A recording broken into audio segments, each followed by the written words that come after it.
All right, we're live. What's going on, family? Peace, power, pocket, guys. In my athletic gear today just came off a run, so you guys gonna have to bear with me. I'm not gonna be all jazz it up here. I got my Al Green beard going and everything. I'm looking a little rough, but we're gonna get it in. Make sure the audio is great. Let me come over there and check. Thanks. Let's see. Make sure we're good over here. Shout out to everyone. Yeah, the volume is good. Okay, yeah, we're good. You can hear it on the tube. All right, make sure everything's good for us audio. So shout out to everybody again. Thank you for tuning in on this. I don't know what you want to call it. Hump Day, way back Wednesday. Uh, we're here. We're basically here again, right? Dealing with the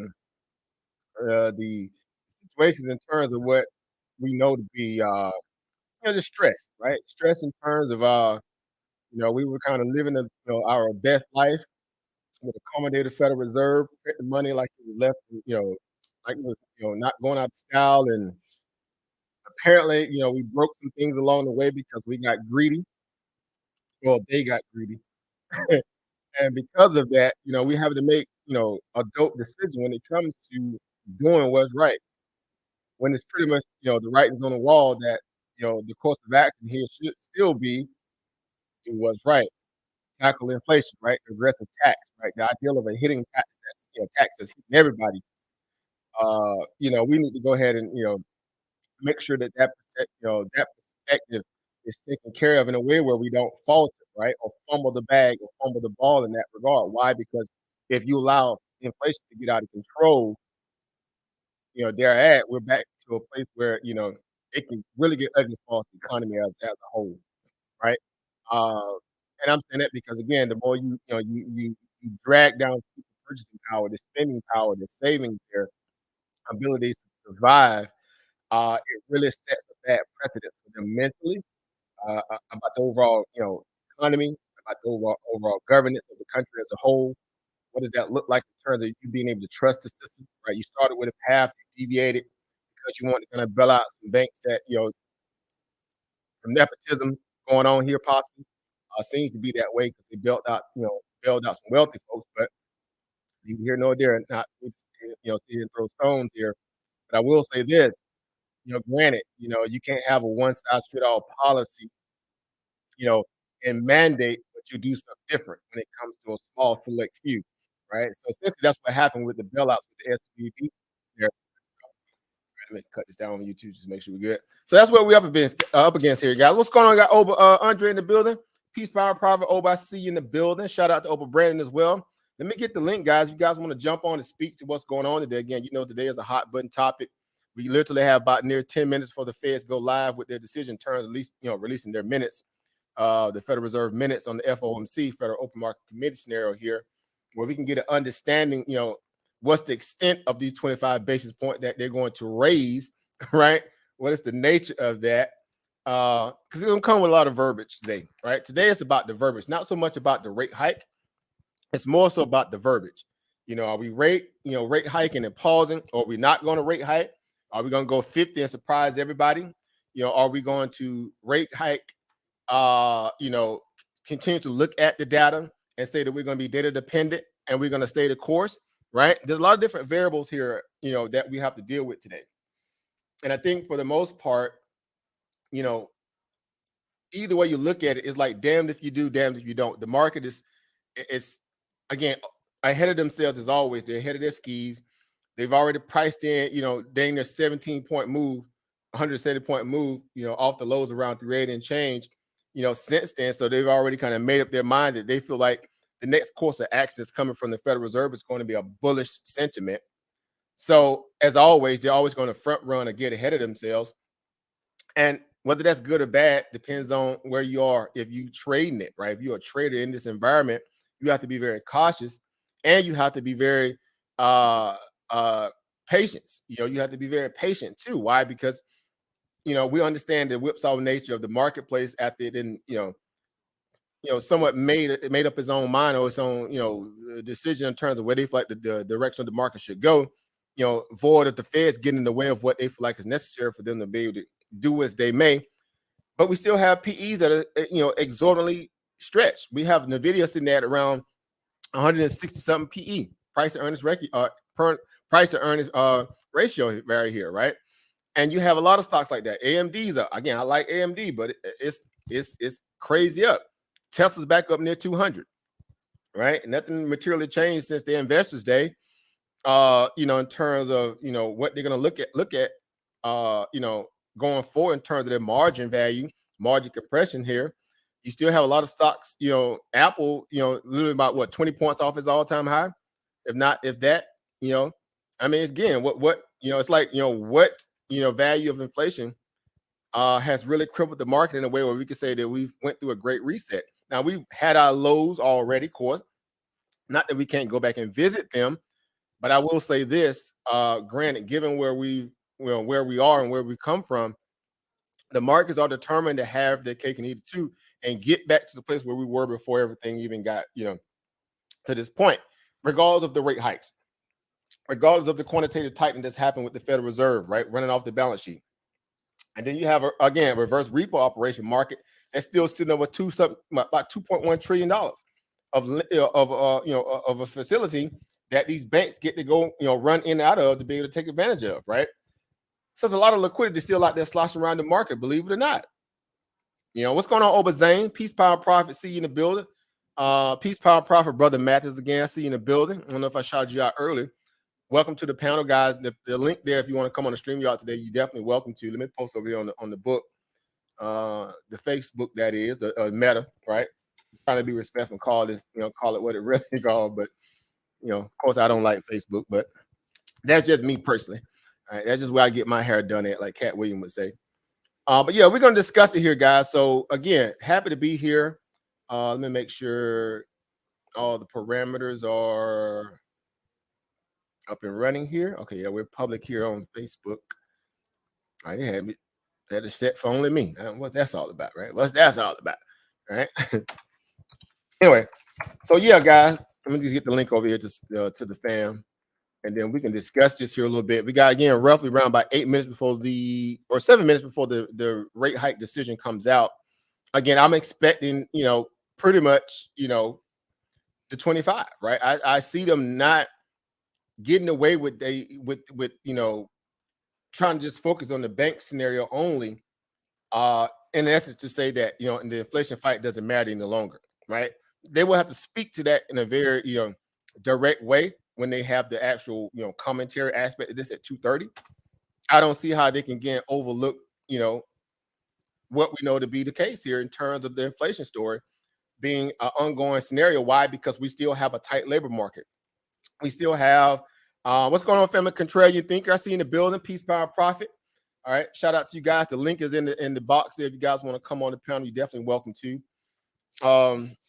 Again, the job numbers are still showing strength, right? You still have the service sector that's kicking the Feds in the butt because that's pretty much leading the recession, or I should say the recession, the inflation conversation now, right? It's not so much just dealing with rent equivalencies and housing data. We know the energy story has somewhat abated since then. It has come down in the oil market, the energy sector as a whole. So what's the last dragon the slay, right? The last dragon the slay is service side of the house, right? And the only people that's getting hired right now are service sector type jobs. Why? Because number one, America's a service industry nation anyway. We gave up production years ago, right?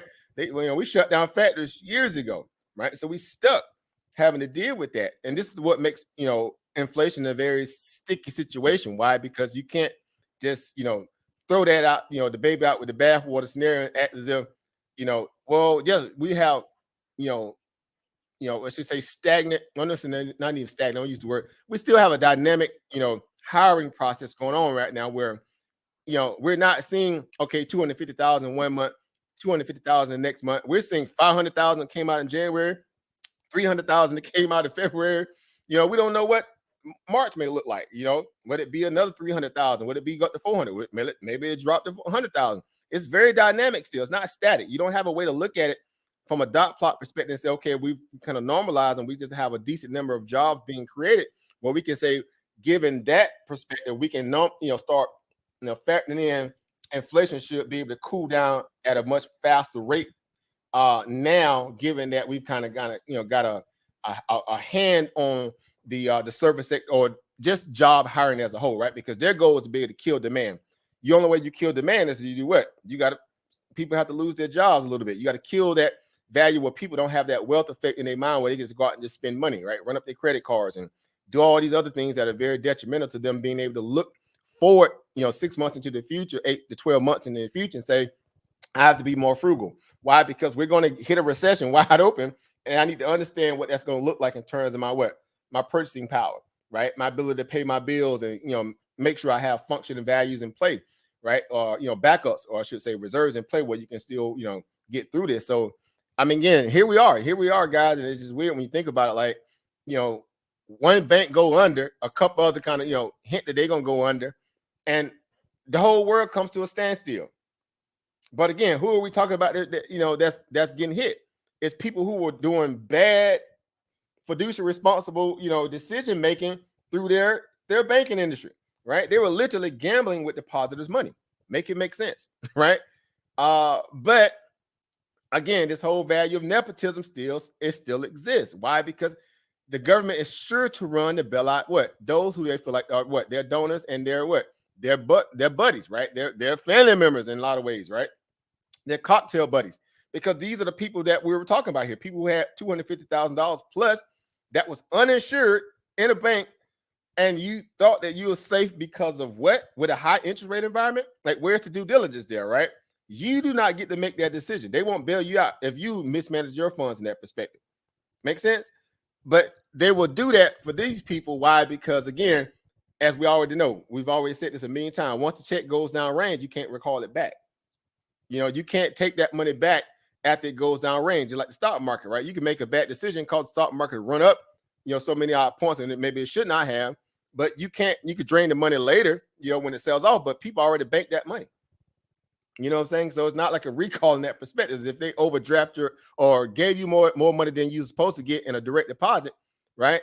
And then you say, "Oh, I got all this extra money, right? I'm good. I hit the lottery. The bank must be nice." Well, guess what? 2 days later, they go to draft that money back. You didn't spend it. You on the hook for that money. You don't get well, that was our mistake. It was our mistake. So because of that, you get to keep that money. That's not how this stuff works, right? So we understand the nature of that. So what's going on? Peace, Power, Profit. Again, if you guys coming in, shout out to Over Divine in the building, Over Savvy FX in the building, Brother Marquise, Crypto Kid, affectionately known. Shout out to the illustrious Miss Angie Monroe in the building. Shout out to you, Eva. Happy to have you guys here. If you want to come on again to the panel, the link is here. Let me get the TV screen up because we're getting ready to get that decision here in the next literally minute here. We're gonna go ahead and get that shared so you guys can again be a part of this experience as well. Let me make sure all my settings are right here. Peace, Power, and Profit, over. I need to go to okay, yeah, just make sure you guys can hear me here. All right. Peace, Power, and Profit, over. Peace, Power, Profit, over. How you doing today, man? Big day, big day, right? Yeah. These people on pins and needles, right? They all over the place, right? Because they want to have their cake and eat it too, but they're gonna have to they're gonna have to get right. They're gonna have to get right. That's all I'm gonna say. They're gonna have to get right this time. Yeah. Right, let's see if I can get my. Why is it not showing my? Let me just do an entire screen then. All right, I'll just do entire screen. All right, so hopefully it works. Or is it going to work? Not the Chrome tab, entire screen. There we go. All right, so we're here. We're already here now. Let me go over to Fox here, or Fox. 10 seconds away. Mike McKee standing by. Your equity market on the S&P 500 unchanged through most of today. Okay. Let me see here. Make a minute. 4.12%. Mike McKee. It's a quarter point move for the Fed to a range of 4.75 to 5%, and a change in the statement guidance, no longer anticipating ongoing rate increases. Interesting. The committee anticipates some additional policy firming may be appropriate. They drop a reference to inflation easing in favor of saying it remains elevated. There is no change in where That's the good. firming ends. A median consensus of 5.1% again for the terminal rate, and a slight lean to a hold for longer. The statement does acknowledge the recent bank issues. Quote, the U.S. banking system is sound and resilient, the statement says. Recent developments are likely to result in tighter credit conditions for households and businesses and to weigh on economic activity, hiring, and inflation. The extent of these effects is uncertain. In terms of the dot plot, 10 members saw 5.1% as a median terminal rate with 7 above. One put it as high as 5.9%. Lael Brainerd was one of the lower ones on the dot plot. She had one of the 2 dots below 5.1%. That's interesting. Next year, the dots see the Fed rate moving down to 4.3%. That's a little higher than the 4.1% in February. 3.1% in 2025 is unchanged from the last projection. The dot forecasts for both years are highly dispersed, meaning there isn't a lot of consensus on what's going to happen after 2023. There is no change, we should mention, in the QT process. The Fed put out its economic projections. They see growth this year at 0.4%. That's a tick lower than in February. Unemployment is also a tick lower at 4.5%. Inflation's higher. Headline PCE of 3.3% by the end of the year, up 2/10. Core 3.6%, up a tenth. In 2024, slower growth, higher unemployment, and a big drop in inflation to 2.5%. And finally, we should note, the statement was unanimous, guys. McKay, thanks for that. We'll come back to you in just a moment. Let's work through the price action on the S&P 500 positive. Interesting. So listen to some of the commentary for a second here. Oh, come on. Don't get on start this here. Here they go this here. Anyway.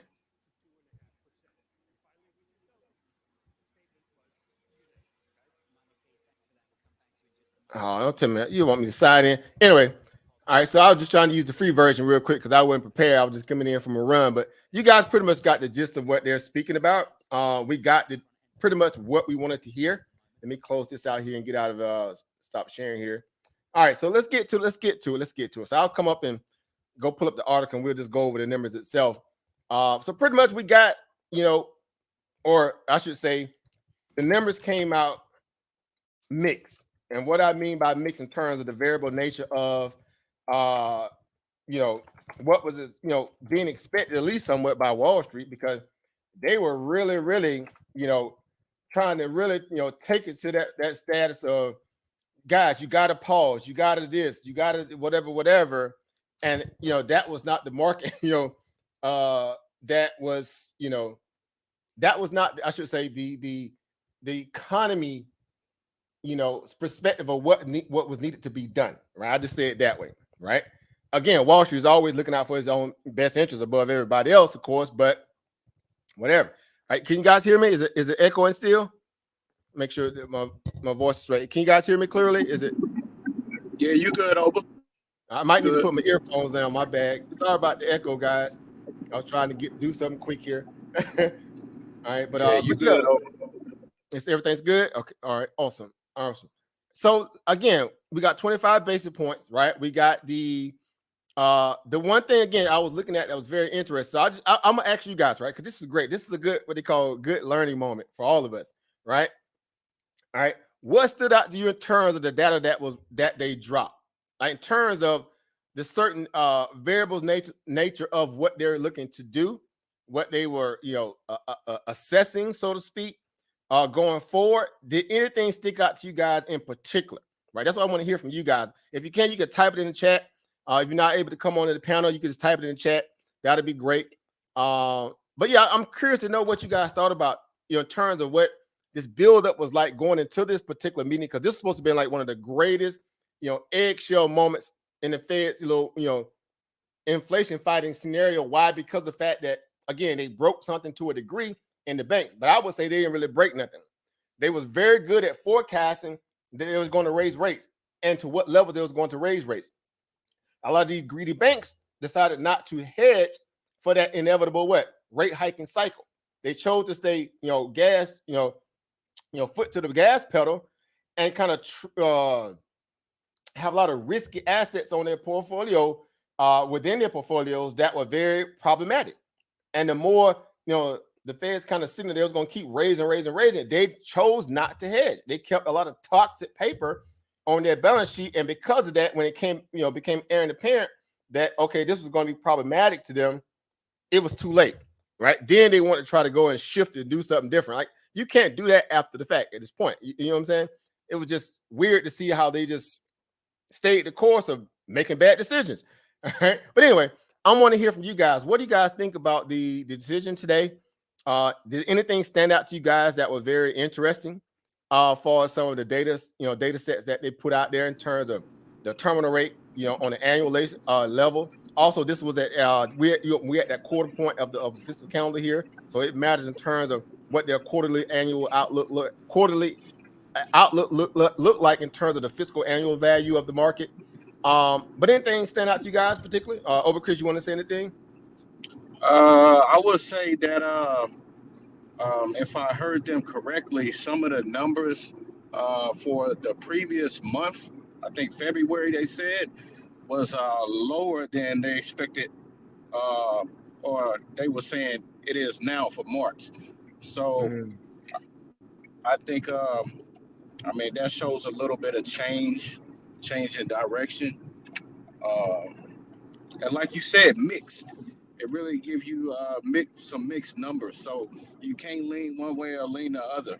So, and I think that's the reality of everything right now too, is that you still got 6% or more inflation, but then you got these smaller banks, making risky bets and causing an issue or a contagion, as Janet Yellen says, um, which puts the Fed in a position to where it's like an imbalance. You don't know which way to go.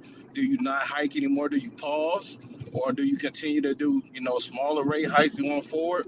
So, them doing a quarter, I think that just it really doesn't do anything, but I guess it put them in a position where they had to do something, and not doing anything, could become inflationary.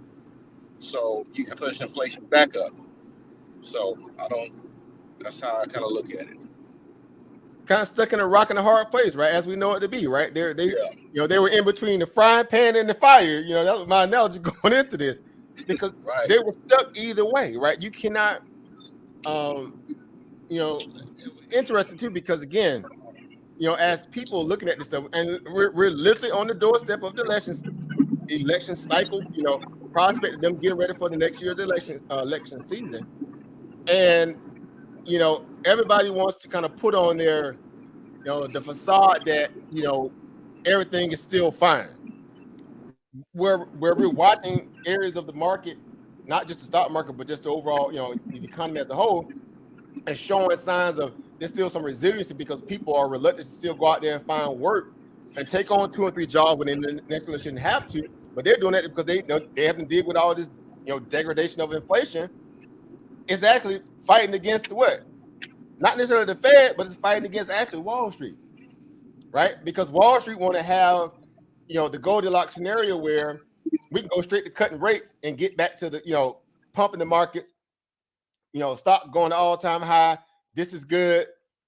Inflation is just it's transitory, whatever, and it's ludicrous, right? It's ludicrous.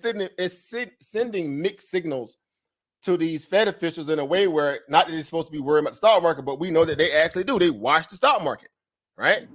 They Right. pretty much came out and said that, in a lot of ways. This is what they're doing. Like, they don't supposed to be doing that though. But this is what we've been reduced to. We've been reduced to policy makers and people who are supposed to be, very, bipartisan, very, balanced in their approach to looking at, the ideal of the mandates of the Feds, this ideal of, price stability and pretty much maximum employment. That's their mantra basically. Right. It's skewed, right? We know it's skewed. What's going on, family? Be humble. Peace, bound, profit to you. Happy to have you guys here. It's a very skewed reading, right? So I think that for the most part, we're at a crossroads in terms of looking at the system in a way where now not only has the market exposed again, uh, the flip flop nature of the Federal Reserve, right? Because the fact that the people, on the Wall Street side of the house were fighting the Fed all the way up until this point, literally, they were fighting the Fed, before we had the bank run on scenario, right?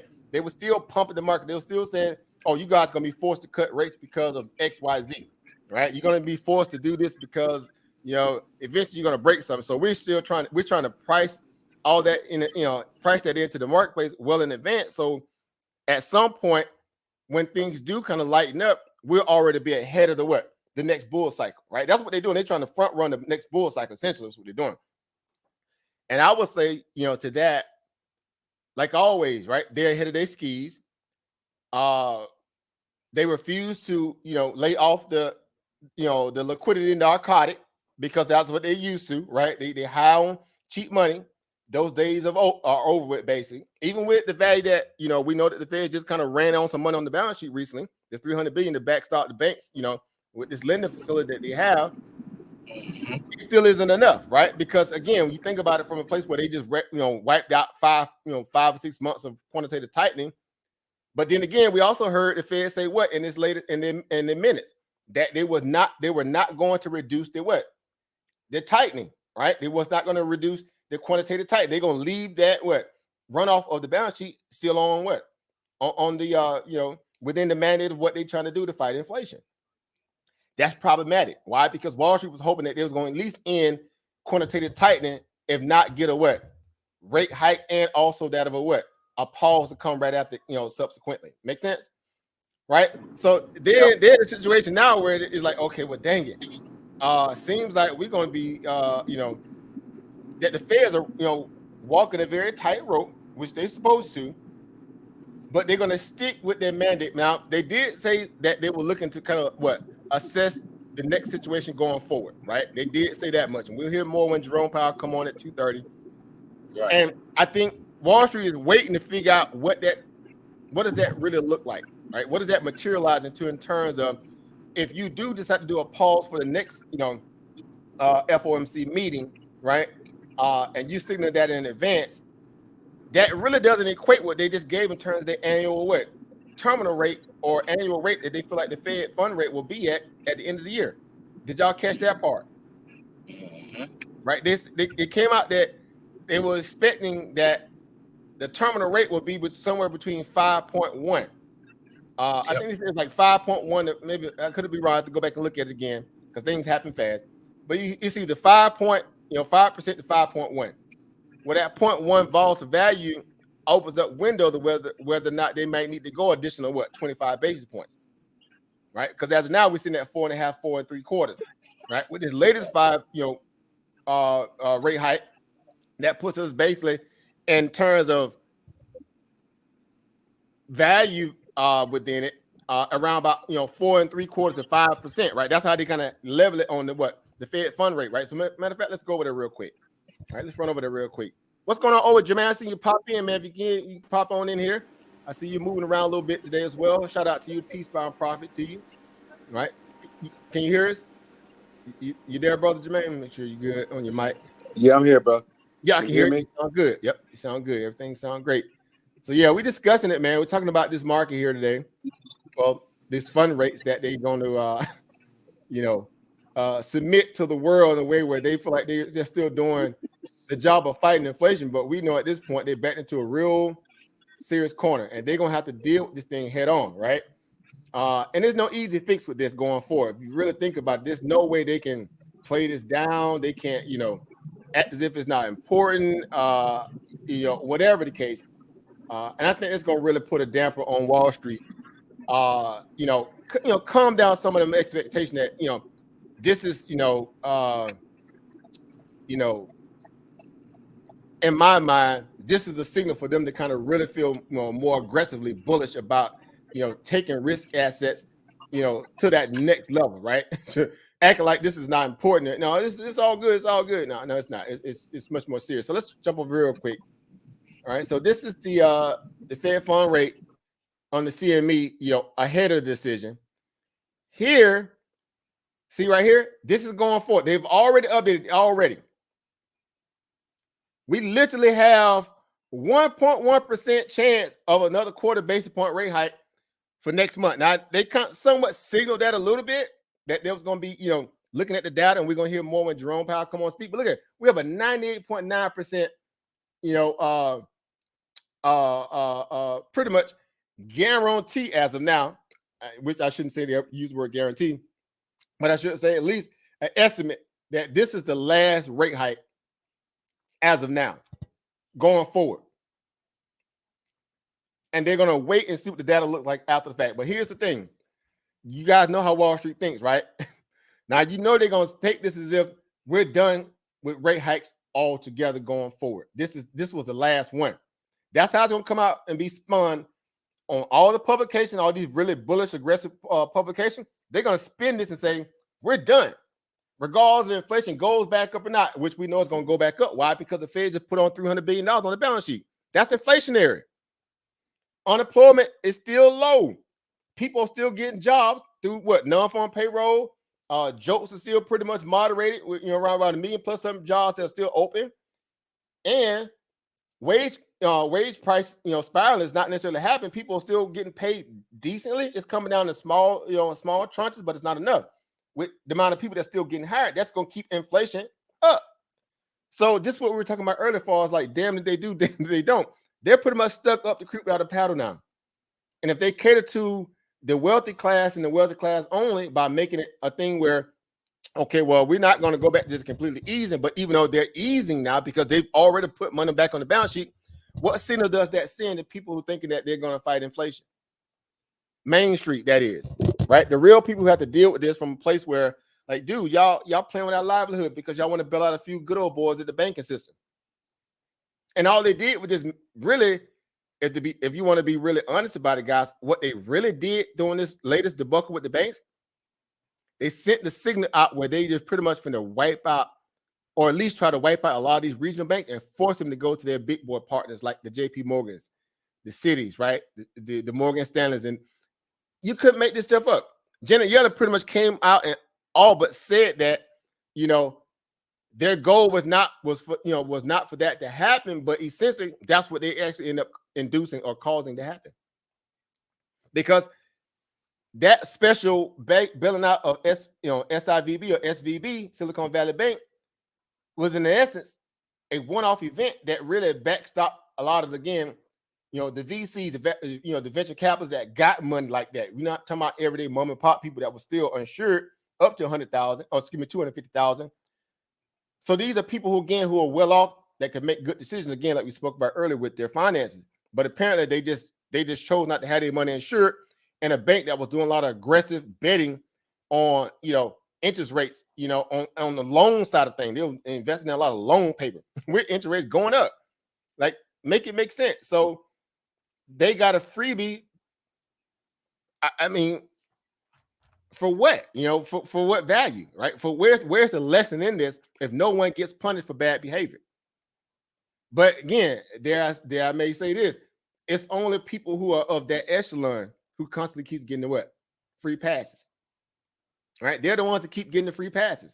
They're not doing it for the everyday mom and pop person, right? Who's trying to survive with 2 or 3 jobs with minimum wage values to a degree, even though some of that stuff is starting to go up a little bit. But it's still not enough to deal with, again, regressive tax in terms of inflation. But anyway, I want to hear from you guys again. Like this, today is about, being able to share this among you all, get you guys' perspective and take on this. What are you guys thinking about, going forward here? Does this open up the can of worms where the market says, now that we got what we wanted, we can be more aggressive and investing in a lot of these, high beta stocks, the tech stocks, the growth based stocks, and we'll just kind of kind of play the dollar cost averaging game along the way of getting the market that's going to kind of put a bottom underneath itself, and we go back to where we was before. I mean, could that actually be the case here? Could that actually be the case now, where Wall Street just says, okay, we don't feel like, inflation is going to be a problem going forward. We got the Fed to commit to being a little bit more data dependent based upon what they've broken in terms of 1 or 2 banks going down. Keep in mind, only 1 or 2 of them went down. Now, there were others who were probably, really stressed out. Clearly, there was, right? SBNY, right? Signature Bank in New York, right? There was others, right? There was the Western Alliance. There was Pacific West. Of course, there was First Republic, right? Again, most of those banks are out west. Notice that most of those banks were out west in California. Couldn't make this stuff up, right? A lot of those were Silicon Valley type banks, literally, right? Meaning the demographic, not just the bank itself. So these people were doing a lot of, again, aggressive, betting that the market was just going to turn around and go back to the gravy days before. But like, where they do that at, right? Again, these people are supposed to be responsible, but they're making all these aggressive decisions like that. And the Fed comes in and say, you know what? We get it, guys. We know that, you guys are the ones who are going to, be the innovators of the future and this, that, and the third. So because of that, we're going to throw you a lifeline and bail you guys out. We know the American people that, that don't invest in the, in the marketplace and do these type of things in terms of investment, they're going to be highly upset and pissed off, but they'll forget about, a week or 2 months from now. We give them sports, right? When in Rome, do it, keep them entertained, right? At the Coliseum, basically. But these are some unprecedented times, guys. We're watching literally socialism for the wealthy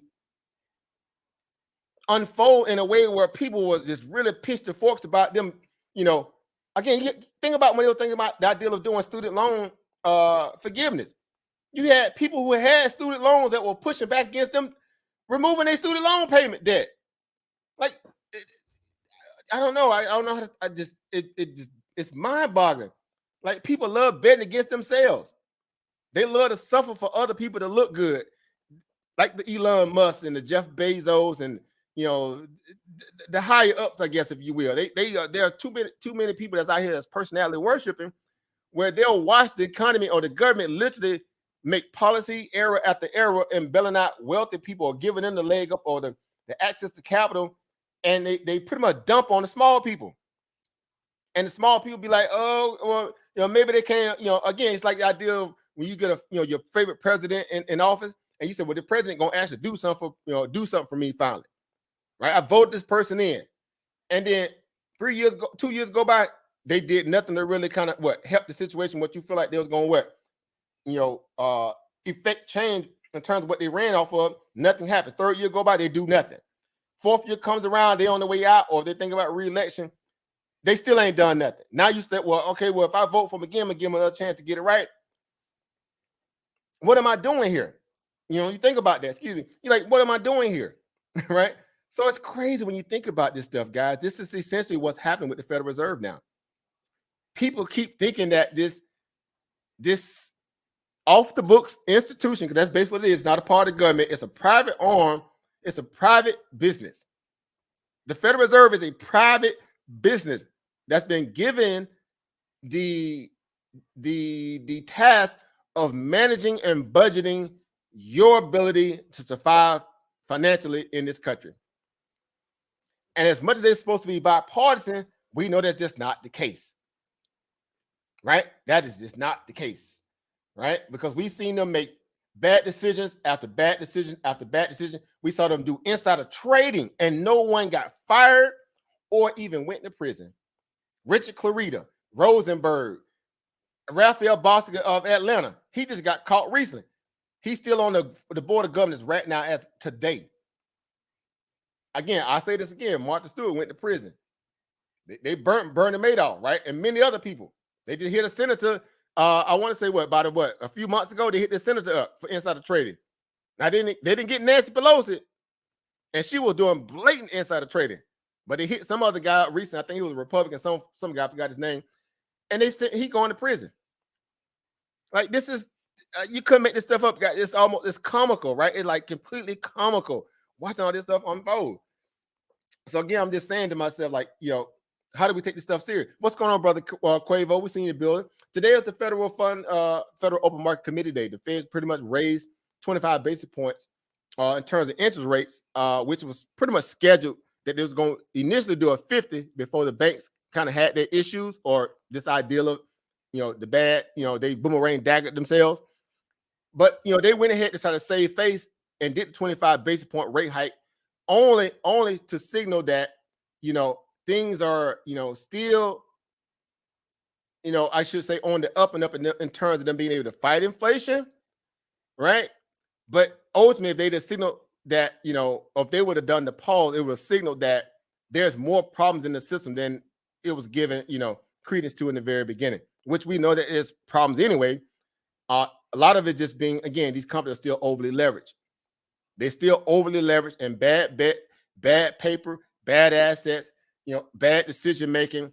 And they know that they still have a system status quo in terms of the government that's going to be there to bail them out with their bad decision making. Where they would dump on the small, mom and pop person. Right. So this is what we've been reduced to. So again, it was one of those weird moments. It's almost surreal that you would think that, you would thought by now they would have gotten better at realizing that, you're not going to win, this fight apparently against inflation unless you really take a real hard line stand and say, you know what, I got to cut off the noise. I got to go hard. I got to do what's necessary and really show people that, we are an institution that really has their back.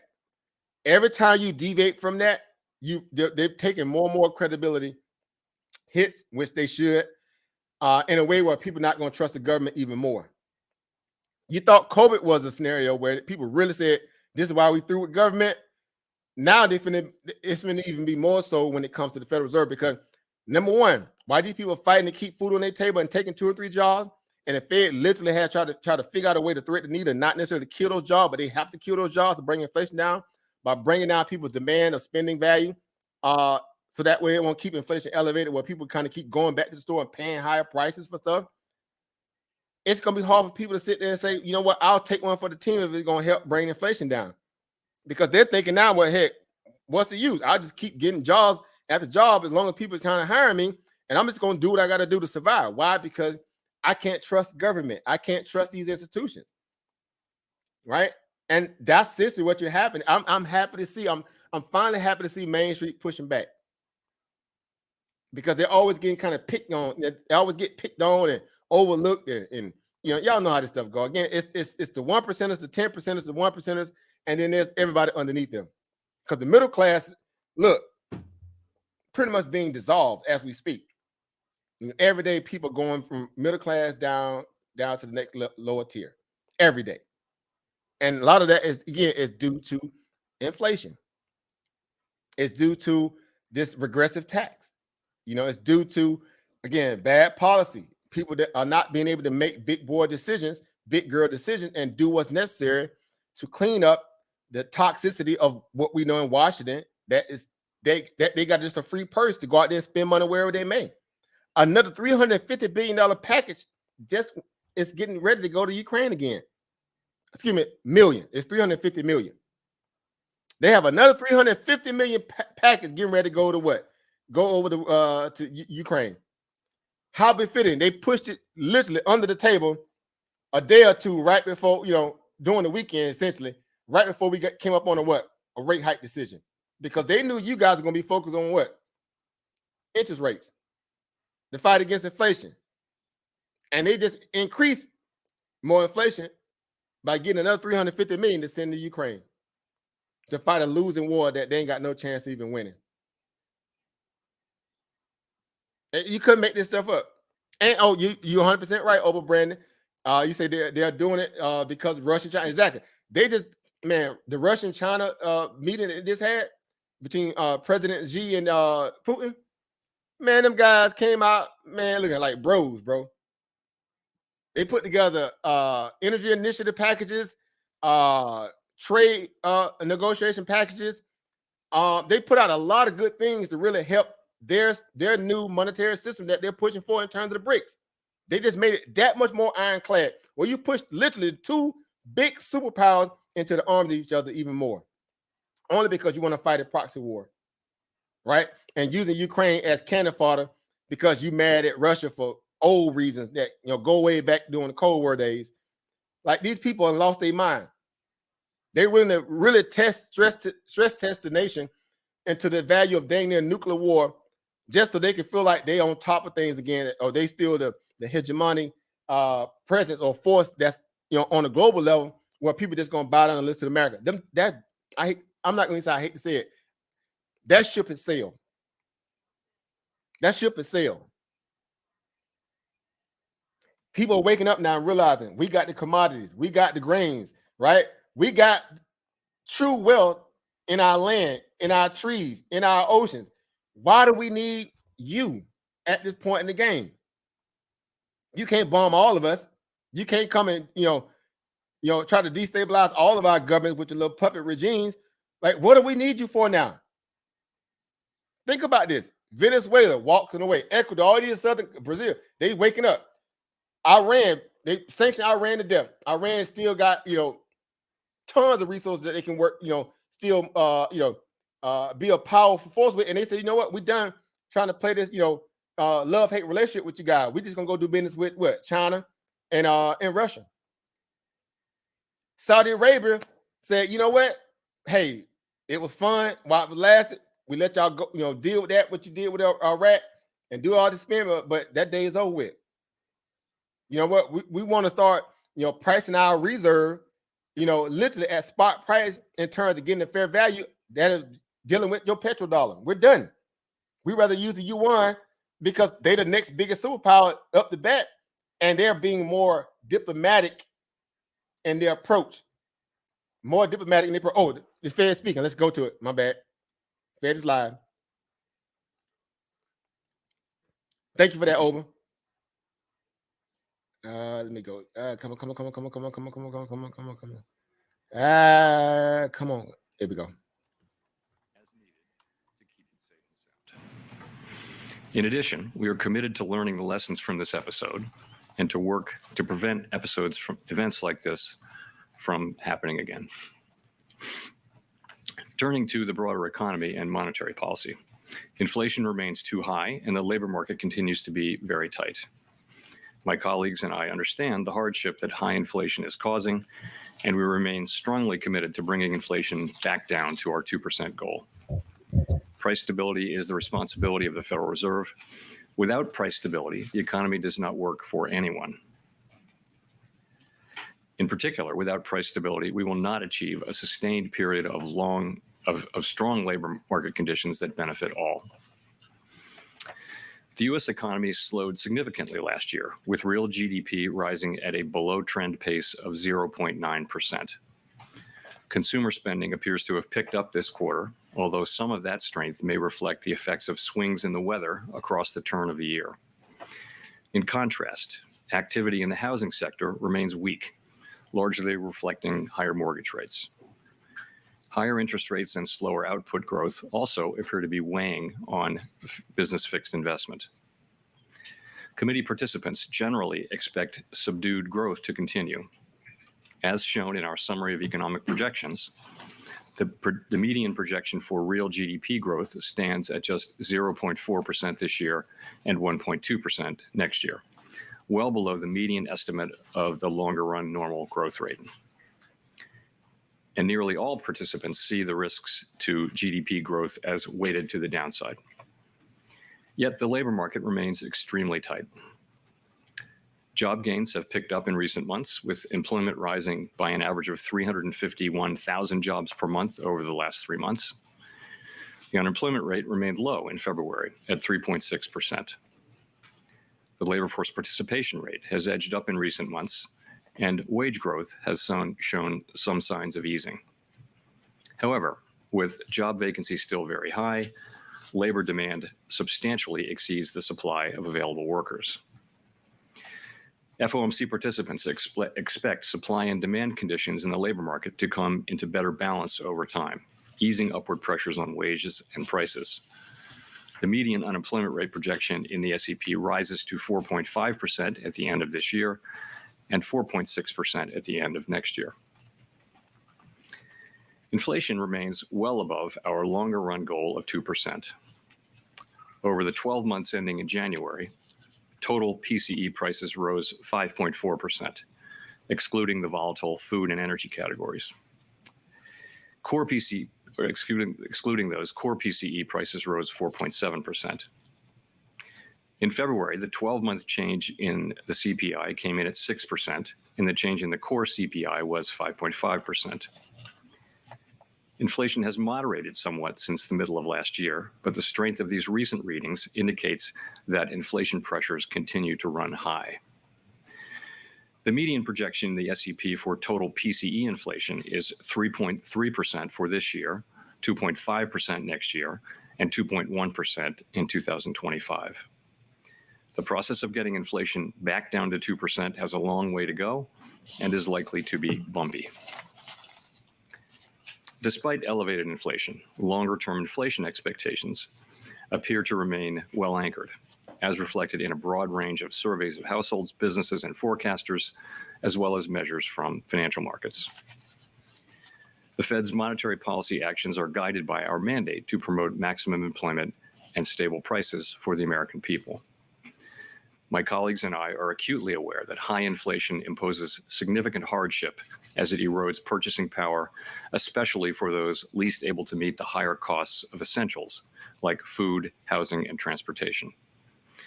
We are highly attentive to the risks that high inflation poses to both sides of our mandate, and we are strongly committed to returning inflation to our 2% objective. At today's meeting, the committee raised the target range for the federal funds rate by a quarter percentage point, bringing the target range to 4.75% to 5%. And we are continuing the process of significantly reducing our securities holdings. Since our previous FOMC meeting, economic indicators have generally come in stronger than expected, demonstrating greater momentum in economic activity and inflation. We believe, however, that events in the banking system over the past 2 weeks are likely to result in tighter credit conditions for households and businesses, which would in turn affect economic outcomes. It is too soon to determine the extent of these effects, and therefore too soon to tell how monetary policy should respond. As a result, we no longer state that we anticipate that ongoing rate increases will be appropriate to quell inflation. Instead, we now anticipate that some additional policy firming may be appropriate. We will closely monitor incoming data and carefully assess the actual and expected effects of tighter credit conditions on economic activity, the labor market, and inflation. And our policy decisions will reflect that assessment. In our SEP, each FOMC participant wrote down an appropriate path for the federal funds rate based on what that participant judges to be the most likely scenario going forward. If the economy evolves as projected, the median participant projects that the appropriate level of the federal funds rate will be 5.1% at the end of this year, 4.3% at the end of 2024, and 3.1% at the end of 2025. These are little changed from our December projections, reflecting offsetting factors. These projections are not a committee decision or plan. If the economy does not evolve as projected, the path for policy will adjust as appropriate to foster our maximum employment and price stability goals. We will continue to make our decisions meeting by meeting based on the totality of the incoming data and their implications for the outlook for economic activity and inflation. We remain committed to bringing inflation back down to our 2% goal and to keep longer-term inflation expectations well anchored. Reducing inflation is likely to require a period of below-trend growth and some softening in labor market conditions. Restoring price stability is essential to set the stage for achieving maximum employment and stable prices over the longer run. To conclude, we understand that our actions affect communities, families, and businesses across the country. Everything we do is in service to our public mission. We at the Fed will do everything we can to achieve our maximum employment and price stability goals. Thank you. I look forward to your questions. Just hear this barrage of Thank you. Wall Colby Smith Street with the questions. Financial Times. How confident is the committee that the recent stress that we've seen and you've alluded to is contained at this point, and that deposit flight among mid-sized lenders in particular has ceased? Thanks. So I guess our view is that the banking system is sound and it's resilient. It's got strong capital and liquidity. We took powerful actions with Treasury and the FDIC, which demonstrate that all depositors' savings are safe and that the banking system is safe. Deposit flows in the banking system have stabilized over the last week. And the last thing I'll say is that we're undertaking a thorough internal review that will identify where we can strengthen supervision and regulation. Okay, just a quick follow-up. I mean, given all of the stress and the uncertainty that you've also alluded to in the statement, how seriously was a pause considered for this meeting? So we did consider that in the days running up to the meeting, and you see the decision that we made, which I'll say a couple things about. First, it was supported by a very strong consensus, and I'll be happy to explain why. And really it is that the intermeeting data on inflation and the labor market came in stronger than expected. And really before the recent events, we were clearly on track to continue with ongoing rate hikes. In fact, as of a couple of weeks ago, it looked like we'd need to raise rates over the course of the year, more than we'd expected at the time of the SCP in December, the time of the December meeting. Hold it like keep closed We now. are committed to restoring price stability, and all of the evidence says that the public has confidence that we will do so, that we'll bring inflation down to 2% No, they do not. over time. It is important not have that we confidence. sustain that confidence with our actions as well as our words. So we also assess, as I mentioned, that the events of the last 2 weeks are likely to result in some tightening in credit conditions for households and businesses, and thereby weigh on demand, on the labor market, and on inflation. Such a tightening in financial conditions would work in the same direction as rate tightening. In principle, as a matter of fact, you can think of it as being the equivalent of a rate hike, or perhaps more than that. Of course, it's not possible to make that assessment today with any precision whatsoever. Right. So our decision was to move ahead with a 25 basis point hike and to change our guidance, as I mentioned, from ongoing hikes to some additional hikes, maybe some policy firming may be appropriate. So going forward, as I mentioned, in assessing the need for further hikes, we'll be focused, as always, on the incoming data and the evolving outlook, and in particular on our assessment of the actual and expected effects of credit tightening.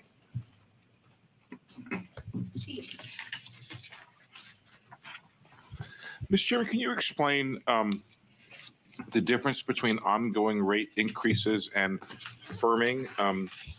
Does firming imply a rate increase per se, or could policy firm without you increasing rates? No, I think it's meant to refer to our policy rate. Really, I would focus on the words may and some, as opposed to ongoing.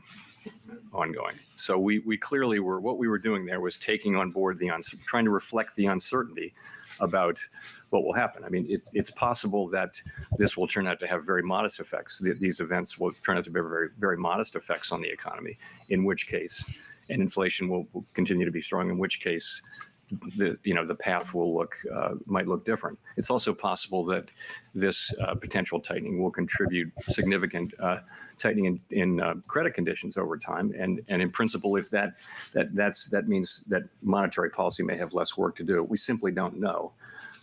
So, do you have concerns that the hike you did today could further exacerbate the problem in the banks?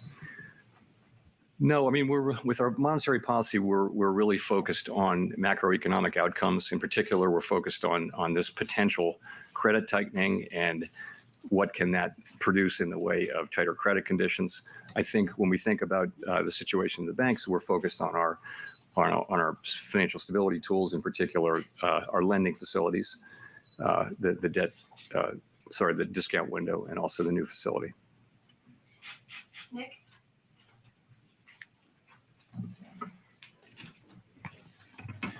Nick Timmeros of the Wall Street Journal. Chair Powell, in your testimony 2 weeks ago, you had indicated you thought the terminal rate would be higher. Obviously, that was before the stress in the banking sector.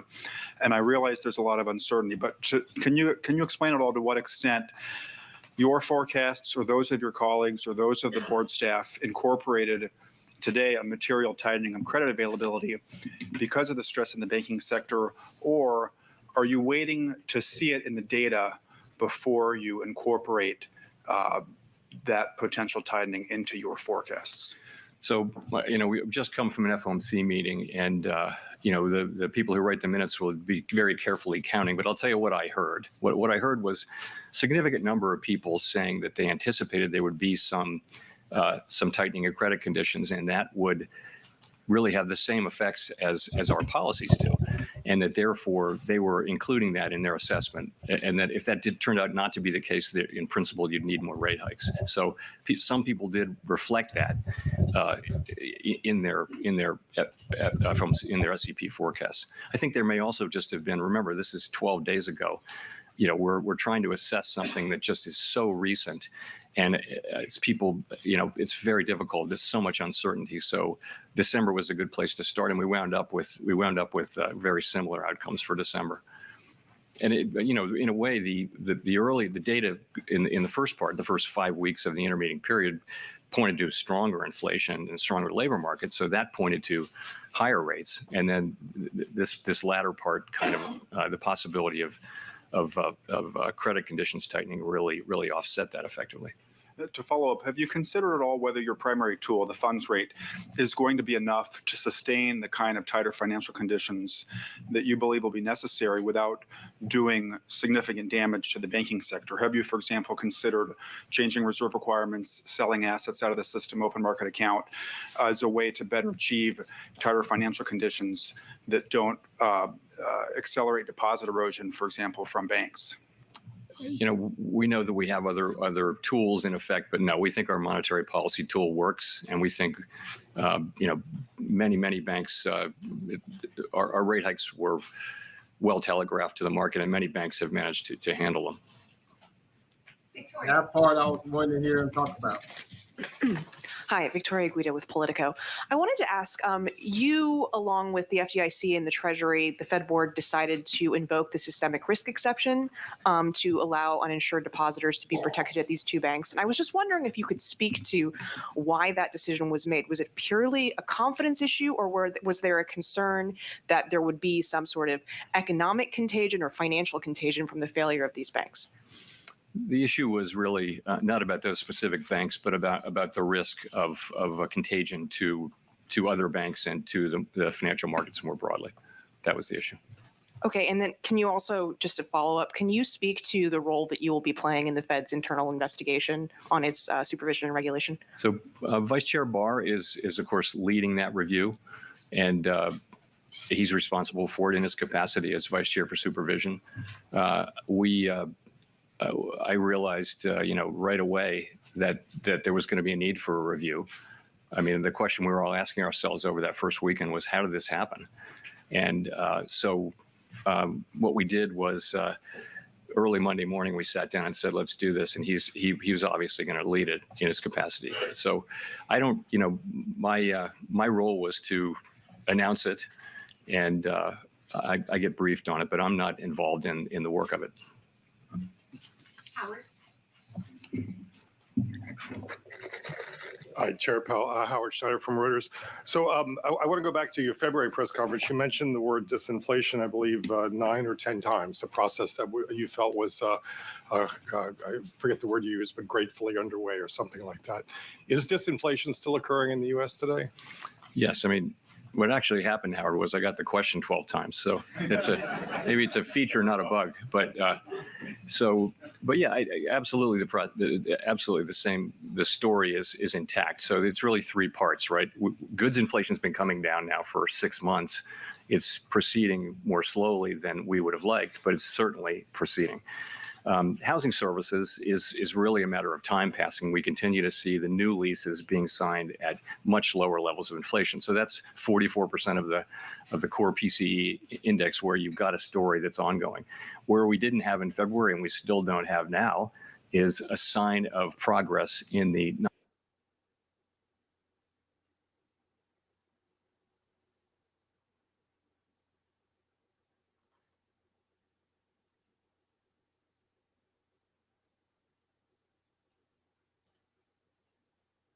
I was curious why you. Oh, come on now.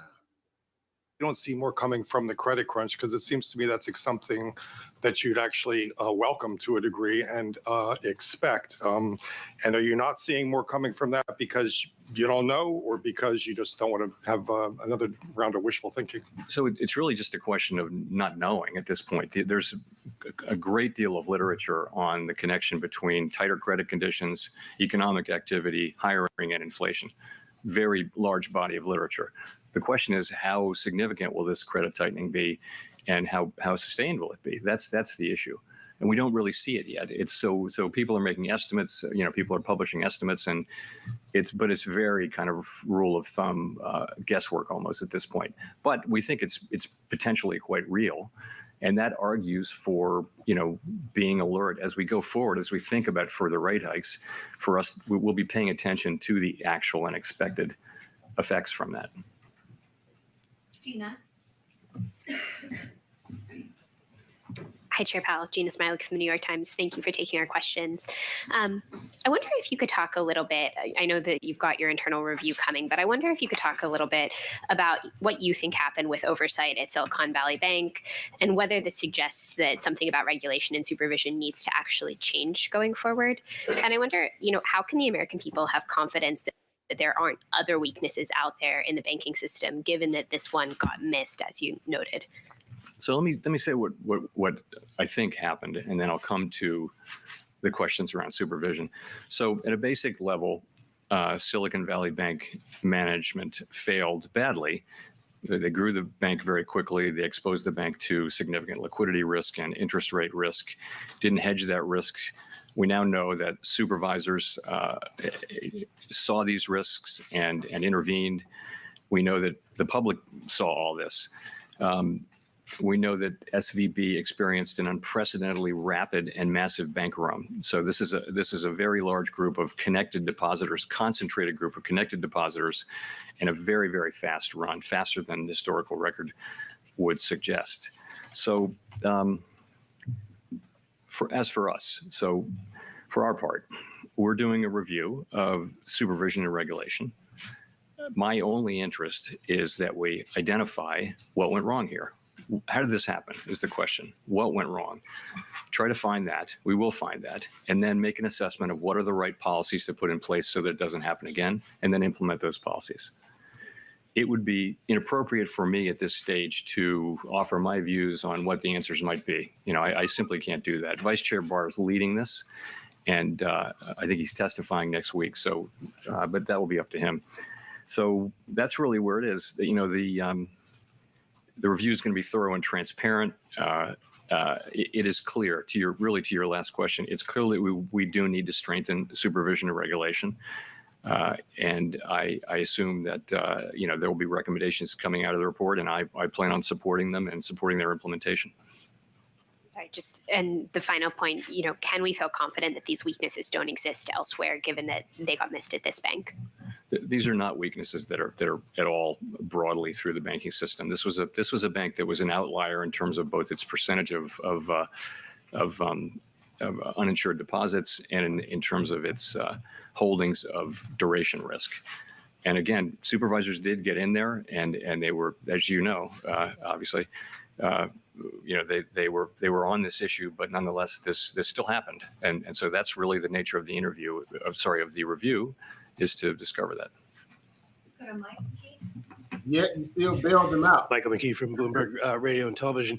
You've been very consistent in saying that the Fed would be raising interest rates and then holding them there for quite some time.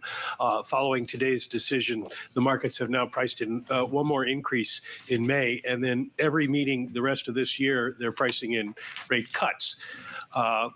Are they getting this totally wrong from the Fed, or is there something different about the way you're looking at it, given that you're now thinking that moves might be appropriate as opposed to ongoing? So we published an SEP today, as you will have seen, and it shows that basically participants expect relatively slow growth, a gradual rebalancing of supply and demand in the labor market, with inflation moving down gradually. In that most likely case, if that happens, participants don't see rate cuts this year. They just don't. I would just say, as always, the path of the economy is uncertain, and policy is going to reflect what actually happens rather than what we write down in the SEP. But that's not our baseline expectation. Well, if I could follow up and ask, as you look forward he's saying no into rate cut. the rest of While the people year spend here, that, are you saying that what you see and the 5.1% basically consensus is based on it will be sufficiently restrictive, or is it leavened by the idea of you don't know what's going to happen? In other words, what should people think about in terms of how the Fed thinks about how far it is from the terminal? It's going to depend. Remember, we're looking for purposes of our monetary policy tool, we're looking at what's happening among the banks and asking, is there going to be some tightening in credit conditions? And then we're thinking about that as effectively doing the same thing that rate hikes do. So in a way, that substitutes for rate hikes. So the key is we have to have policies got to be tight enough to bring inflation down to 2% over time. It doesn't all have to come from rate hikes. It can come from tighter credit conditions. So that we're looking at, and it's highly uncertain how long the situation will be sustained or how significant any of those effects would be. So we're just going to have to watch. In the meantime, and obviously at the end of the day, we will do enough to bring inflation down to 2%. No one should doubt that. Let's go to Rachel Siegel.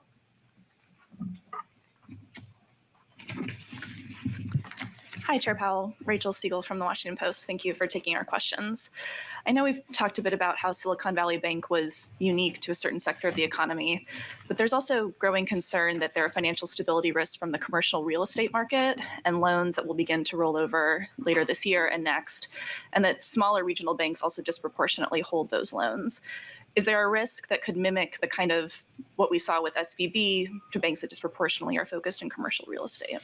So, we're well aware of the concentrations people have in commercial real estate. I really don't think it's comparable to this. The banking system is strong. It is sound. It is resilient. It's well capitalized, and I really don't see that as at all analogous to this. And one other question: would you be open to an independent investigation separate from the Fed's probe? I welcome that. It's 100% certainty that there will be independent investigations and outside investigations and all that. So we welcome, when a bank fails, there are investigations, and of course, we welcome that. Edward. Thank you, Mr. Chairman. Edward Lawrence from Fox Business. Inflation has been rather sticky. So do you need help from the fiscal side to get inflation down faster? We don't assume that. We don't give advice to the fiscal authorities, and we assume that we take fiscal policy as it comes to our front door, stick it in our model along with a million other things. And we have responsibility for price stability. The Federal Reserve has responsibility for that. And nothing is going to change that. So we will get inflation down to 2% in time. And if I can follow on that, but they're working, the spending that's happened is working against what you are doing, right? So it's prolonging inflation? If you have to look at the impulse from spending, because spending was, of course, tremendously high during the pandemic. And then as the pandemic programs rolled off, spending actually came down. So the sort of fiscal impulse is actually not what's driving inflation right now. It was at the beginning, perhaps part of what was driving inflation, but that's not really the story now. Let's go to Neil Irwin. Hi, Chair Powell. Neil Irwin with Axios. Two questions about aspects of the government's response on Silicon Valley Bank 2 weekends ago. First, why is this new bank funding facility done under Emergency 13.3 authority as opposed to expansion of the discount window, changing the terms of the discount window that's been around a long time? And second, can you discuss the Fed's role in the FDIC guarantee of uninsured depositors and why there's $143 billion on your balance sheet last week supporting that deposit guarantee? Sure. So 13.3 seemed like the right. We have a little more flexibility under Section 13.3. We've done quite a lot under the discount window as well. We needed to do a special facility that was designed a certain way, so we did it under 13.3. Really, no magic to that. It's only available in unusual and exigent circumstances, and it has to meet certain requirements. But it seemed to be the right place. So with the FDIC, we're lending to the.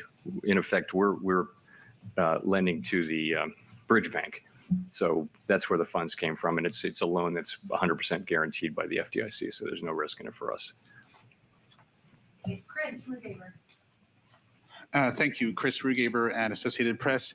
The SEP suggests one more rate hike, as does the change in the language in the statement, in which suggests that you're perhaps nearing the end of a cycle of rate hikes.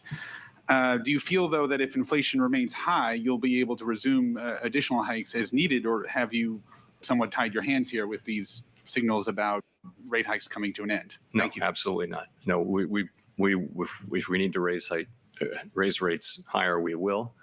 I think for now, though, as I've mentioned, we see the likelihood of credit tightening. We know that can have an effect on the macroeconomy, on demand, on labor market, on inflation, and we're going to be watching to see what that is. And we'll also be watching what's happening with inflation and in the labor market. So we'll be watching all those things, and of course we will eventually get to tight enough policy to bring inflation down to 2%. We'll find ourselves at that place.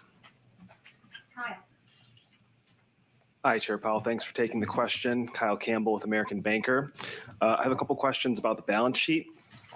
First of all, I'm curious at what point the financial supports that the Fed is extending through the discount window and through its enhanced lending facility might be at odds with the objective of reducing the balance sheet.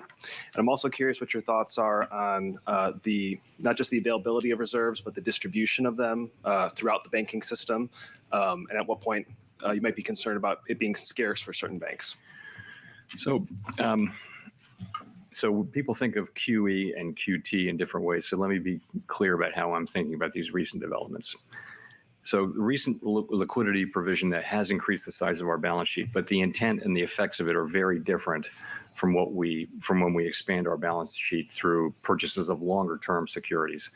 Large-scale purchases of long-term securities are really meant to alter the stance of policy by pushing up the price and down the rates, longer-term rates, which supports demand through channels we understand fairly well. The balance sheet expansion is really temporary lending to banks to meet those special liquidity demands created by the recent tensions. It's not intended to directly alter the stance of monetary policy. We do believe that it's working. It's having its intended effect of bolstering confidence in the banking system and thereby forestalling what might otherwise have been an abrupt and outsized tightening in financial conditions. So that's working. In terms of the distribution of reserves, we don't see ourselves as running into reserve shortages. We think that our program of allowing our balance sheet to run off predictably and passively is working. And of course, we're always prepared to change that if that changes, but we don't see any evidence that that's changed. Katerina. Hi, Chair. Katerina Saraiva with Bloomberg News. The minutes of the January-February meeting, the last meeting, indicate that you discussed the possibility of runs on non-bank financial institutions and the impact of large unrealized losses on bank portfolios. Can you talk a little bit more about that discussion, kind of what was talked about in light of that? And then why didn't the Fed do anything about that at that point to ultimately prevent, what happened this month?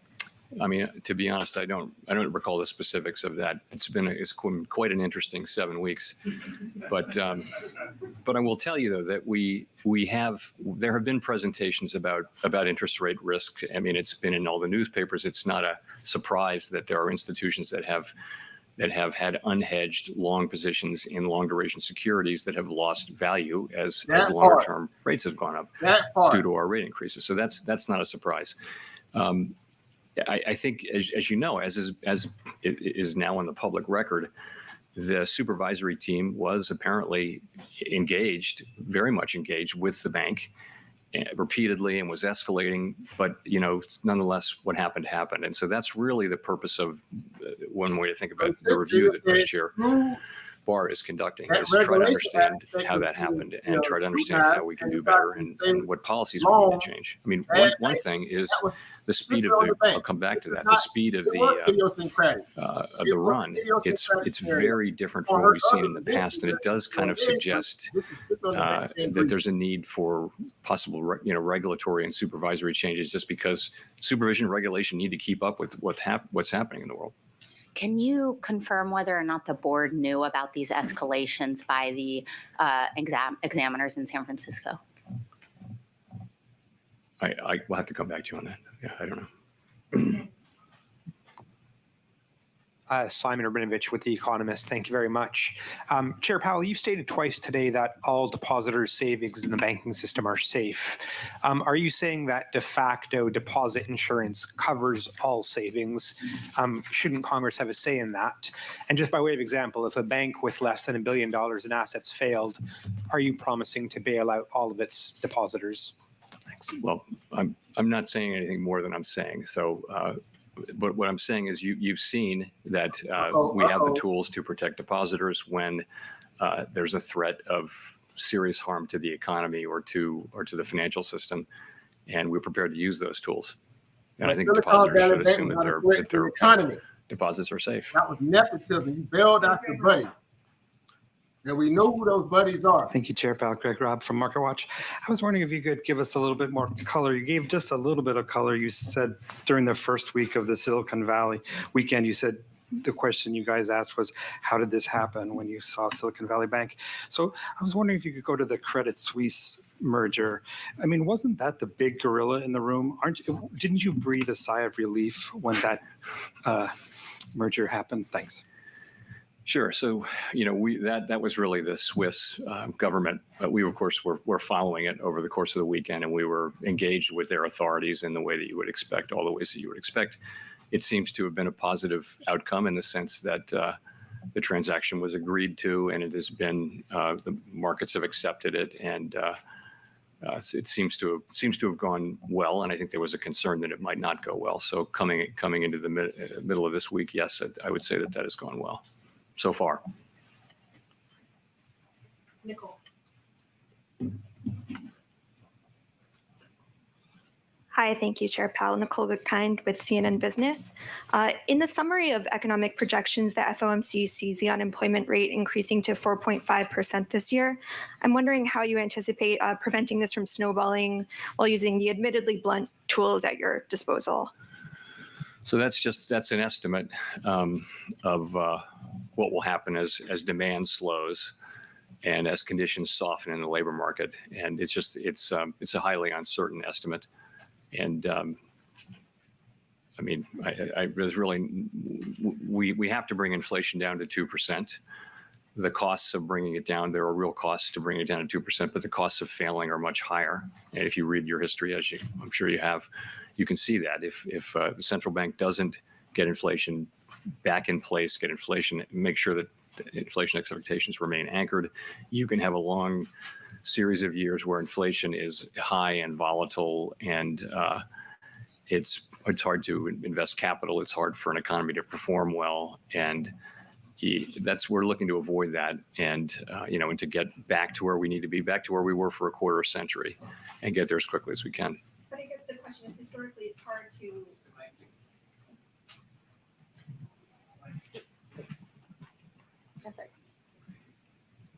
Historically, it's been hard to contain unemployment, and the question is, do you worry about some sort of snowball effect, and how do you factor that into your projections and your thoughts? Well, it depends on whether so recessions tend to be nonlinear, and so they're very hard to model. The models all work in a kind of linear way. If you have more of this, you get more of that. But when a recession happens, the reactions tend to be nonlinear, and that's what so. Wait, go. Let me see.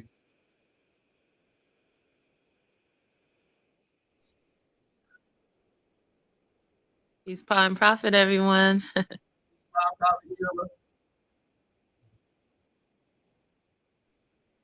Yeah, I'm on this roller coaster. Yesterday I had that FRB. It was so good, and then I walked away for a little while before it closed, and I missed it. I missed the shorting. It's We crazy. don't talk about it. We get Kyle off his radio here. We're gonna discuss it. Okay.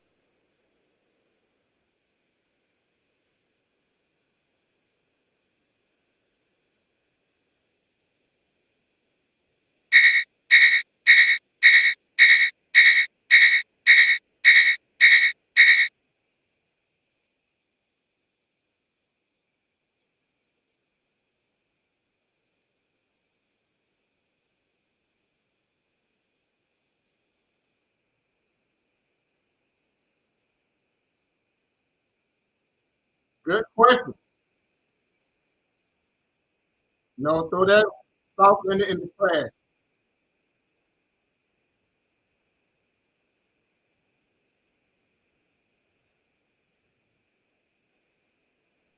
What was that? The soft landing question.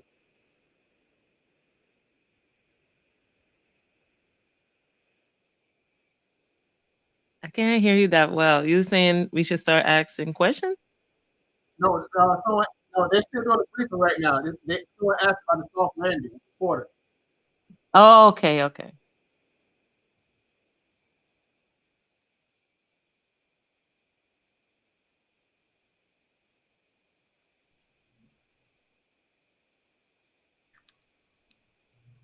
Hey, oh, but we can't hear anything.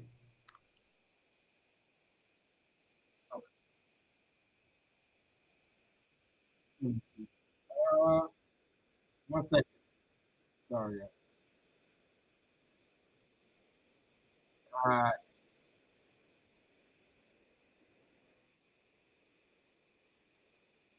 How will you enforce them? That is a great question and is right in the heart of what the review will be doing under Vice Chair Barr's leadership. So that's sorry about that, guys. I think that's what you think about. You know, what can we do to make sure that? But again, that's not for me to answer So today. you have specific thoughts on that? Well, I see. If I did, I wouldn't share them because I really, you know, this review is going on, and you know, I want nothing other than us to find out what happened and why, figure out what we can do to do better, and then implement those changes. That's all I want. It's for me to be giving you my half-formed or partially informed thoughts. You know, it just isn't appropriate. There's a real serious review going on with people from all over the Federal Reserve System who are not connected to this, you know, to this work, not connected to this bank, and under again Vice Chair Barr's leadership, and I'm confident that it will produce a satisfactory result. Okay, we'll go to Jennifer for the last question. Last question here. Thank you, Chair Powell. Jennifer Schonberger with Yahoo Finance.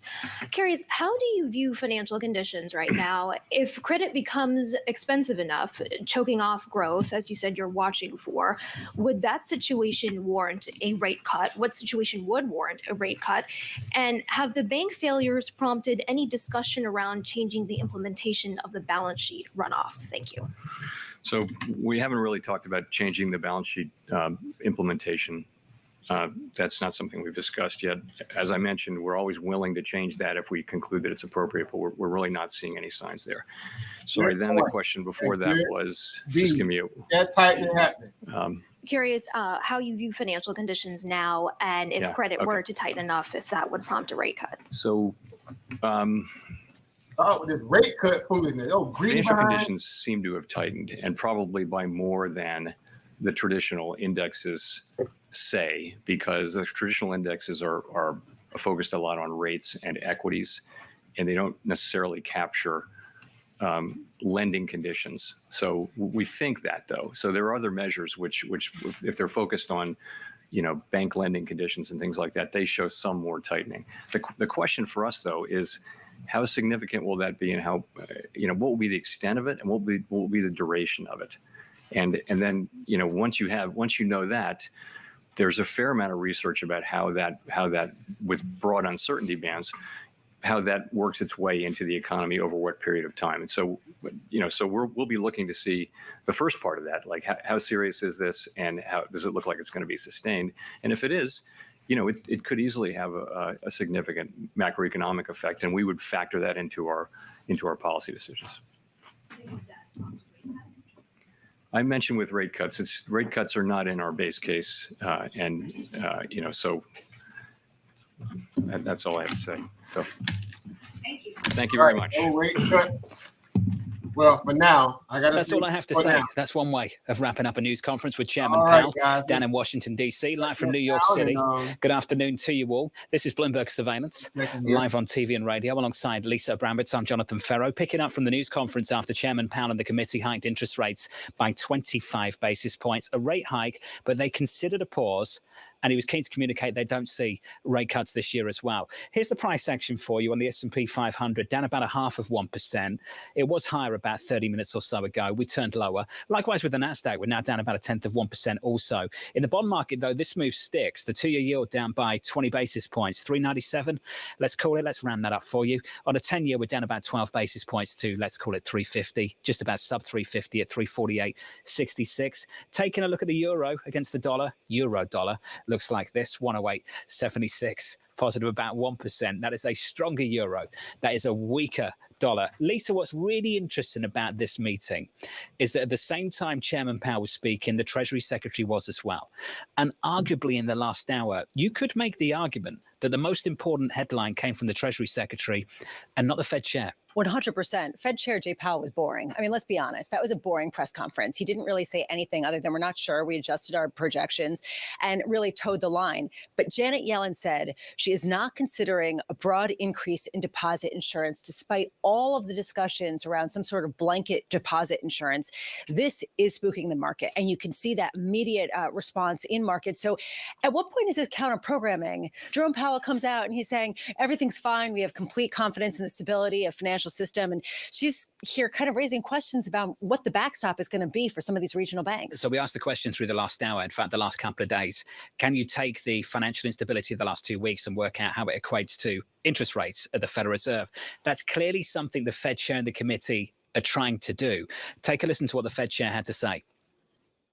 For purposes of our monetary policy tool, we're looking at what's happening among the banks and asking, is there going to be some tightening in credit conditions? And then we're thinking about that as effectively doing the same thing that rate hikes do. So in a way, that substitutes for. All right, so we'll get our own commentary now. Let's get to it, guys.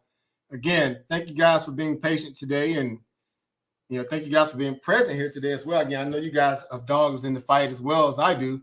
As market participants, in your own right, through different asset classes, and and also probably on a fiscal side when it comes to your own household, right? Your own budget and ideal of what that looks like, and having to deal with this regressive tax in terms of inflation.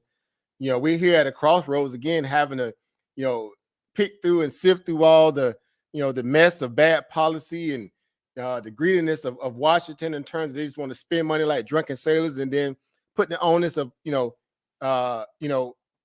people's suffering at the behest of the Federal Reserve, right? They don't want to do their job, in terms of Congress to deal with this. They want to put it all on the back of the Feds, and the Feds are, getting beat across the head with two sticks, one from Wall Street and one from the government, right? So it's just a mess, right? It just shows you the extent of just how asinine and insidious that this government really is when it comes to really looking at the degradation of mainstream everyday people and what they're dealing with, right? They just make these stupid statements like, the economy is fine and everything is great. They constantly fake it till you make it, right? The lies, as if people are not, competent enough to be able to deal with real information in real time and draw their own conclusion, right? It's just a steady ongoing barrage of just lies. Like I'm like people are sick of it, and they see it. The same thing that would happen with the whole, with the whole COVID situation, right? Just blanket lies. And so here we are again today on the fiscal side of things, having to, deal with this ongoing, scenario all over again, where you have a certain sector or group of people who want to have their cake and eat it too, again, at the behest of everybody else suffering, right? They want, Main Street to suffer. They want people to say, well, it's coming down. It's rapidly coming down. Inflation is rapidly coming down. All these old, incendiary adjectives and scenarios that they put, painting the picture that inflation is just really rapidly dropping when we know it's not. And yet you still have this easing effect that's happening because Wall Street, again, is running up assets still. They want to act as if that does not matter. They want the Feds to just cut rates, literally go from not even pausing, but just straight cut rates, right? You had like I think 1 or 2 banks that were thinking that the Fed should just cut rates at this meeting. Like, how ludicrous could you be to say that they should instantly just reverse course because 1 or 2 bad banks went down? Notice I said bad banks went down because they had bad, investment practices went down. Now, all of a sudden, we should just cut rates because they feel like the rate cuts that are already still in place, they're going to have that kind of drip effect where it will eventually, bring down inflation. But they still fail to realize historically, interest rates do not beat inflation unless you raise them above what the rate of inflation is.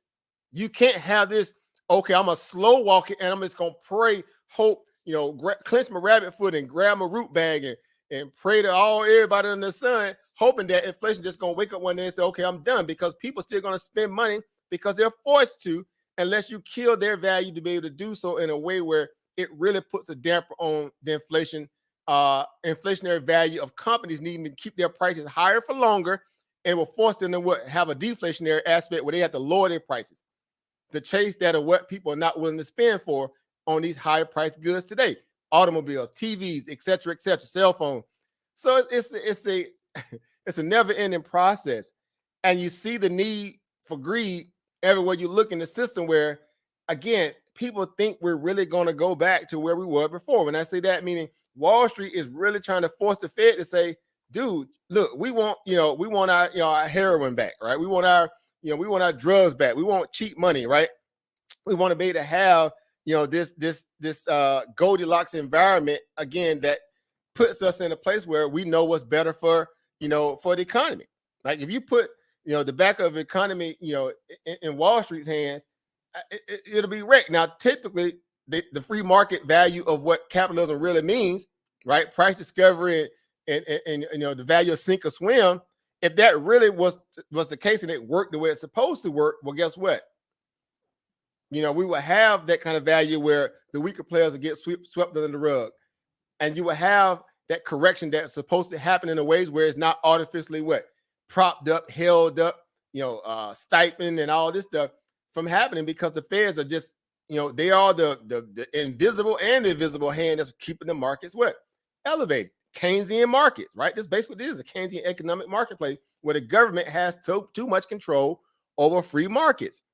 And this is specifically, this is purpose. This is a purposeful moment where they're actually doing this because they want the power. They want people to feel needy to, them cutting rates when they should be, really fighting inflation the way they're supposed to be doing the right way. They want people to look to them to make the decision that the free market would do ordinarily if the government was not in the way. Right. But anyway, we got beautiful people on the panel. I want to hear from the family. Again, shout out to everybody coming in today. Again, it's good to see you guys' faces. Good to hear your voices. Good to see you guys typing in the chat. Good to see that you guys are paying attention to your finances in a way where it's important. You guys learned so much on your own. You learned so much in different forums and groups. This is what it's all about. You got to know how the system works, right? You got to know how the corporation of America, the business that goes down in Washington down the street from me, how these very bad people, right? I just use the best language I could use, really go there to put on the facade that they really working for you when they're not. They're there to get paid from donors, right? These people got $150,000 salaries and $200,000 salaries, but everybody got 8-figure net worth. Make that make sense. How do you have a $200,000, annual job salary, but you work, 8 figures, and you come from not even a business sector value before your previous life in politics? Like, make it make sense. And people look at this stuff as if it's normal. But anyway, let me get off my soapbox. Good to have you guys in the building. Shout out to Oba Chris, Oba Brandon, Angie in the building. Everybody's again on the backside of YouTube tuning in. We appreciate you guys. Again, let's talk about it a little bit. I have a little time here. So far the rate hike decision as a whole, again, it's going to be a lot of parsing through this as the days go. Y'all know how Wall Street is. The first 1 or 2 moves in the stock market are always the wrong moves, because you need people to sober up and say, okay, well, all right, this is the reality of what was really said. This is the reality of the Fed minutes that were put out in terms of their policy, SOP program, their paper. How do we deal with this going forward? We're not going to get the pause, right? We're not going to get a rate cut, right? We may get one after May. So maybe we can try to price that in and use that as an excuse to run the market up. But ordinarily, they're still going to keep the balance sheet runoff ongoing. So we're not going to have any quantitative easing. That $300 billion, that was a specialty easing that they did to put on the balance sheet to backstop the bank. We don't know if that's truly them saying they're not going to do any more, as if that's enough. Well, that's only enough until another bank go down. We know that to be true. Let's not kid ourselves. It's enough for now. It's an excuse to say this is why we put that extra money back on the balance sheet, because we want to backstop these banking facilities without, lending program. But again, if another bank go down, and come to questions. We do know also that they're not going to do this blanket, bailout of all depositors going forward, supposedly, i.e. Janet Yellen. All right, she's had her moment in the sun. She said what she had to say. Jerome Powell didn't necessarily echo that, as you would think they would have been on the same page. So there's some discrepancy there. So are you going to backstop these smaller banks, or are you not? Right? Are you going to force them to clean up their paper? Right? Meaning if they got toxic assets on their balance sheet, are you going to force them to clean it up based upon what you saw with Silicon Valley Bank and First Republic and Credit Suisse, whatever? Right? So the one-time event that happened with Silicon Valley Bank being bailed out, was that just an anomaly? Was that just the poster child to case study them? But you still bail those people out. All right, you always can go back and reverse that process too, but that's what they would never do. Well, we know why, because again, nepotism. But anyway, what's going on, guys? I want to hear from you guys. I want to hear what you guys are thinking about all the fireworks of today. Again, so much so that I actually went and got what I wouldn't necessarily drink on a day like this, and I had to stop and get me some coffee, which is rare. But I will every now and then get if I get some, if I just feel like I'm just really pressed, because I went on a run before I came and did this live stream. I was out, exercising. So it's really not good for me on that level anyway. But anyway, I'm here. Let's discuss it. Anybody want to chime in on what was happening, what has happened, what you think is going to happen going forward? I want to hear from you all. Definitely open up your mics and let's get at it. What are you guys thinking right now? Hey, I want to say something. Oh, definitely. The I floor is think yours.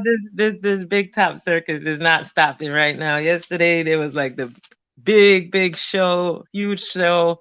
The thing with SWB, I mean, they're not the best example of a bank that should have been helped out. I mean, the CEO being that he's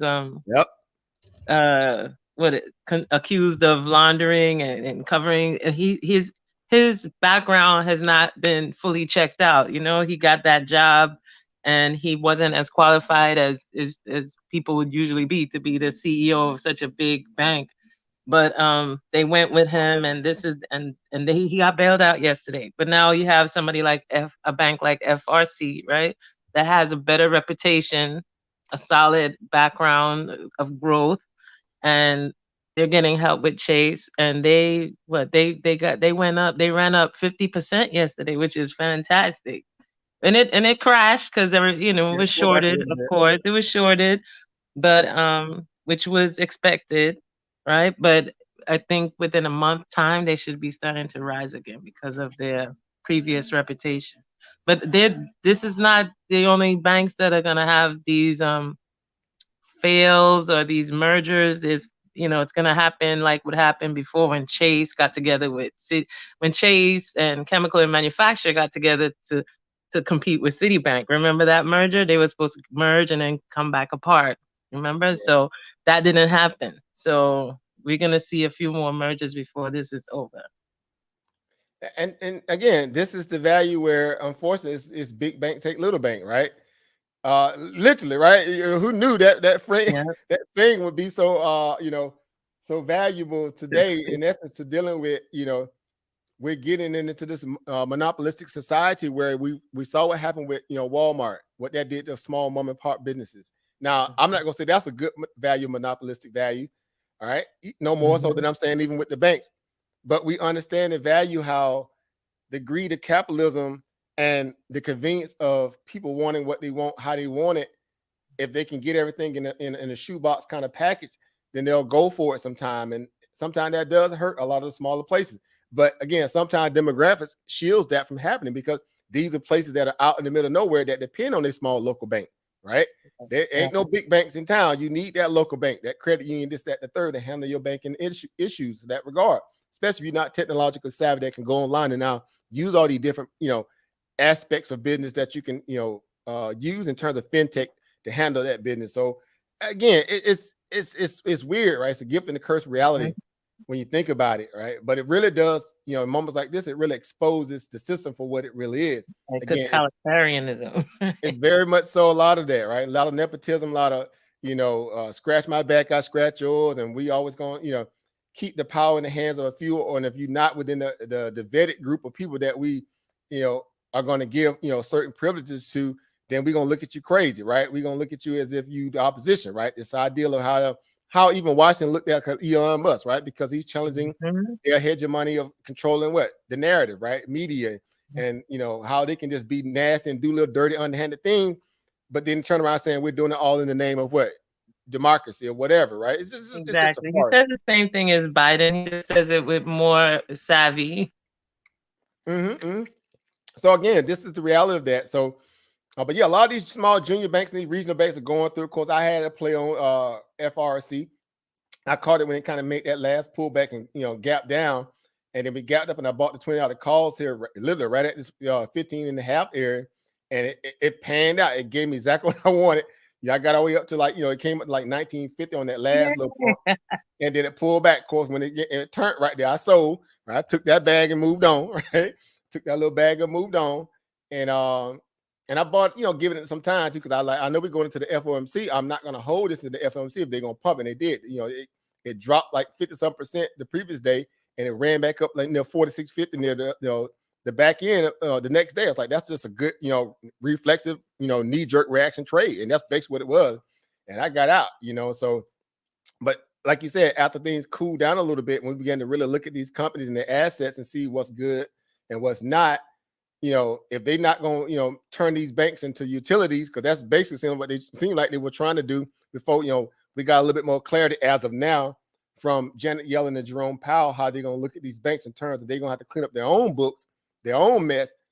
Then, yeah, you know, that may make some of these banks, you know, attractive, right? I'm of the camp, you know, less regulation, right? Less government oversight, less government, you know, interaction. Let people sink or swim, because that's how they look at the American people. We don't get bailed out, right? We don't get a chance to mess up, right? Our mistakes have to be very far and few between, and it's important that we realize that. So that's why we're very, you know, serious about, you know, increasing our knowledge base when it comes to financial literacy at every aspect of the game. Why? Because ultimately, when the crap hits the fan, no one's coming to our rescue, right? Unless we happen to be maligned with people who got that level of what? Protection, right? The complexion for the protection, right? That just doesn't happen with us on average, right? Especially a lot of in the urban, you know, communities in a lot of ways. So we're just being realistic here, right? And you just got to call it how you see it.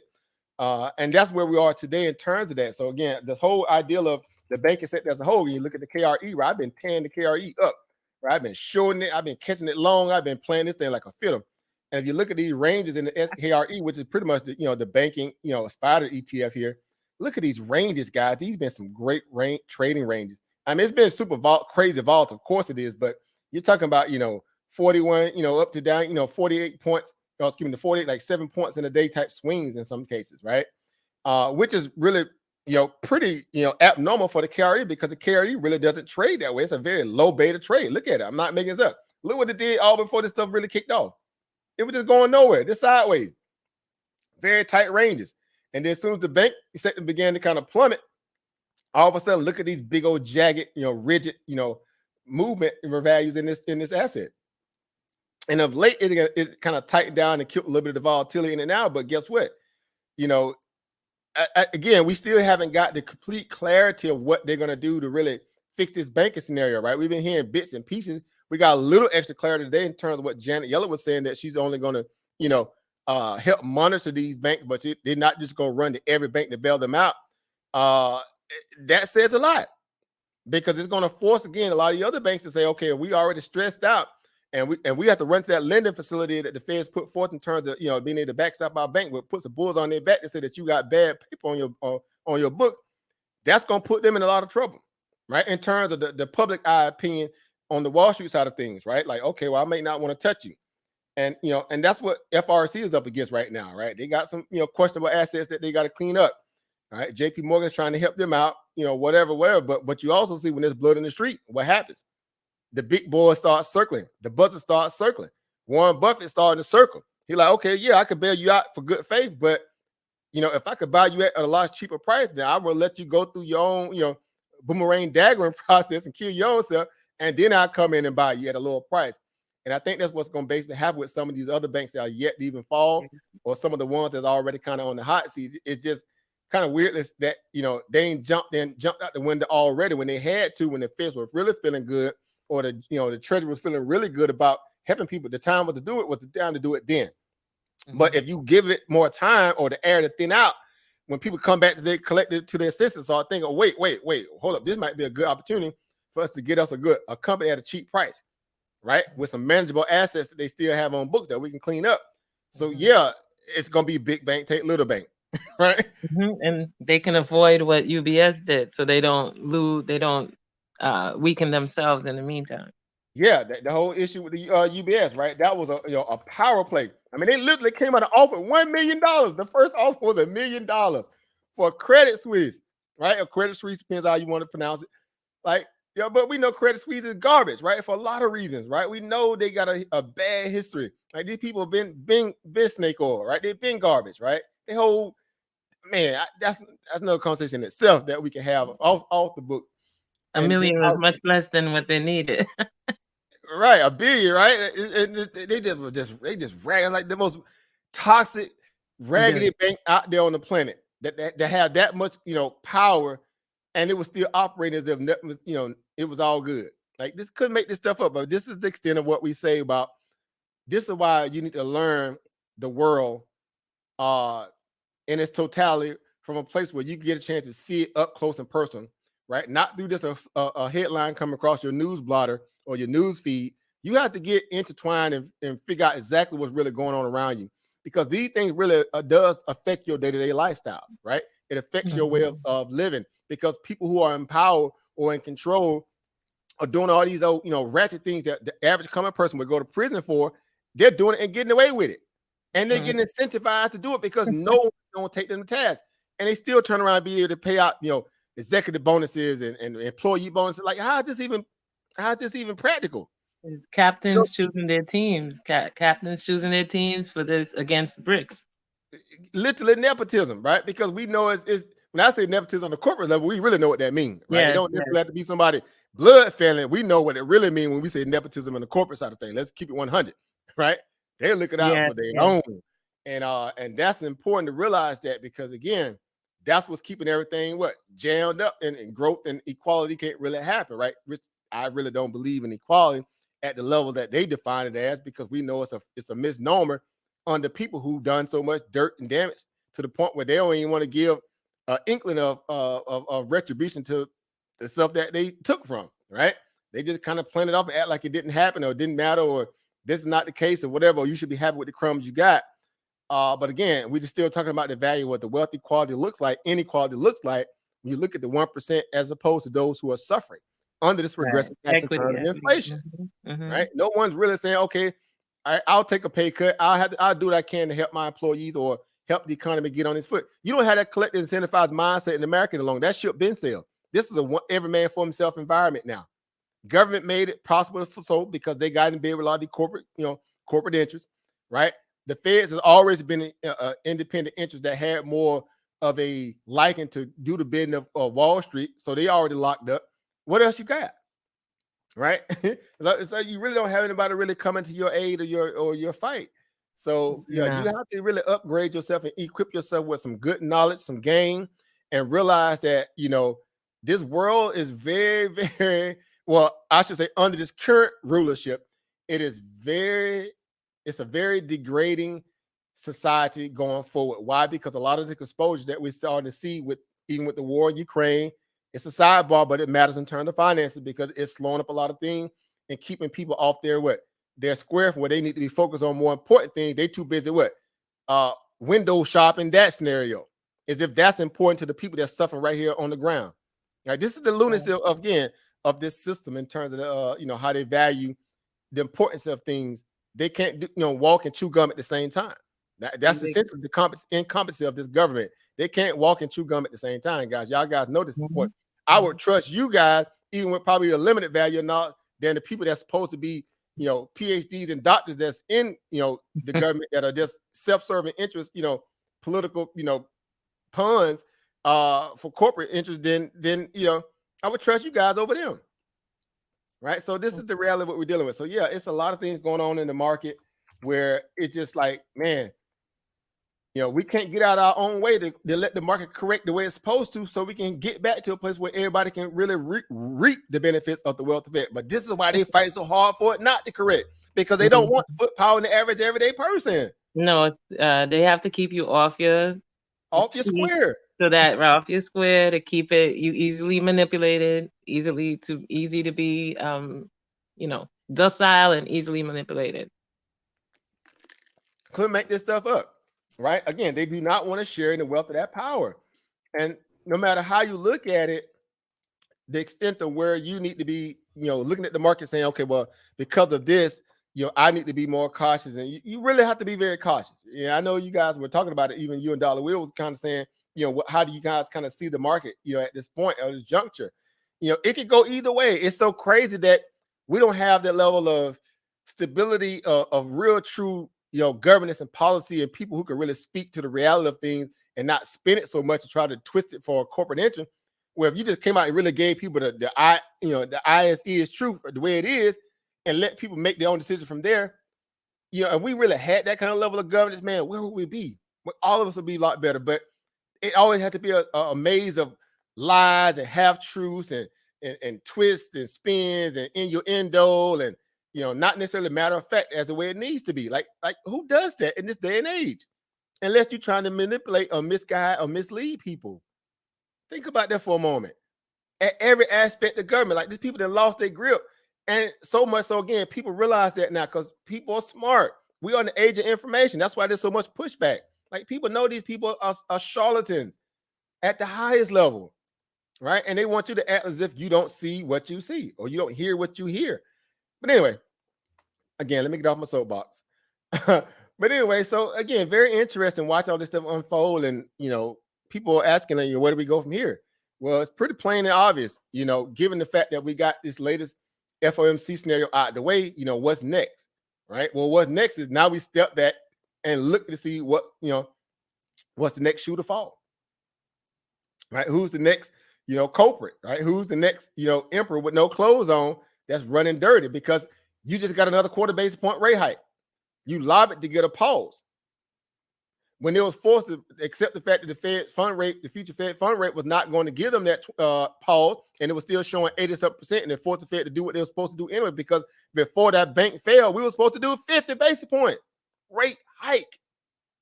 We were supposed to do a 50 basis point rate hike, and the terminal rate was supposed to end somewhere near 5 3/4 or 6% at the end of 2023. What has changed since then, guys? That's the question I asked. What has changed? Nothing. Unemployment is still low. Job numbers are still high. Wages increases are still moderate to going up, not really falling hard. How are you going to make the base case that this is a rate cutting cycle environment now? As if inflation just turned around and plummeted yesterday, and it has not. UK put out their inflation today. Did y'all see the read on UK inflation today? Did anybody else get that? Especially for my Forex traders, where y'all at? I know y'all should be watching that. Did y'all see the UK inflation numbers? Nah, I get a chance. They came in at 10.4. It went up 0.4 basis points. Yeah, I seen that this morning. It went back up. And they don't have half the mechanized value of production value because they're a real parasitic nation over there. They don't really produce nothing over there, right? They do a lot of paperwork hustling. And hence that's why Christine Lagarde, last week had to come out and do that 50 and she had to stand on it because they're in trouble. And the one bank that they were dealing with was obviously Credit Suisse because it's within their corridor, but there's still other banks over there, in Europe that they're gonna have to contend with. But nonetheless, inflation is going back up. Now, some would say, well, that's over there. We're different. How is it any different here? Right? Like employment here is still rock tight, solid. People getting jobs to fight inflation on their own. They're not waiting on the feds. They're going to fight inflation on their own. I say kudos to those people that want to do that. I don't recommend people having to do all that, but they got to do what they got to do because they can't trust the government and the government ain't doing nothing to help them. You know, and that's just basically what it is. It is what it is, they say, right? You can't trust these people, right? So, you know, again, you know, people got to do what they got to do. And I say, you know, if it matters, if we get to a place, again, look at Bitcoin. Bitcoin's on its way to kind of break out and try to go test that 29 to 30,000. What has changed? If this is supposed to be a store of value or basically, you know, a store of value to protect your money from the monetary system as a whole, what was in Jerome Powell's message today changed that thesis of what Bitcoin was pumping off of over the last, literally, if you look at this, the last, 2 weeks, 2 weeks, basically. What has changed? Look where Bitcoin came from. Bitcoin caught a nice little bull flag, right? Caught a nice bid. You know, it couldn't make this stuff up. We were way down here around, 20,000. We bounced. Before that, we were down there under 16. And then, all of a sudden, you mean to tell me the Bitcoin bulls feel like, their thesis is not, worthy now? Again, I'm just asking some very simple question here, because the market had took the approach that we were already headed towards the gold hedge. We were headed towards the Bitcoin hedge. We were headed toward possibly even being a little bit more, risque with tech and growth stocks, right? Because the ideal of a rate cut, or at least the pausing aspect of it, will come at a place where you get quantitative tightening coming to an end, the bank, but now all that stuff is what? Thrown out the window now. Like, we've seen this happen before. It happened in June when they pulled that last, well, before that, I take that back. We had the one in June, and then we had another one in October. And then we had the January effect, where the market just went stupid ballistic bullish on a lot of fake data that turned out to be revisionist data when they came out and told the truth that inflation was actually more than what it was. The BLSI got it wrong. They was lying. They either were lying or they cooked the books. It was both, right? And all the revision showed that inflation was higher than what it was. The job numbers were not where they were. And the market rallied off all that bad data. As I said before, when money goes down, ran to the stock market, you can't recant it back. It's too late. People are locking that in. But if they overpay you in your bank account, they can come back and get that even if you spent it, right? You're on the hook for it, right? So it's crazy, man. But anyway, this is what we're dealing with, guys. This is a comical moment. Again, it's a popcorn moment if I ever seen one. This is a popcorn moment if I ever seen one. Like, you sitting back watching these people literally scramble like roaches and rats, and you watching them implode and self-destruct and turn on each other one after another. And then you got other people, other nations are starting to realize their power because they got the commodities in the ground, in the trees, in the water. And they're like, wait, how come we've been sitting here allowing these people to take advantage of it this long? Like, man. Anyway, anybody just want to chime in? I can go on for hours, of course. But go get in there, Brandon. What's going on? What's going on, man? What's going on, everybody? Hey, Brandon. I had a quick question. How many banks do you think is actually solvent? Good question. Here's what's interesting. Now, they say the major banks, like all we call major banks, right? We got major banks. We'll just use that as a way of saying it, right? And then you have what they call these regional banks, right? And then you have what they call junior banks, right? Now, in terms of major banks, right? You say major banks, right? These supposed to be like the top dogs on the block, right? These supposed to be, they the pit bull with all his teeth, right? He went on snack or two pit bull, right? He got all his teeth. That means if he come across that fence, it's going to be lights out for you, right? Now, look at here. Let me go to this real quick. Exhibit A. These are the 15 largest banks supposedly in America, right? Number 1, JP Morgan, Bank of America, Citigroup, Wells Fargo, US Bancorp, PNC. Some of these banks y'all know, of course y'all do. Truist, Goldman Sachs, Capital One, right? TD Group, Bank of New York Mellon, State Street, right? State Street, a big investor, a lot of startups, a lot of stuff too, a lot of other stuff. Citizen, and they do a lot of Bitcoin stuff. They got in trouble with that. Anyway, First Republic Bank. Look at that. First Republic made the top 15. First Republic. And then last one, Morgan Stanley. Those are the top largest banks in America. Altogether, they have $13.4 trillion in assets under management. Now, these are what they call what? What they call operating banks. That's not including what? Equity value banks or equity companies, right? Which can be looked at as banks. Now you going off the script. Now you're talking about like what? BlackRock. Like BlackRock got more than everybody. Like BlackRock got what? They ain't near that much under their management under their own. Right? So these are supposed to be people that are supposed to be tried and tested and trusted. Think about that. Now, out of these top 15, if you had to pick up maybe 2 or 3 of them, whether you know anything about the banking system or not, sector or not, if you had to pick 2 or 3 of them off here that you feel like that might be getting tested over the next 2 to 3 months because rate hikes just went up another quarter base point, who may fall or get stressed out or who may get exposed having to go to that Fed lending desk to borrow money, which 3 would y'all pick? I'm curious. I'm curious about your love. Oh, 100%.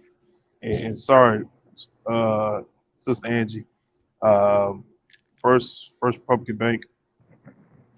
Say First Republic, because they already on the hot seat. It's just, as of now, they are until they can prove their situation. All right, that's just reality based on the numbers. Because what they started back in 2011, and that's right after the crash. They definitely got some of that quantitative easy money. They got a lot of that tech Silicon. It's in San Francisco, right? The branch is in San Francisco. Yep. But the one, right? Think about that, because all those banks were right there in the belly of the Silicon Valley beast environment. They were all the tech startups. They were all the, now they have made it type start tech sector scenarios. So they were right there in the midst of all that, and they were taking on a lot of that risky paper. Now, even nothing wrong with that, because again, you still have, like we all know, that's how you come up in business. You have to borrow until you can what? Until you can bank, right? The whole credit system is based upon that reality, right? You borrow until you can bank, right? I mean, you can get positive. But a lot of that was just, again, the fact that the way that they printed so much money after the subprime lending crash, it really spurred on a lot of what? Risky investing, right? Risky.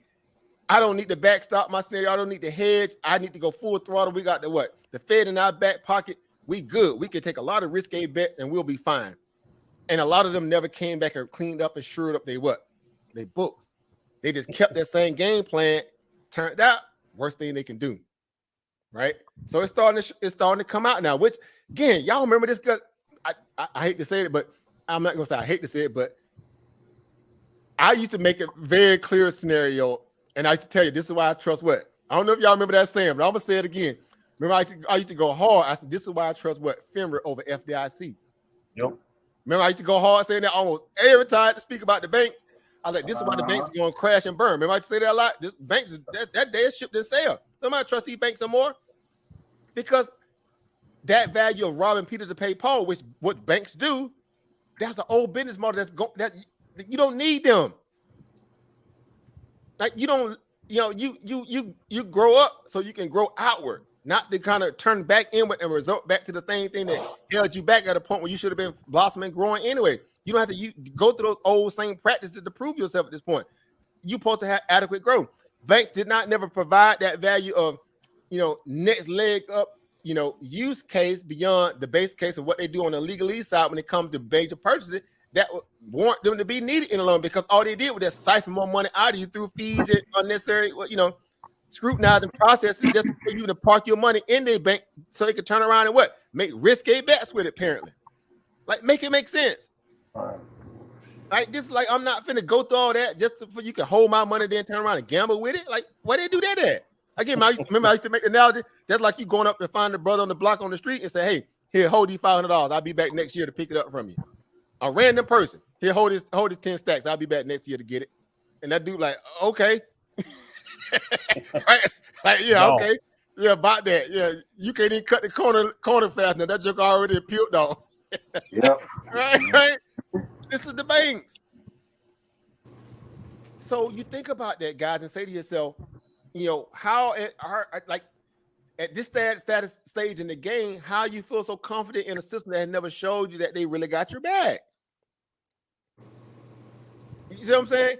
And so there's a lot of holes in these banks. There's a lot of reason why they shield and hide a lot of their financial diligence and practices. right? And they don't have to relinquish that information to a certain set time, and everything inside of that can be pasted over and papered over and changed and altered. It's the most hypocritical system of all time. These people stay getting. Look at Credit Suisse. Like Credit Suisse got fined like a gazillion times for criminal stuff. We're not talking about slap on the wrist type of stuff. Criminal dealings, and yet it was still able to operate. Think about that. Credit Suisse. What's going on, brother Snotball? I see you in the building. Shout out to you. Let me show you this real quick here. I'm sure y'all already saw the little meme or whatever, or the little chart on it, but I have a small one. I need to get the original one up, but let me show you this here real quick. I got to show y'all this here. Let's get over here, man. Let me show y'all this right here. This was look at this. This Credit Suisse, right? Let's go to Credit Suisse real quick. Can y'all see my screen here? Yeah. Look at Credit Suisse here. Let me show you this here. Where's that one right here? Right. This ain't all, but these just the date. You see the numbers on that? I mean, it's 2000, right? 2009. They got fined $536 million for bypassing U.S. sanctions. This is supposed to be a major bank that got sanctioned for bad practices, and they still was trying to do dirty business. Got fined. Slap on the wrist. 2014, fined $2.6 billion for evading U.S. taxes. What's that? HSBC? Credit Suisse. Criminal okay. Credit Suisse. That's what it really criminal sector. That's what they really their nicknames. Yeah. That's what it really need to be called, criminal. The criminal, right? Yeah.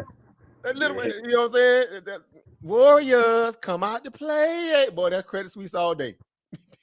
That's Credit Suisse all day. 2021, just literally a couple years ago, $10 billion was frozen funds on the Green Seal collapse. Bad business. Green Seal. Remember they had the old bad business dealing with Archipelagos? Remember that thing jumped off and then went down with that Chinese guy or the Asian guy? He was Japanese, I think. Maybe he had all that money on the books in terms of overly leveraged, and he was only protecting the few clients that he had. He was overly leveraged and he collapsed. Y'all remember that? It was all over the news about 2021 and 2020. Remember all those Archipelagos? Y'all probably remember the name. All you kept hearing them Archipelagos. Yep. It's in that same That's realm. in that video. That video that I put up on YouTube, that dude asked Jerome Powell about that too. Yep. Archipelagos, right? And this is just the stuff you see right here. They had way more dirty dealers than this. This is just what they call the soft stuff. They were actually dealing with doing business with cocaine runners and heroin dealers on the books. They were washing their money and stuff like that. They call it cocaine credit Suisse. That's another name that they call them. They actually call them cocaine credit Suisse. I ain't making that up, guys. That's what they nickname for people who really know them. Cocaine credit Suisse. True story, right? Look at it. Just last year, 2022, fined $475 million for defrauding investors. Like, where they do that at? And they still get to operate. This is so-called beloved Swiss, right? Remember Swiss National Bank? Everybody like to go park their money in Swiss National Bank. Remember, all the people that got money, they don't want to trust America. They go park their money in what? Swiss National Bank, right? Y'all all heard about this, right? Now you know why. Swiss bank accounts. Now you know why. The Swiss bank account. Now you know why. Because they protect it. They don't have that what they call it, the that law where people can come seize your fund. They're annexed and they protect it. They have sovereignty in that.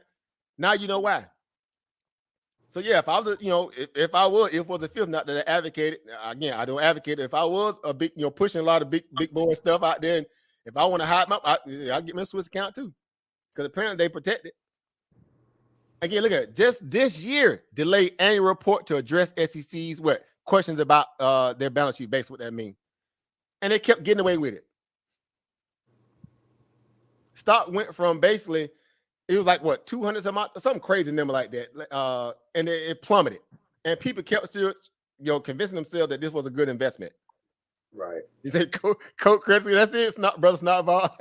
Yeah, they've been raggedy, right? Credit Suisse been a raggedy organization, right? So again, I'm just saying, when people show you who they are, believe them, right? Believe them, right? And so I don't blame UBS for saying, "Hey, look, I'll offer you $1 billion. I offer you $1 billion," right? They end up paying $3.2 billion. But did y'all see the latest news though? Did y'all see the latest news on that? UBS is thinking about what reneging on the deal now. They looked at the balance sheet a little bit more deeper and found out, oh, this is y'all real raggedy. I ain't making this up. Not making this up. Look, let me pull up an article. I ain't making this up. It was all good just a week ago. They thinking about pulling out now. Right? Let me show you. Look at. I'm gonna show y'all right here. This, like I say, this stuff. This is a popcorn moment. This is a popcorn moment for everybody watching these criminals turn on each other, implode, all that. It's starting to happen right before y'all very face. Look right here, guys. Y'all see that right there? This was just 8 hours ago. I ain't making it up. UBS, right? Hold up. Let me make sure I get that. This is the right one. UBS is weighing whether and how to end a deal that will have preserved most of its rivals' investment bank as part of its takeover of ailing Swiss lender. Right? Everybody was like, right? How Jamaican brothers and sisters like, It is what it is. If they walk away from this deal, and keep in mind, the Swiss National Bank was going to backstop them with $100 billion of liquidity if they needed it, meaning line of credit. That was a part of the deal. The Swiss National Bank was going to allow UBS to have $100 billion of ample liquidity, borrowing power, credit, whatever, if they needed it, if they just took on that toxic asset and Credit Suisse to shore up them from being basically having a run on their bank. You know how much that was? Say again? You know how much that was? I mean, what the deal? No. The asset that Credit Suisse has, like that on the management. Yeah. They had. It was like God. It was I got it written down somewhere. It might be one of those things I had on my that I put in there. I think they had like, it was like man, I know the number. I've seen like 1 million times too. It was a lot. It was a lot. They had a lot of bad debt on the books. Let me see real quick if I can find it. Okay. Let's see. It was around. I got it somewhere over, Brandon. I find it and get it, shoot it, post it somewhere. I seen it like 1 million times though. I just can't recall it right now off the top of my head. But they had a lot of toxic paper on the hand, right? Kind of same thing like with First Republic, right? I mean, for what it worth, it was still good paper, but it was bad. It was a bad investment. See what I'm saying? Because it was up about it was based upon those assets maturing over time, where they would get that level of interest off that in the event that the rate hikes would have turned the rate cuts at some point, and then it would have turned positive, right? But it was just too soon. One scenario where you kind of invested too soon, but that still does not absolve them from the bad investment. Why? Because they did it into a rate hiking cycle. Who does that? Right? That's like you trying to force them, take somebody main squeeze, and they're in the best love of their life, and you keep trying to push it. Hey, but no, look at me, like, dude, no, that's a bad investment. You get shot, stabbed, killed, or something. You pushing it, right? You pushing it, right? Let it go. They kept trying to, they kept the foot on the gas pedal, and turns out, this is the end result of that. And they were doing a lot of, again, some of the thing we were talking about as far as cocaine, Credit Suisse, they still were doing a lot of bad business like that was on the books. Remember how when Elon Musk took over Twitter and he went strictly running through all the books and trying to see, what was going on? Yeah. And he found out they were doing a lot of dirty dealings under the table. Yep. They were doing a lot of censoring by the government from the Democrats. They were doing all this dirty stuff under the books. That's exactly what was happening over there at Credit Suisse. But worse, of course, when you're talking about they were dealing with criminals. It is crazy. Breaking news: KBW Bank Index falls. First Republican biggest decliner. So that stock must be dropping or something. Let's run over there real quick. So yeah, they didn't get the mental break bailout that they thought they was going to get. Apparently, I just saw it pop up on Bloomberg. I don't know the stock falling out, but I just see it pulled up and saying that KWB is falling, right? So what is that about? Let's go see real quick. Okay, let's go here. Let's go to Man, let's go to FRC. My bad. No, it's down to $13. So something, it might be something else, another branch of it or something, or some. It's an ETF. I know it is. Anyway. Oh, okay. Or well, the KRE did pull back too, but okay. All right. Well, that was more of what's happening today, but tomorrow it may be ugly. It can get real in the field tomorrow, guys. I'm just saying tomorrow it can get real in the field. Right? We saw the market reverse those gains. We came all the way back to, matter of fact, let's go over to the charts real quick. And y'all keep talking while we at it. Keep coming with I it, was guys. gonna say that fear of missing out is why Credit Suisse hired that guy as the CEO, because they thought he had tech savvy and they thought they were behind, and this is where it is. They're rushing to meet those benchmarks. You my Credit Suisse, they current guy, Yeah, Miss Puxy, right? Don't get me started with that mess. Yeah. Oh man, I'm sure y'all seen the cleaner. Right. I might look. I was gonna spare y'all, but I'm gonna hit you now. I'm gonna hit you now. You shouldn't have brought it up, but so you trying to start something. I'm just saying. This is not my feelings. I'm just saying. They say once you go woke, you go broke. I don't know. Cause that's me. Silicon Valley Bank was a woke bank. I'm just saying. This not me picking shots. It's not me picking side, but I'm just saying. This was the CEO. Right, or the director of the head of investment over there at Credit Suisse. I mean, I ain't making this up, No, it was not. True story. His name is Miss. They put the MX now. That's the new way of saying, when you kind of a pronoun, I guess they put the MX now. Mixed Pips Bunts. Exactly. I mean, one minute. Hold on. Again, this ain't no shot fired to anybody to get down like that, but I'm just saying, look, you got to stop hiring people for all they extracurricular. You got to hire people to do their job. They're gonna do the job. Stop trying to make it about all the things that's not based upon merit. You see what I'm saying? Oh hell no! I just pulled it up.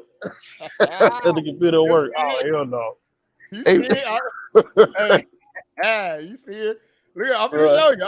Look, true story. This was the guy that was sitting there in charge of all the investments of Credit Suisse. He was in charge of the cocaine bears movies. He was in charge of them bricks coming across the board and everything. True story. True story. Oh my God! I'm gonna show you. You look like they're right here. There it is, right there. Oh my God! He had to get that done. He had too much pressure on him. There go. That's why Credit Suisse was the top best bank on the planet, right there. You're pushing them bricks and the balance sheets. I ain't making this up, bro. Oh man. I'm not making this up. That's and he got an award. I am truly honored and humbled by this award, and I'm proud of the progress we're making towards all forms of gender diversity. See, they were giving people awards for this as opposed to being able to balance the balance sheet. Make it make sense. They start awarding sexuality and diversity based upon it looks good from the optics of where we're moving towards as a I should say these Western nations, because they make sure I keep it 100. Everybody don't follow this. And they awarded this as exemplary over people who are hard working, went to school, got their degrees, and they out there doing right by what's right under their programs. And they awarded this because it went to be bold and daring to do that and step out there like this. And these are people who getting jobs and can't work a lick of X's and O's on the balance sheet. Make it make sense. And then they reward these people, for bad behavior. Make it make sense. That's why Credit Suisse is at like what 94 cents right now. Look, it need to be worth negative 2 pennies. 2 pennies, right? Our favorite thing. 2 pennies. So you need to go back to the OTC market. They made all this stuff right here relevant over you actually doing your job. Make it make sense, guys. This ain't me coming for people who get down like that, right? That I'm old school. That stuff has nothing to do with business. That's the stuff you do when you leave the workplace. As the saying goes, when you come to work, whatever problems you had, you're supposed to leave it at the front door. Y'all heard that saying before when you worked at corporate America or any business. Whatever you're dealing with before you got that job, you hang it up at the coat rack before you go into that environment, because everybody got a lot of stuff going on, but you here to complete a mission, get paid for it. You don't bring all that stuff in there and then make everybody feel, threatened by it and sensitive by it. If they don't want to deal with that, they force people into a chokehold. That's their brand. That's their brand. They're coming away from duality. Think about it, and if it ain't moving the bottom line in a way where you still seeing that level of high performance, because apparently it didn't. Because look what happened over at Silicon Valley Bank. They invested in a lot of those programs. I ain't saying that to be whether it be good or bad, but they had a lot of money invested in the Black Lives Matter. They had a lot of money invested in the LGBTQIA community. They had a lot of money invested in a lot of those programs. The George Soros was behind them. Gavin Newsom was behind them. A lot of people were behind them. It was all about those kind of programs. And what happened? The company had a whole lot of toxic assets under management that were risque and very ineffective in terms of them running an established business and putting business over what? Over y'all know what I want to say? BS, basically. If you can't separate go ahead. That's a method to the there's a method to the madness, because they're trying to make everything unisexual. So it goes into the whole transhumanism. You get it. That's just a step to that. They don't care about who gets hurt or who gets. They want to reward losers and winners. Everybody win. That's not how the world works. That's not what self-preservation is about. If you do hard work, you should be rewarded for your hard work. Fourth place person should not get a first place trophy. I'm sorry. That's not how, that does not equip people with the incentive to try harder. Think about that. If you reward mediocrity all the time, how are you going to have an innovative society to go forward and really crunch numbers and really, knuckle down and really plan and strategize for the future? It's a utopian type of illogical mindset. Think about it. Y'all guys know it. I got to say, think about it, because I know everybody that's not on here may come through and look at this or listen to this later in the future, but that's just the reality of things. Again, I'm just of that mindset. People got to be able to kind of you got to be able to get it, right? Because if that's the case, that you might just say everybody that was locked up for conning and criminal behavior when it came to getting over people, you got to take them people out of prison now, because you're doing the same thing by rewarding these mediocre people, because whatever they saying apparently is not being validated by the fruit of their work. They crashing businesses, causing problems, making the environment all tough to be in, because they're trying to force people to accept a scenario, whether you do or you don't. Again, I'm not telling you should or you should not. I'm just saying from a place of business. They say business before what? BS, right? Well, how you get to pick and choose that dynamic? Because that's essentially what they're trying to do. They're trying to force you to accept that dynamic over actually just good business. You see what I'm saying? If you do good business, people are going to deal with you because you do good business. You're a man or woman of your word, and your actions speak more louder than your living lifestyle or whatever, right? Because that's not front and center every time I do business with you. You ain't roll up to me saying, oh, in order for me to do business for you, you got to accept my scenario, whatever. Anyway, let me move on from that, man. I know, look, I'm just saying, this is cocaine credit squeeze right here. That's every bit up right here. Mix. I don't even know how you say it, MX. How you say mix? Pips, bunts. I don't even know how you say that there. Look, I'm in my Cat Williams moment. I don't really looking sideways on that one there, because I don't even know how you even represent that. But anyway, yeah, it is just crazy, guys. This is what you're dealing with. So there's a lot of things going on. We don't know, again, for what it's worth, man. They're in a really, really, really, really tight spot. They're in a real tight spot. They're in a really tight spot. All these little companies and all these little, whatever, it's going to get real in the field. So again, when you think about the marketplace as a whole, again, we talking about flight to safety. I know Dollar Will was speaking about some of the assets in terms of gold and many other assets in terms you want to look at. There are pockets of opportunity out there in these marketplaces that you have to still look at in terms of being very peculiar about. Why? Because we understand that this is a picker's market. Everything we spoke about emphatically literally over the years, guys. We were preparing for this. We were. I mean, you just had to be very honest and look at the information for what it was and really deal with it. Now, a lot of this stuff being so whipsaw action, it's hard to even really put down a good thesis and stick by it. Why? Because everybody's too busy trying to fight to get what they feel like, they want out of it. But the underlying truth of where the market needs to be looking at, where the market needs to look at the data for what it really is, it still errs on the side of what? Caution. Why? Because inflation is the dragon in the room. It's the elephant in the room. I don't care how much they want to push whatever policy, whatever this, that. No, until you defeat inflation or at least get it tamed, you in trouble. And we just found out more than anything that every time we go through these moments like this and having to explain, to people because government officials can't seem to do a good job at it, it shows you that they don't have no credibility. These people have no credibility, none. And it just boils my blood when I hear people say, I trust the government. Why believe in the institution? Well, if you don't believe in the institution, then you just won't.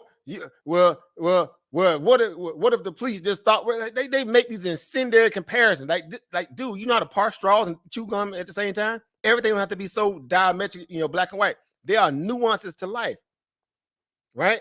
There are nuances to life, right? I just got some breaking news. Another breaking news came out. SVB $30 billion bailout for First Republic. How is a troubled bank bailing out a even more troubled bank? Bruh. I hope that move to stop. That's all I'm gonna say. This just came out. I just saw some news say it says let me see, this just hit too. If it is, it might be a good bounce for or let's just old news. You see that? Did y'all get the same news I just got? Bazinga just put out. It said that First Republic's $30 billion bailout and what it means for U.S. Oh, it might be some old news. They just had the headline wrong. They had SVB. It's Bazinga. So they already got that $30 billion. Discern yeah, so that might have been just old news recycle. They just dropped theirs. Okay. I'm gonna say, because I was like, let me see. This start from the move. Because it popped up a little bit, then it went right back down. Right. Matter of fact, y'all not seeing it. My bad. Forgive me. Yeah, so it's interesting out here, guys. It's very interesting. It popped up a little bit, the 1367, then it just fell right back down. So I guess it was just old recycled news. But anyway, distraction. It's a distraction. I will say this again. Now, when it comes to solvency, if anybody is to be saved, First Republic does have an ability to be saved, unlike a signature bank. They just took that off the books right out the gate. They didn't give you a chance to even trade that one. I was mad too because I had that on my radar literally last Friday, going into the week before they halted it and took it. They took it over, right? Remember, they took it over. I had it on my radar. I got receipts to prove I was going to short the brakes on SBNY, and they didn't give me a chance to. First Republic, it does have some decent paper. It does have some toxic paper, but there was a lot of it possibly can be salvaged, and it does still make for a good potential takeover target because of that. Now again, I feel like it still has more time. It has to go through this kind of purging process to see what that may look like. Right now, I wouldn't touch it because I traded it, for the reflexive bounces and stuff. I'm giving my paper. I get it. Get in, get out. More. Yeah.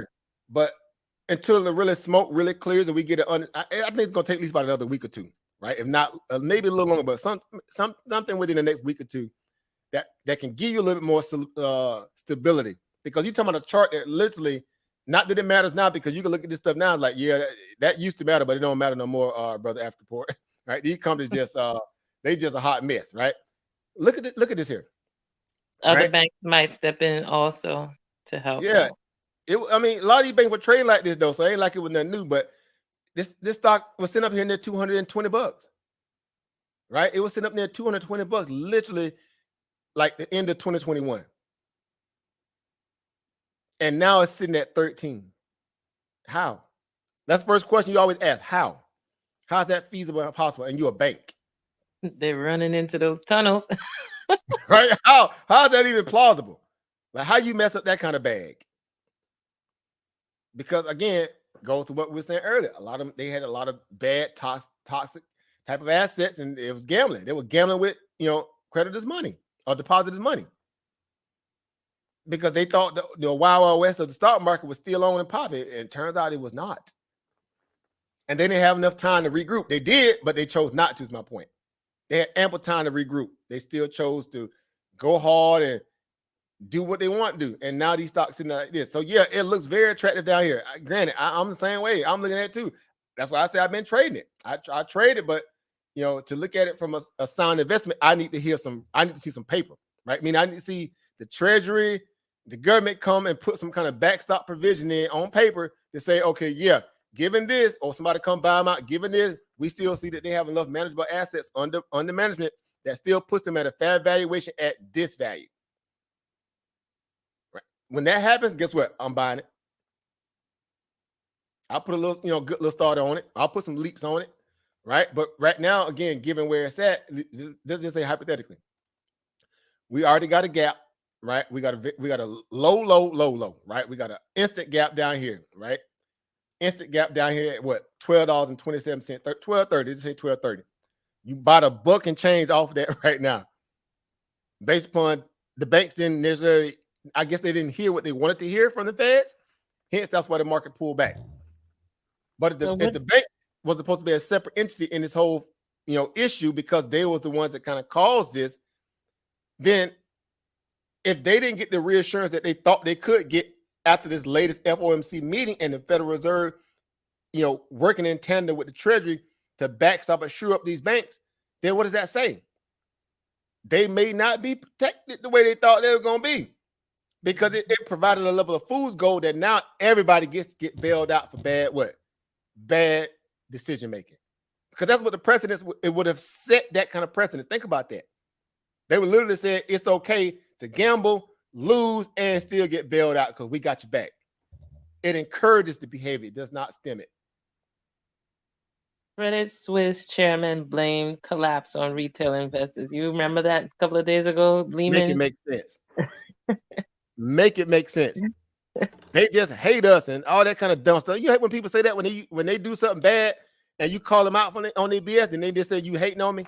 Don't you hate when people say that stupid stuff like that? Like, no, you just ratchet. You raggedy. You sounds like more regulations for retail investors. Like everybody want to be a victim. This is the side they're trying to promote.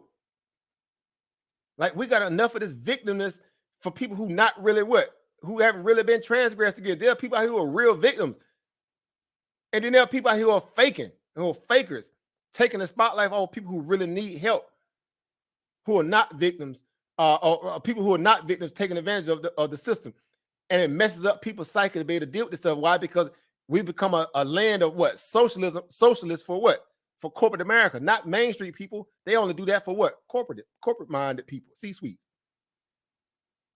Like, I'm so happy to see all this destabilization happening right now. I know it's weird to say that, but I am. Why? Because something had to toggle the system up to get people to see it for what it really is. Everybody can't be at a football game, basketball game, track and field meet somewhere being distracted. Sometimes you got to face the real world and stop acting like you don't see this stuff for what it really is. Because a lot of people don't follow this stuff like you guys do. They're out there living in la-la land. And they're being taken advantage of because they choose to act as if they are safe because they think FDIC insurance is solid. FDA approval is solid. CDC recommendations is solid. USDA, recommendations are solid. People bank on that stuff. And this day and age have no self-governance within their whole perspectives.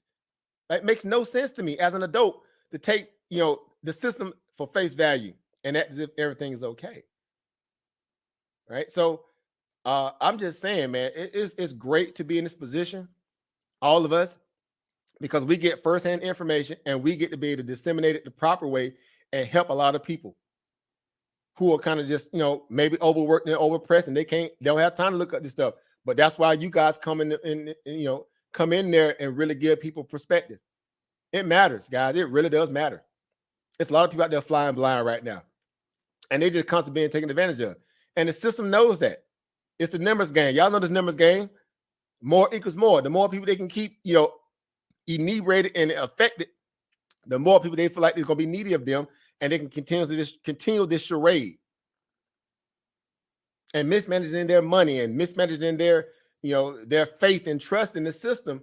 And yet and still you got in 2023, you have banks still doing the same thing they was doing back in 2006, 2005, 2004, leading into 2007, 2008 financial crisis.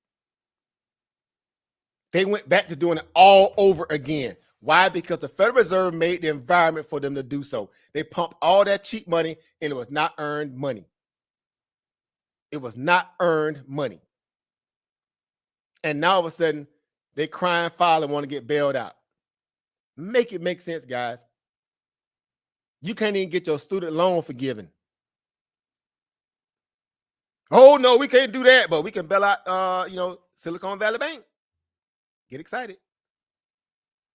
Or we could throw another $350 million over there to Ukraine, give it to Zelensky so they can take that money and give it to their wives and girlfriends and buy yachts and everything else that just recently came out and got exposed. And again, make it make sense. And they still sending the money. Buy some nickel. Think about it. And give them some stones in return. Make it make sense. Like, these supposed to be so-called smart people, and ain't nobody got no vetting processes any longer. Like, where they do that at? Like, we ain't teaching the future kids no kind of value of checks and balances and responsibility. They just think, okay, well, I guess it means that, yeah, we just whatever. But yet they still can't get bailed out, though. That's what's crazy about it. They see it's happening. They may not can make sense of it all, but they know if they really came to the system and say, hey, could y'all help me out, this, that, third? And the system be like, no, we can't do that. We ain't built that way. You got to do it. But I just saw you bail out a company that was doing bad, this, that, and the third. How you? Well, that's different. How? Throwing it away. Man, this is why we say sovereignty over acquiescing to the system status quo. You got to figure out a way, somehow to guard your sovereignty in this foolishness. Because if not, you're gonna get swept under the rug. You got to figure out ways to finance your reality, some way, form, or fashion, void of putting all your power in the hand of corporate values and government values. You got to find ways. And I'm saying it because as investors, that's what we're here for anyway, right? We want to be independent of a lot of this stuff. And that's why we know how important it is, because you see it for what it is now. Right? You could not make this stuff up, right? And you say to yourself, how these people been getting away with this stuff for so long? How? Right? But then you know why. You know why. Because again, it's a part of the what? The good old boy game. Right? Yeah. It's the good old boy gang. I always say, I made this comparison the other day. It's the game that can't shoot straight. That movie, I don't know if y'all seen that movie, but that movie crazy. Y'all might need to go revisit that that movie. That would be the banking sector. That would be completely the banking sector. The game that can't shoot straight. Y'all might need to go check. Matter of fact, y'all might need to go watch that one again, because that's exactly what reminds me of the banking sector at this point. They are that raggedy, right? Let me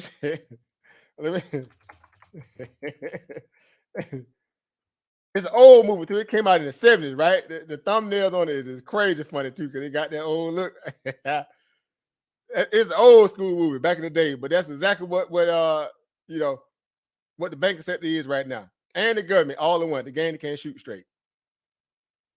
Classic. Yeah, they're using old scripts because they can't be original. They're just playing back old scripts. That's exactly the right thing to say. Totally right. They're just biding time. They're just stalling. Could make this stuff up. Right, and it's a comedy too. It's super funny too. It's funny too. I'll give it credit. It's funny. But yeah, again, man, it's you kind of dealing with the situation, in real time, and you're seeing what we've all been kind of planning for here, in terms of being able to kind of make sense of this stuff, coming into an environment where whether we knew this stuff was going to happen or not, but we were very adamant in saying that this is why you want to protect yourself. This is why you want to be, very, prudent in your assessment of what's going on in the marketplace, lessen your exposure, right? We're nowhere near in all clear. We knew that recession was coming. We knew that there's going to be stresses in the market when, this whole ideal of the inflation, degradation was going to kind of eat away at all this froth that was happening in the marketplace because all this stimulus that happened over the past 14 years, it was coming to a head. You guys saw the same interview I did with Jeremy Grantham. Before we even saw that interview, we was already thinking that way, that this stuff it's going to implode on itself at some point, right? It took those people and the Michael Burrys and the Jim Chanos and many others to kind of say, hey, guys, yeah, you might want to be a little bit cautious here. A lot of the silly people in Wall Street, they kept saying, no, y'all wrong, bro. We got this. Like, no, y'all don't. Y'all just fighting the situation. Y'all making it worse by fighting it. Because, again, they've polarized people from having that kind of all-inclusive mindset. Why? Because no one has credibility to trust one another. Why? They built that environment. They built that environment. Notice I said they built it.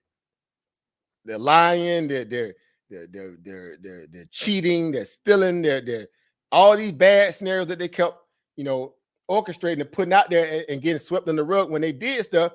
Like, dude, we don't trust this. We don't trust you guys. We don't trust none of this. Like, I'm out. Like on Shark Tank, I'm out. Right, I'm out. That's basically what that was. Like, we out, bro. We done with this. Right, all this. I mean, it's just one thing after the next. So until you get the ability to see things, again, I'm just saying them puts right there. I was saving that bacon. I was saving that bacon. I bought more up here above 401. I was saving that bacon there. This is why I hedged them 394 puts right there ahead of the FOMC. And I sat through all this right here. I sat through all that there on them same puts I bought the other day. I sat through them because I just was following the data. And I bought more up here over 401. Right? I bought more puts over here at 401. And I was saying, all I need this thing to do is come down here and fill this gap. This gap around 393. Filled it. That's why I bought the 394s, because 394 trended right at the 200 moving average on the 15-minute. Of course, the hourly chart going to show a little different. We got this thing all the way down to 391. Look, Wall Street can't fool me. They could have. I'm not saying I was going to be right, but I went with what my thesis directed me to do. I'm making statements based upon what the data is showing me. They don't have no way to get out of this. They stuck. Because y'all, like we said, when we're talking about the variables still weighed in favor of the Feds having to keep their foot on the pedal. Why? Because if they would have relinquished that, it would expose that there's more problems in the system that people were really looking at and not wanting to believe.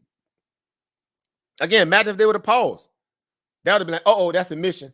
They are admitting that there's way more problems than we were told there were by the president and the Secretary of Treasury. They was not going to risk that control. The market was already overbought. Why? Because they ran the market up over 170 some points up into this whole fiasco of a pause, pivot, all this cylinders like stop.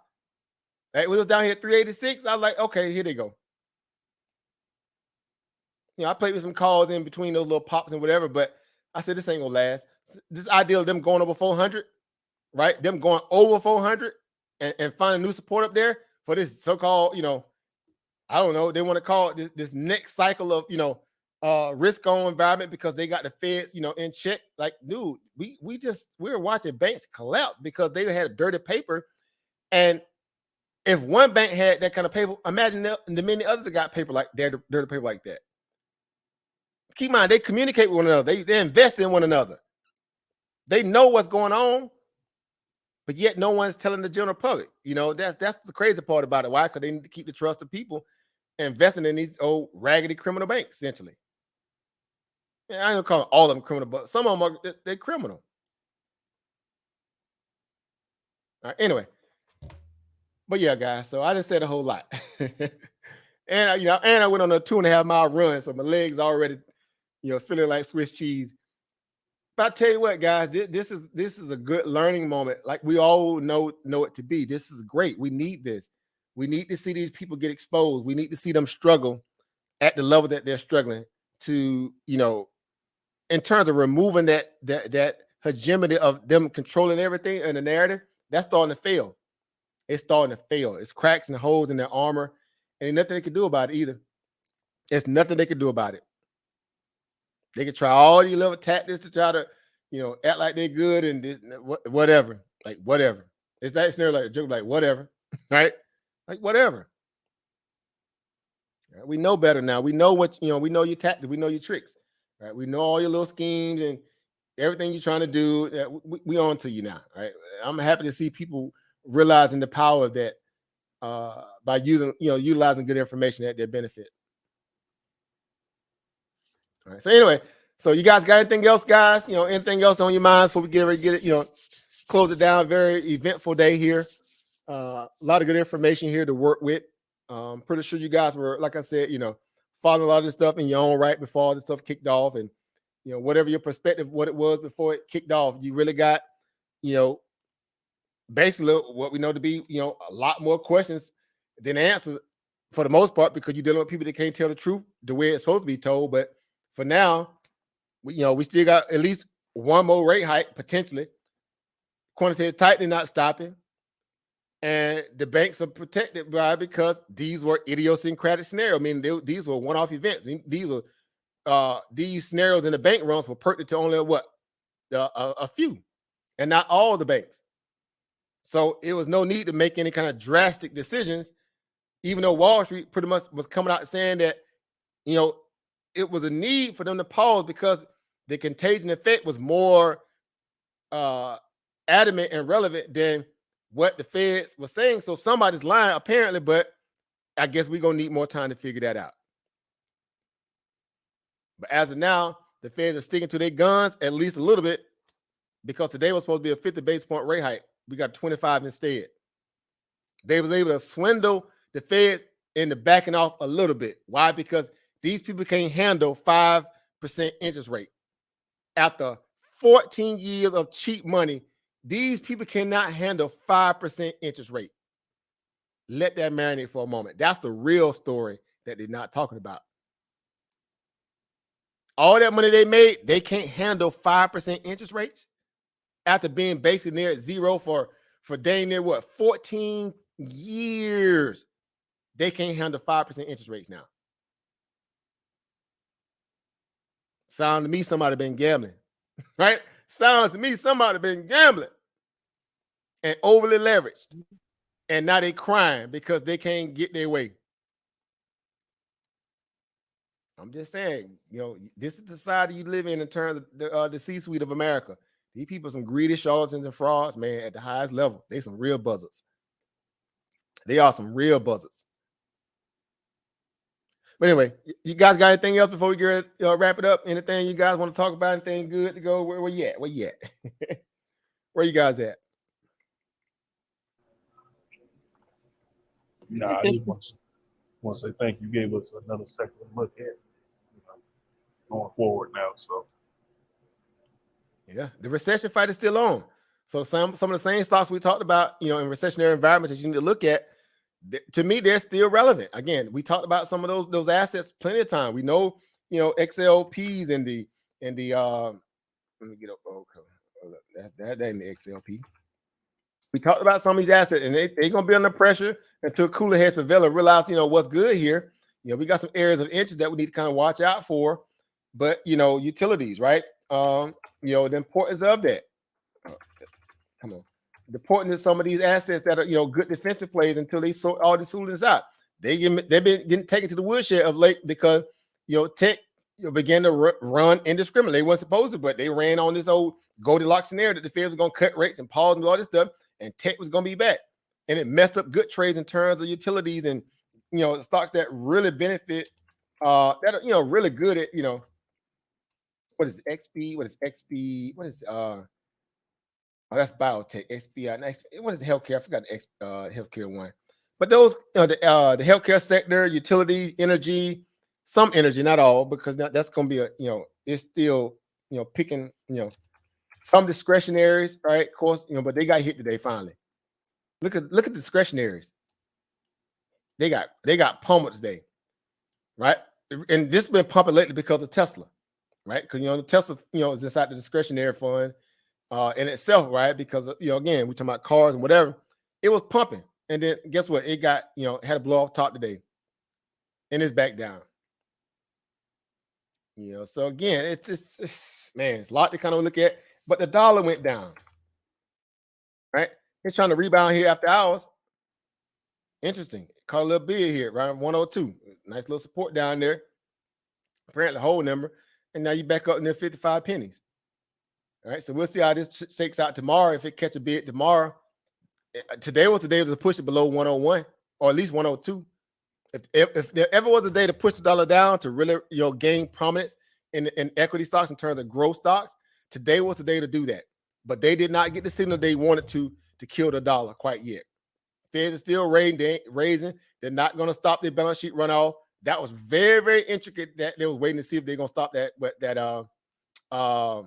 balance sheet runoff. That's not happening now. So that still put more, pressure on gold and a lot of other assets. They still could do good, but the dollar's still alive for now. The dollar's still alive for now, right? 10x, 10-year yield, same scenario, right? This line in the sand always been at 3.5. Look here, they pushed it down below 3.5 on all the knee-jerk reaction traded throughout the day, on the back of the Fed decision, and now what? It closed right back above 3.5. Couldn't make this stuff up. Tell them about the gun line, boss. Tell them about the gun line, boss. That 10-year yield, they know what's up. They know what's up. They playing dumb, but look, that 350 is the line in the sand, guys. We done talked about that 350 line so many times. You guys should be ready for it. Right? Anything definitely below it and it's struggling below that, yeah, to kind of be, getting your bag in some of them tech growth stocks. Some good value plays in there too. Everything above it, get very cautionary in terms of tech. Right? Above 3.5, and it's showing strength above 3.5 and percolating a little bit in, get cautionary in tech. Because they still gonna have to service their debt now over what? Over 5% now in terms of Fed terminal rate. Now, since it went up, they're gonna have to service all the high debt that they racked up during COVID and before that at a much higher interest rate now. They borrowed a lot of money at dang near zero interest rate, but now they got to service that same debt literally about 2 years later.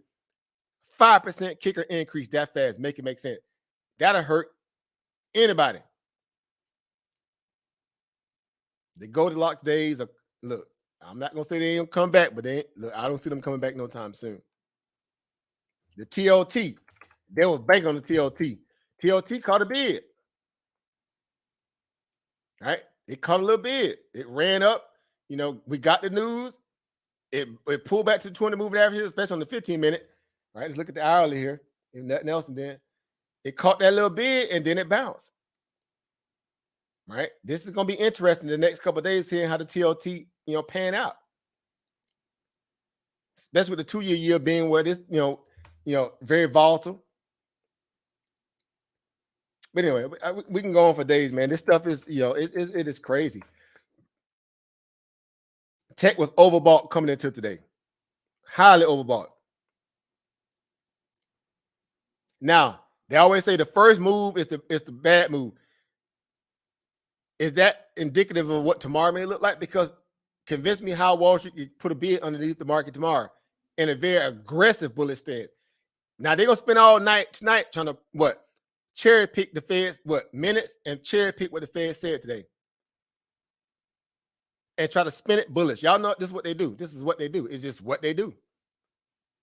There's no bullish story going forward at this juncture that makes you be that much risk on. You have to be very selective because you're now still underneath another quarter basis point rate hike that's going to really seep its way through the system on top of what was already put out there and sniff out these bad people who had bad business on their book that can't handle rates at a higher price now when they had ample years to do so in terms of hedging their books to be able to deal with a day like today.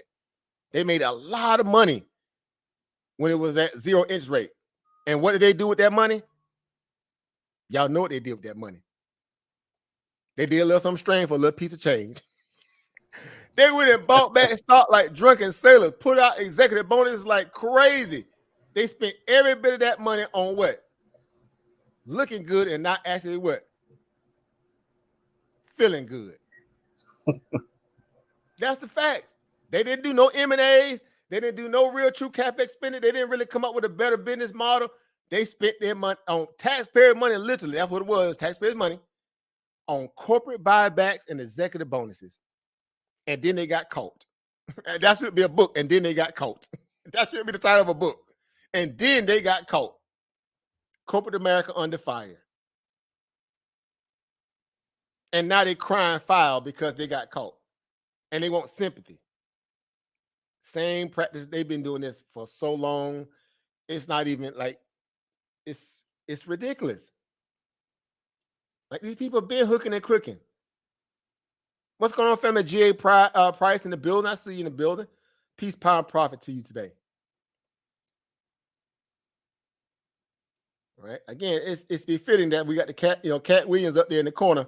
You looking like, make it make sense, bro. Make it make sense, bro. Make it make sense. It's crazy. So again, I don't know, how else to kind of put it at this point. You're gonna have to be really, really cautious here, guys. You got to be cautious. It's gonna get real in the field, right? It's gonna get real in the field. If they find a way to put some good news or pockets of information, then so be it. Get after it. Just be cautious. But ultimately realize that when you go look at that CME Fed fund rate, and it's showing you certain values of because again they got it wrong a lot of times. As much as they said that they thought that they had it right in terms of the messaging. You can price in the Fed cutting rates at certain so on say, oh, they may not do a rate cut, because you still had people thinking that they weren't even going to do a rate cut. Guess what? Y'all remember when I came on and I showed y'all the CME Fed tracking tool that they had priced in a 98.6 rate cut. Again, pause, or basically at 25 basis point, and it was going to be basically no rate cuts for next cycle. You remember when I showed y'all that early on? Yep. Let's refresh that look right now before we get ready to get out of here. Let's go just take a peek and see if they still feel the same way. Remember, it was like 98.6 that this was the last rate hike, right? Let's go see if they changed their mind.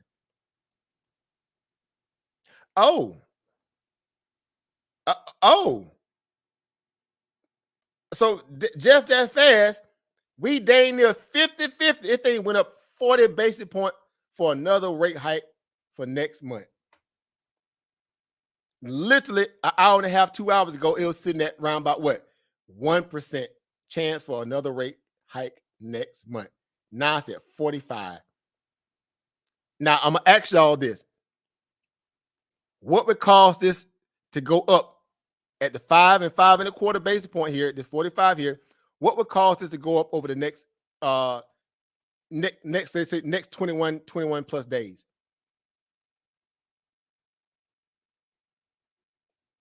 Anybody? What would cause it to go higher? Or even cause it to go down? I'm not gonna make it just one side. What would cause it to go higher, go down for another 1/4 basis point rate hike for next month? More people taking their money out the bank. That could be one, right? More stress testing, right? That would obviously put an effect on the bank run on. That would make this stuff more scary. It would cause it to go down. Right? What was that, Brandon? More buybacks. Buybacks? Well, it depends, right? Because when you say buybacks, that would mean that these corporate companies feel like they're in the all clear in terms of the market turning around for the good, right? That would cause it to actually go what? Actually go down, right? That would lessen the value of the rate hikes, right? They'll be feeling more cavalier to want to blow what? Shareholder money, as supposed to kind of hold that money for a rainy day, right? Right. So that would definitely be on the count for it to go down. Anything else? What would cause it to go up or go down? Failures. Right. So that goes on what Eva Angela was saying about what? Bank runs, right? So that would cause the bank runs, the banks fail. That would cause it to go down. But what would cause it to go up? The BRICS agreement, Russia, China. Not really, but kind of, because that's tertiary in terms of the foreign value when it comes to the value when you look at the overall global macro environment, right? But in terms of our national interests, on the ground, everyday Americans, hard, data every day, what would cause it the rate hiking aspect to go higher? Which keep in mind, it was already going to be higher now. Job numbers. Come through. I knew y'all gonna come. I was like, somebody, y'all dance around this thing. I don't know y'all sitting there playing around. Y'all know this stuff. Y'all know. We just had 500,000 jobs in January and 300,000 in February. And a lot of them were service sector jobs. What does that mean? They just got their jobs back. And they got additional jobs to fight inflation. They fight inflation on their own because they can't trust this silly behind squirrely government. That means inflation gonna stick around what? For longer. Inflation, stagflation. Stagflation. We've been calling stagflation ever since what? Back half of last year. We're like, man, we're in stagflation. They talking some stagflation. We wasn't knowing stagflation then. The heck we wasn't. We was stagflation based upon the real organic data. Turned out they cooked the books. They misrepresented job numbers going back as far as June of last year. They misrepresented inflation numbers going back as far as August and September of last year. Turned out they had to revise all the numbers. In January, they revised all the numbers. Turned out we had higher inflation and messed up job market. They misrepresent the data to make Joe Biden look good for the what? The midterm or the primary election cycle. Couldn't make this stuff up. Just to make him look good or the Democrats look good. Couldn't make this stuff up. They changed the definition of a recession. They moved the goalposts in terms of how they measure inflation. They changed the BLS status in terms of how they even measure inflation. They already took out food and energy years ago. Then they started taking out other stuff. And it still didn't make the numbers look any better. These people are financially engineering the most chaotic system I've ever seen, to my understanding and knowledge in financial markets that I've been able to go through my little time in this. I'm like, these people are moving the goalposts every day. And they still losing. Sounds familiar, huh? A group of people that keep moving the goalposts, make themselves look good because they can't do the real work to organically look good. Sound like to me some, all right. I'm just, all right, okay, all right. You cheating and still losing. You set the rules, set the guidelines, everything. Set the referees, set the set the term, everything, and you still lose. Make it make sense. I've never seen that like this. Hey, but okay. So again, for this to go higher, just like you said, them job numbers, jobless claims still staying what? Very low. We missed on jobless claim last number. We missed on a non-farm payroll. The jokes came in still what? Pretty much, open where there was still employment out there. People gonna go out there and seek certain job. Wage spiral value is not happening. Not at the pace they need to bring inflation down. These people are screwed. And they keep acting like it's all good. Granted, it's not as bad as it was, but that don't mean you let up now. That's the problem. They keep wanting to be squirrely and jump the gun. They can't get out of their own way and let this stuff really work. They keep telling you the whole time from 2008 to 2020, 2021, they kept telling y'all what? Not to fight the Fed. People that tried to fight the Fed got ran over because they're printing all that money. Now that the Feds are tightening, they're actually fighting the Fed. Make it make sense. They fighting the Fed and looking stupid the more they lose. Oh, this is unfair. I cry and foul. This is unfair. No, the Fed's supposed to be cutting rates now because I can't make, steal from the American taxpayers. And this is not how the system's supposed to work. I paid them to cheat. Essentially, that's what they really saying. We paid to cheat and y'all ain't cheating for us.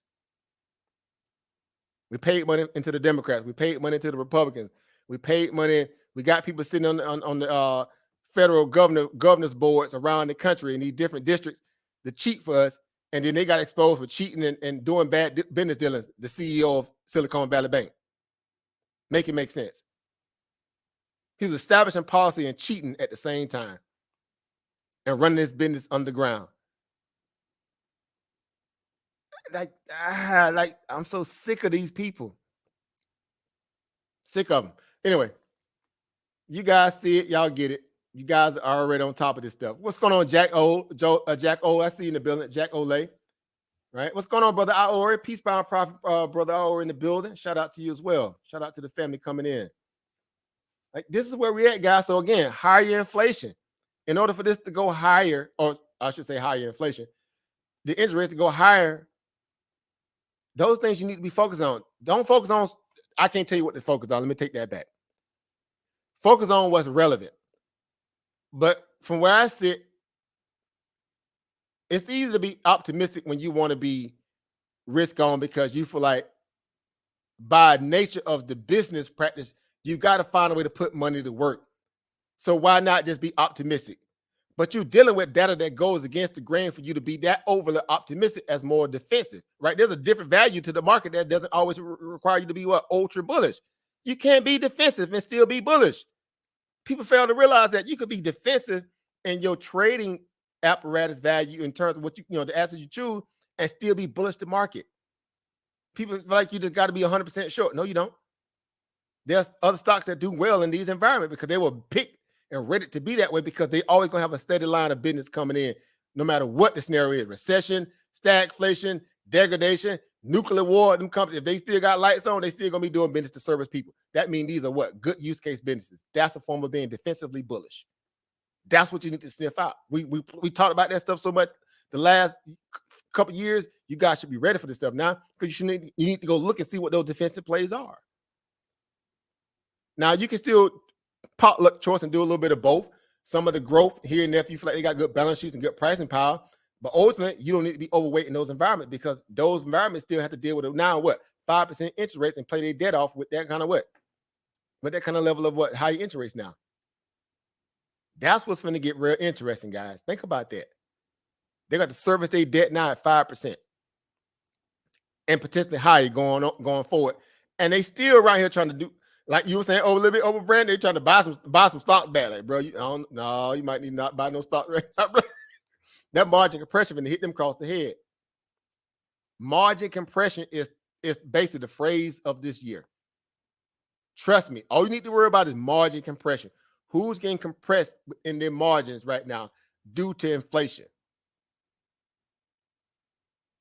We getting ready to come up on the next earnings cycle. Who's up the bat first? The banks. Get you a lot of popcorn. I'm talking about get you a lot of popcorn and tea. Because it's going to be real funny when them banks have to disclose their assets under management when they relinquish their earnings report. They can't lie on that. Well, they could. I take that back. They can cook the books, but it's pretty much they're being scrutinized so much now because now the Fed's on their back and the Treasury's on their back and independent auditor agents are going to be on their back because they got away with cheating so long. They're going to be walking a very fine line in terms of what they put out to the public now. And they're going to have to really disclose the assets that they have under management. Whether they toxic or not, you guys are going to get to see it. I bet you're going to be a lot of banks that are going to miss earnings next cycle. And guess what they're going to do before they drop the earnings?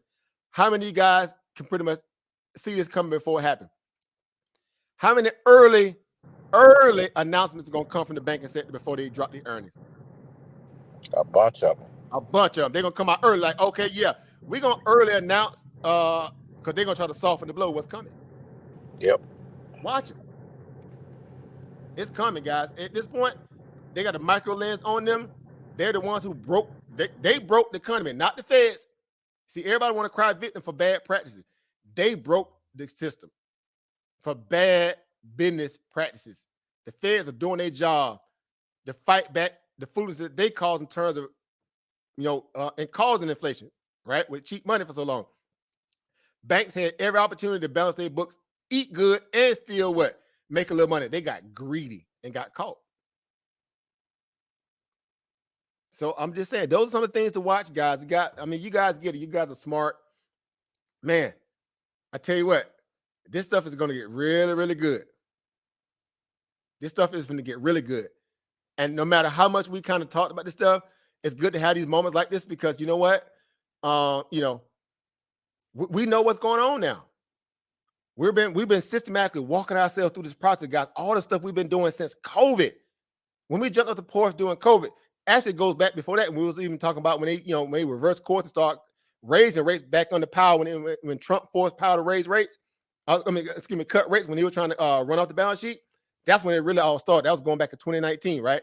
That's when it all started. Operation Twist. I keep going back to that for that reason. That's when it went all down. It was all downhill from there. COVID just exacerbated it. It made it worse.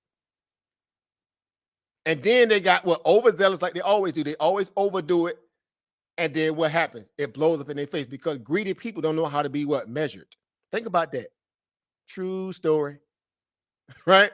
Greedy people do not know how to be measured. They're not used to stuff. Hint, hint, wink, wink. Greedy people do not know how to be measured.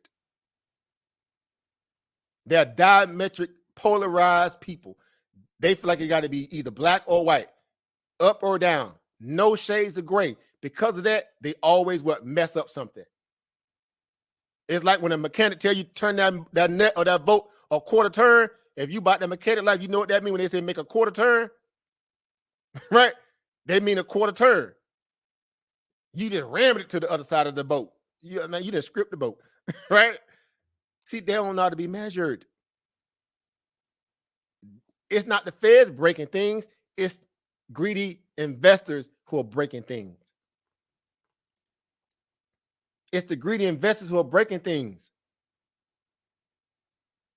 And it's going to make it harder for average people to really get a chance to, benefit from the wealth effect, because the people who make so much money for so long cheating and robbing the system, their time is up.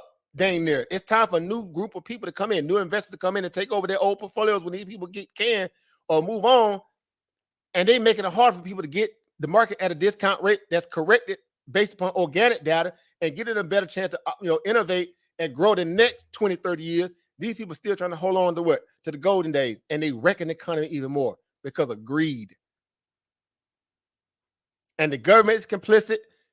Everybody in that ilk are complicit.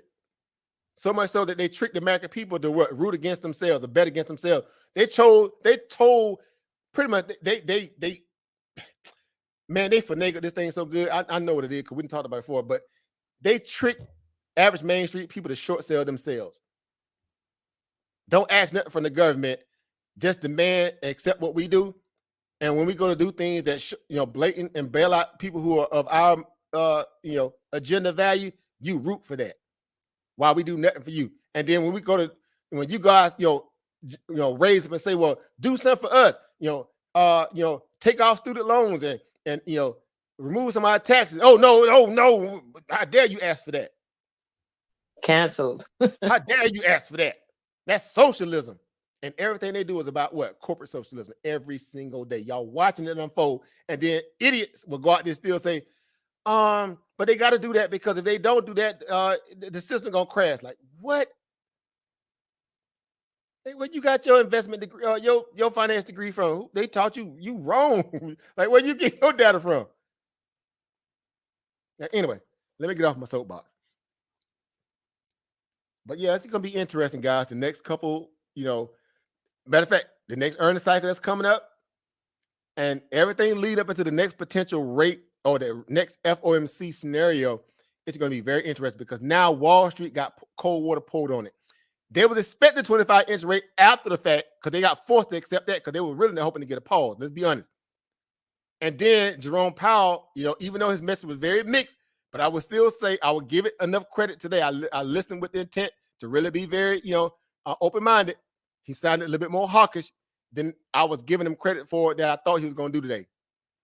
And because of that, Wall Street had to parse through that and see it for what it was. And now they're going to be all night tonight. Now, keep in mind, any kind of news apparatus that you watch tonight, outlet you watch, you're going to hear them trying to make a lot of excuses tonight. Wall Street are in their feelings right now. I guarantee you. They're going to be deep in their feelings tonight. And they're going to try to, turn water out of wine some way, but it ain't going to happen. It's just not going to work that way right now. You got to allow this stuff to work.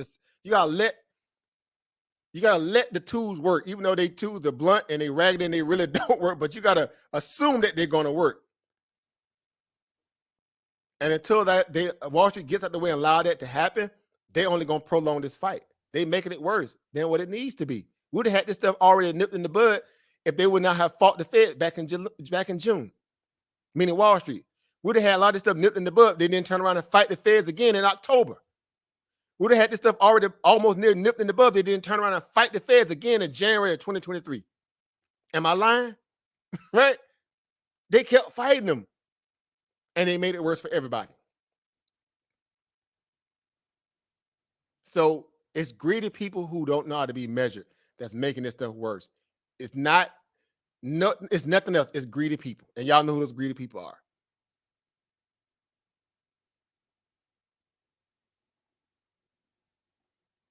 So it's going to be interesting, guys. So I'm just saying, so guys, be measured. You be measured because you ain't got no choice, right? They ain't going to give you the opportunity to be anything less than that, right? These people crazy.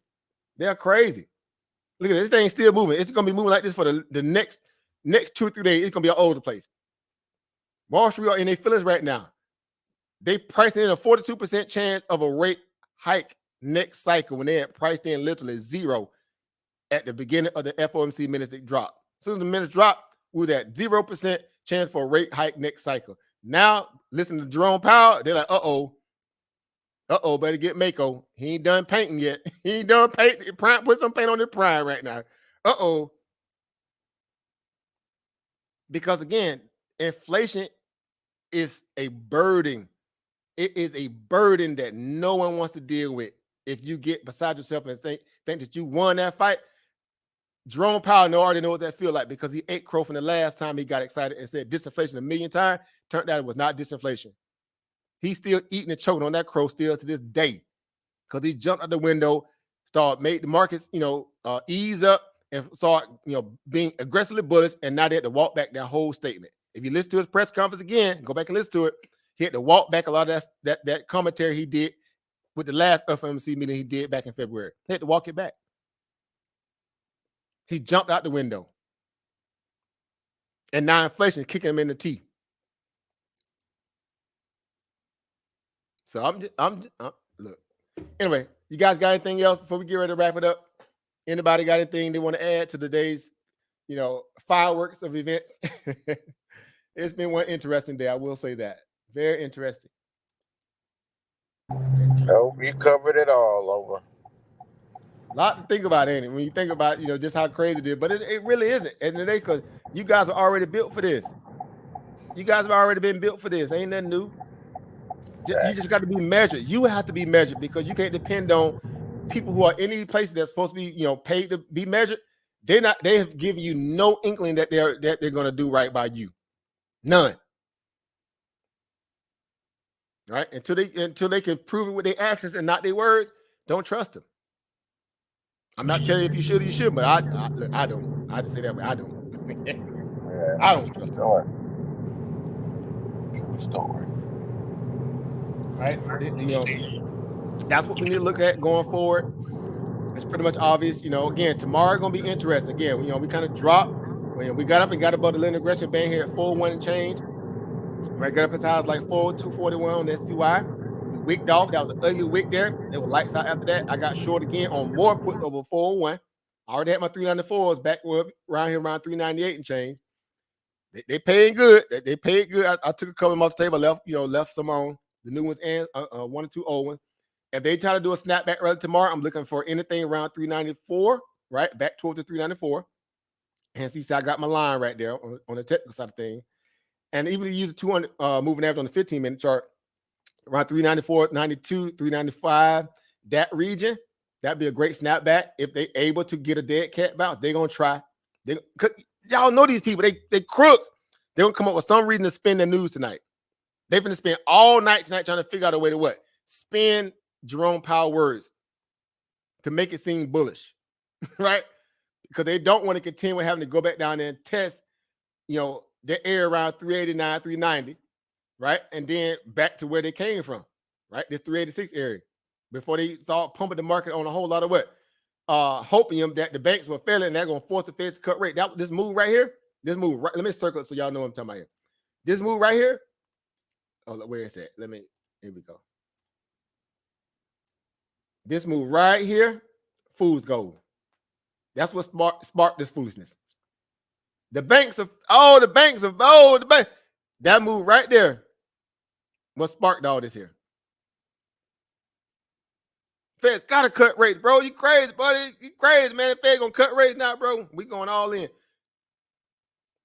It was just one or two bad banks that were overly leveraged and bad, toxic assets and bad trades, basically. And now all of a sudden, inflation ain't a problem. Okay, about that. Anyway, so yeah, the market's hovering at this line right here. Notice that it's not. It's trying to stay above this line right here. It's starting. That's that next line of defense. It's trying. I mean, it's playing around that line real close for a reason, right? Couldn't make this stuff up at the line that drum way before the move even happened, of course. And we break this here, yeah, we got all these guys right here to eat up. And I'm gonna say that because I got some puts, out there still, right? I took all my calls off the table. Soon as we jumped above 401, I closed them calls I had. Some 400 calls I had played from Monday. I was sitting in some $400 calls that I played back when we were sitting at around about 393. Them calls printed real good. they printed real good, right? Looking at the chart here, you see what's going on. I bought them joker right around this area right here. Right when you kind of pull back here, we got about a 20 again. We pushed above 392, got up in around 393. I bought them joker right around this last pullback here into the next day. Right, I like buying near the bell. And yeah, they paid. They did their job, but I ain't trusting these folks, man. Not me. Not me. But yeah, so anyway, that's it, guys. I ain't got nothing else, guys. Unless y'all got some more questions here. Any guys in the chat got anything you want to add? Or you say, Brother G.A. Price, he says, what do you think about the chair saying he was surprised by the unrealized losses? That right there is that statement there. That said everything about the institution of the Federal Reserve right there. Their job literally is to what? Monitor all the banks. All of them.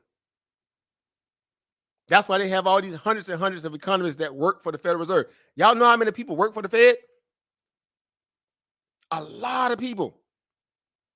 I always told people, like, I'm going to start actually going downtown. I'm going to start taking pictures in front of the Federal Reserve building. Matter of fact, next time I'm downtown Washington, I'm going to go take some pictures from the Federal Reserve. Right? I'm going to just for the value of the symbolism and mark the date. Like, this was during the time when the biggest catastrophe ever in the history. I was there. Like, remember back in the day, people like, I was there. I'm going to start taking pictures from the Federal Reserve. True story. Matter of fact, I was talking to the guys over there at BlackBox, Eric and everybody over there, and the CEO of BlackBox, Gus and all them guys. I'm going to start taking pictures, in my BlackBox shirts too. But I'm going to start taking pictures of downtown Washington in certain places. And I'm going to post them for y'all. So y'all can be like, I was there, vicarious through our brother Africa Poor doing this day in history, right? Right? These people are totally these supposed to be high-paid professionals. They can't even do their job. Like, we're talking about what is like $682 billion in losses. How did the Fed miss all that bad paper? I'm just asking for a friend. How did they miss all that money, y'all? And it's their job to what? It's their job to what? To be in charge of the banks. Are you in charge of the girls? I am in charge of the girls. No, Vera, are you in charge of the girls? I am in charge of the girls. Quick. Well, apparently the Feds ain't in charge of the girls. Why? Because look at here. Make that make sense right there. Make that article right there make sense. See, what had happened was right. Already. We gonna miss you. Can't get right. Move. Can't get right. Can't even get it out, boy. Can't get right. Stuck, boy. Bumble mouth. He's stuck, boy. We gonna miss you. Can't get right. Hold up. Could make it up, man. Could make this stuff up, man. It's 620 billion, and I can guarantee you that's unaudited. That's the unaudited version. Right. If they put the audit version, it'll be somewhere north around about 800 billion to $1 trillion. It's probably already over $1 trillion. I was about to say, what do you think the real number is? It got to be close to $1 trillion, if not over. Got to be. Because see, they're gonna polarize a lot of the junior banks and the regional bank, and they ain't even looking at the ones that's sitting on a lot of the bigger banks that kind of high side and kind of act like they all too good, like the JP Morgans, right? The BlackRock. Keep in mind, BlackRock took L's on through Silvergate when they imploded. They took L's on a lot of them banks took L's on FTX when it imploded under Sam Bankman-Fried. On top of still having bad bonds and other stuff. Like this is it's the wild west out there, guys. These people are gambling with your money. Hence my thumbnail. Right? Hence my thumbnail. Right? I didn't get a chance to upload it. But it's the extent of how they jump out the building, out the window. All right, let me pull up real quick. Let me do this real quick. Just on GP. You guys have seen this before, of course. But this the extent of what you're dealing with now. These people are gambling, man. They're gambling. They're gambling, guys, with your money, man. It's this.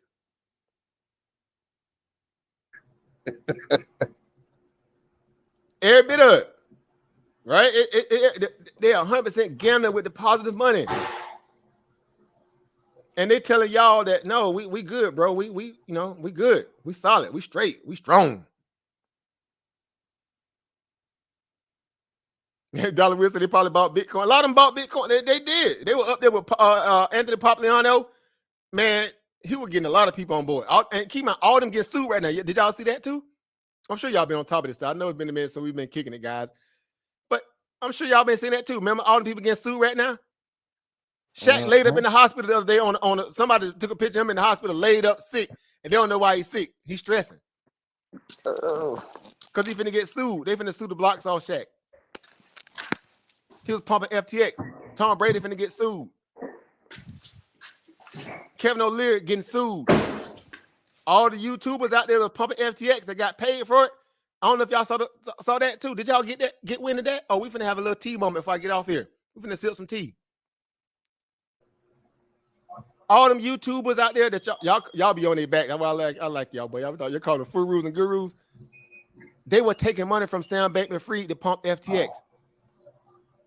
Millennial money, everybody on millennial money getting sued. What about that NFL stadium? Sued. NBA? Anybody, keep in mind, all the people that was pumping, that had their name attached to it, they got people to sign up under them. Now, how the litigation goes, that's still up to that. But they gonna come after the people. Matt Damon, they already hit them up. Remember they hit Kim Kardashian up? She wasn't dealing with FTX, she was dealing with another company, but they hit her. She got fined like $2 million, right? Remember that? Remember they went after Floyd Mayweather too? They hit Floyd up. Yep. They hit up DJ Khaled. Remember they got DJ Khaled too? They hit him. Yeah. And they were pumping other coins. Matt Damon, all of them got hit. Shaq, he stressed out. He all in the hospital, laid up in an old tiny little bed. Like, bro, stop. I was like, when I saw that picture, I was like, bro. I was like, bro, what's this, man? Bro. Yeah. So meet Kevin, sued. He took in over $250,000. That's crazy. From Sam Bankman-Fried to pump FTX. And he just thought he had hit the gold mine. He was just skinning. These people snakes, bro. They supposed to be financial analysts, and then they ain't doing their job. Oh, no, phone.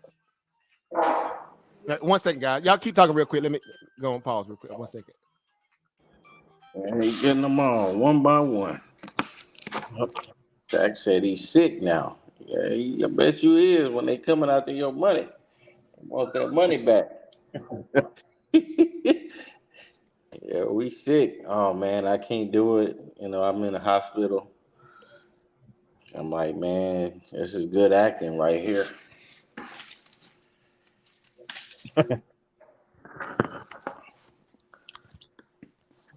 Oh, this is a $1 billion lawsuit.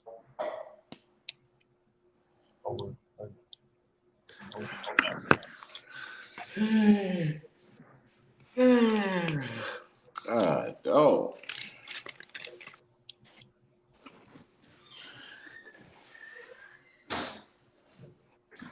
Everybody. Yeah, that meme is funny. FOMC Fed rocking a hard place. The great central bank bailout. You gonna use Jesus on that one, huh? He gonna use Jesus. You gonna use Jesus on that one. Jesus ain't gonna be able to save this one, huh? Why you got that joint? Yeah, he got the smoke one. He like, yeah, these people might be screwed this time. I ain't gonna be able to save. Damn, he came up with a good meme right there, boy. Right. I can't save for this one. Yeah, yeah, they out of there, man. Ain't no more dying for the sins. I can't go back. I can turn water into wine, but shit, I can't make this money real fast. I can't help this. This is unfixable. Yeah, these people funny, man. People think everything is okay. That's why I like that scripture in the Bible. Dang, man, I got to find it. But it's not to come like a thief in the night. But it is kind of a situation like that. Because people, people sleep. Don't know what's really going on. Running up, all kinds of debts. I'm like, people buying houses at 6.5%, 7% mortgage rates. Yeah. I'm like, man, I understand if you needed it, but God, dog, man. I don't know how they do it. I couldn't have did it, man. I get it though, but trying to get a loan and those interest rates, nope. I'll have to do something else.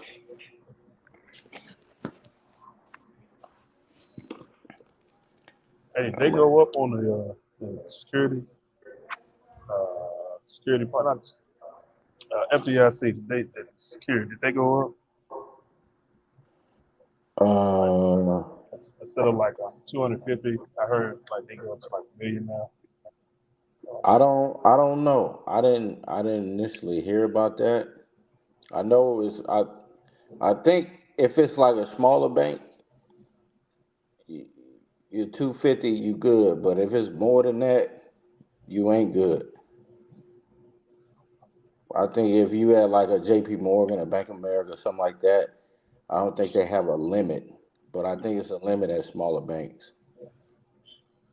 Like if you had more than 250K, yeah, you basically not insured, but they can insure you up to 250K, unless they changed it. I don't know. Oh, you got that reverse repo numbers up there. Man, look at that, 2.279. Damn.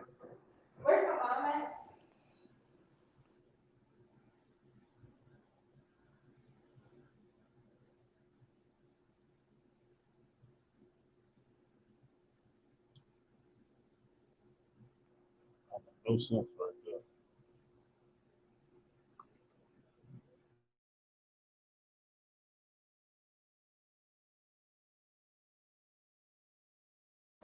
Yeah.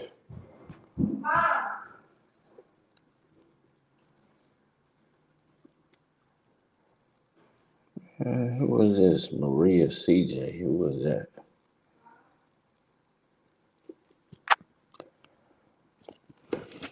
But yeah, it's gonna get real interesting, man. Real interesting. I want to see what they're gonna do next. Them core inflation numbers is gonna be.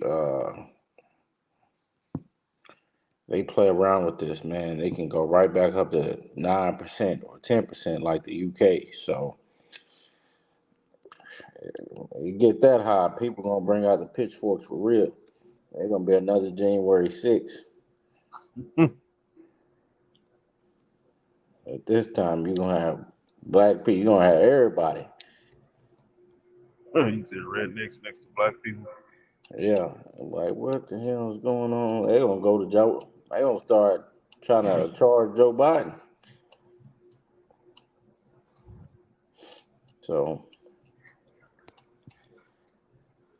I don't know if it's me, but have y'all heard anything about his case lately? About the top secret files or whatever, classified files? Did they drop that? I'm not sure. Because that was like a weekend or a week. They was talking about that. Yeah.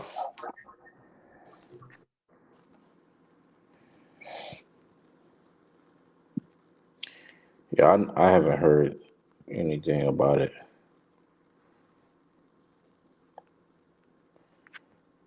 I haven't heard anything about it. What's that about?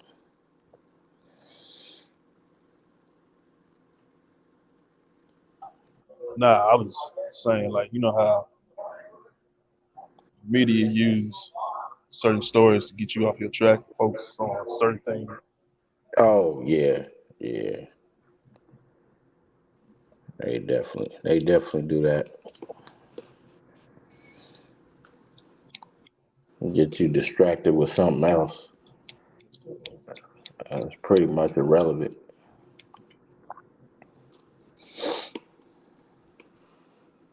But I think I'm trying to think.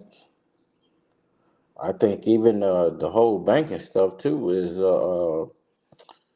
I ain't gonna say it's a distraction, but it's just another story to excuse me, to distract from, real inflation numbers and, stuff, the goods and services data that, is not being discussed. Also, just like that guy asked him about why hasn't he mentioned disinflation in a while? Because he mentioned it like 9 or 10 times in the previous meeting, but he didn't mention it this time, or any conversations or interviews or whatever he's had. He ain't kind of been talking about that. So I thought that was some noteworthy stuff to pay attention to as well. Some stuff that just, not really being swept under a rug, but it's not on Front Street like banking crisis stuff. So I do think they use certain media stories to kind of get people's attention away from other major problems. Like China and Russia, Putin and Xi, having their meeting and discussion. I think that's some slept on news as well. Yeah. So trying to get off this dollar. Yep, the same thing with that. Central bank digital currencies.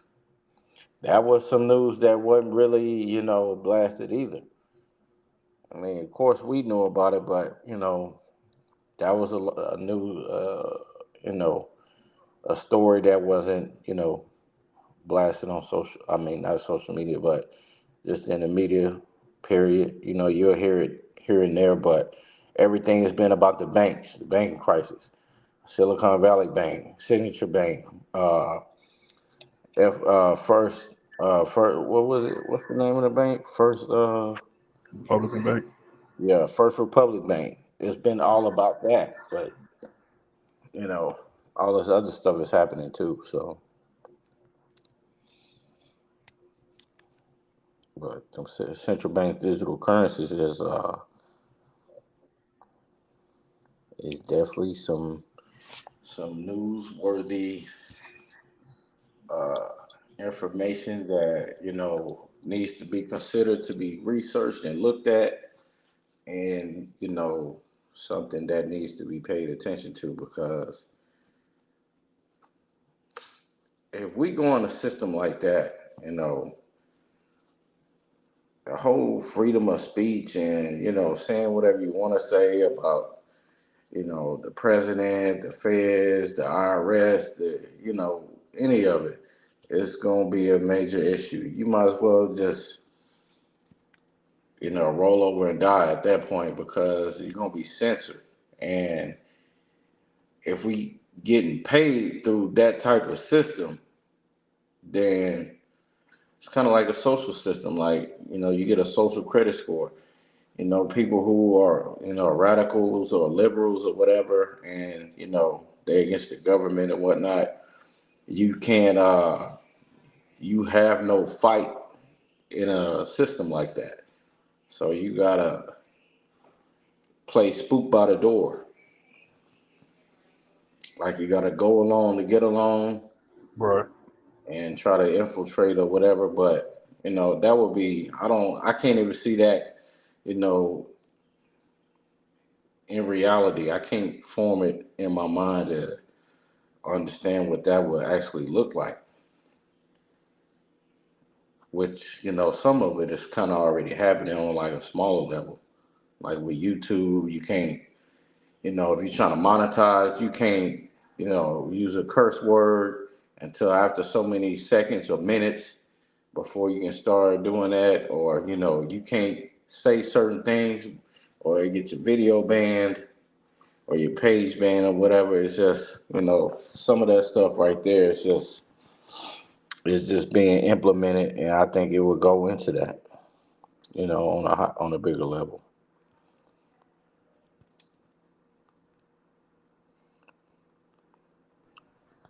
Yeah. I.e., TikTok. Mm-hmm. Yep, TikTok.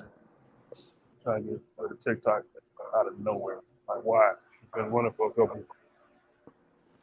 couple months now, and now all of a sudden, oh no, America wants to ban it.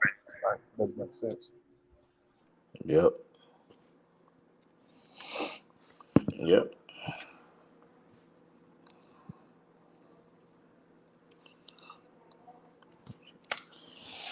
Yeah, the whole TikTok thing, that's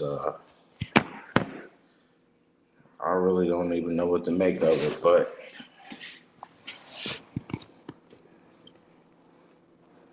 a lot of people like it, so, and for monetization,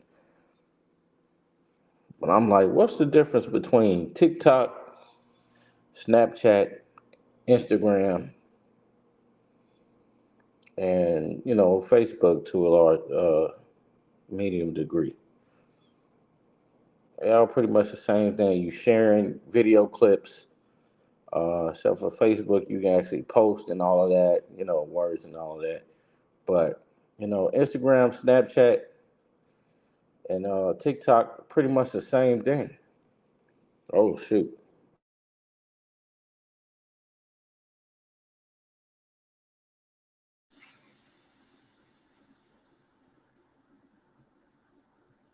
What's that doing over there? Yeah, they're rolling over.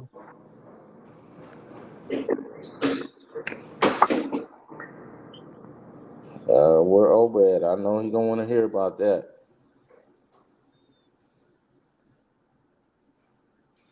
Coinbase just got served.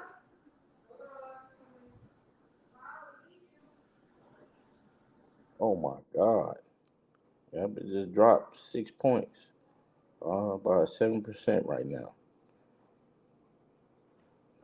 Dang. What? Coinbase? Yeah, it closed at 77.14, but that's more than a drop about 7%. Over 7%.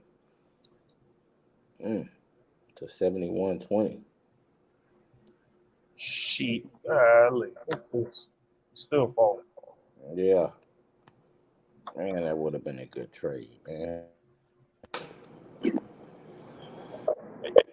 Hey, by any chance, do anybody have like a laptop or like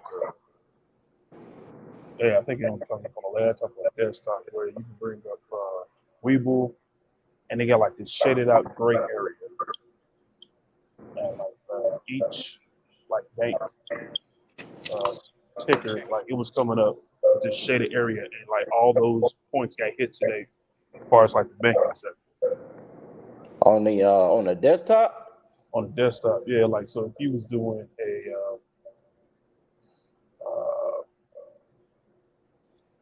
if you was doing your support and assistance, Yeah. it had like a certain area shaded out. What is that called when you do it on Forex? The yeah, I've been doing options for a while. The order blocks and Yeah, that's what it looks like. It looks like an order block. oh, okay. You said it was on the banks? It was on the banks yesterday. It's on Coin right now. Oh, okay. I'm finna pull it up and see. I don't know if it's just mine or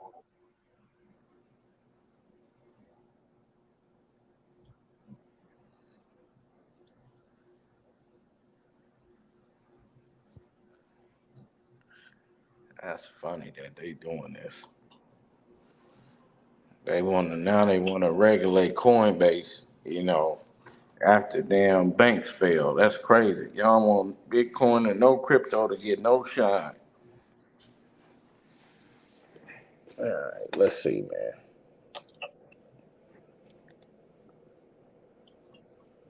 All right, let's go to regular layout, normal.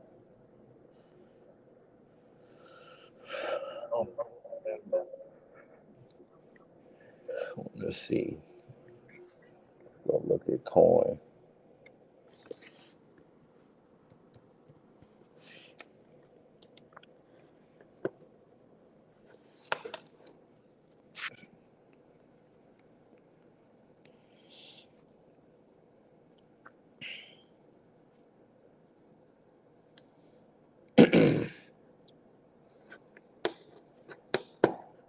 you haven't seen it. Yeah, but I don't see the shaded out area. It's not shaded out. It's like a light shade. It's You got what color is your background? So my background is black.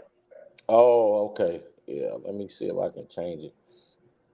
Now you gotta go to settings, all the way down at the bottom, and then like color theme. Should. Oh shoot, man, they updating the Webull right now. Damn, to the latest version. All right, let me see. Chart settings. I think it works for like paper trade. Oh, okay. Oh, here it go. Let's see. Custom background color.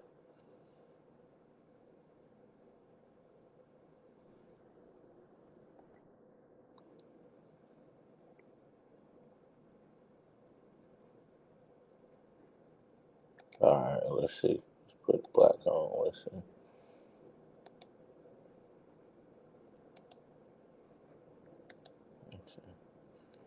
Oh man.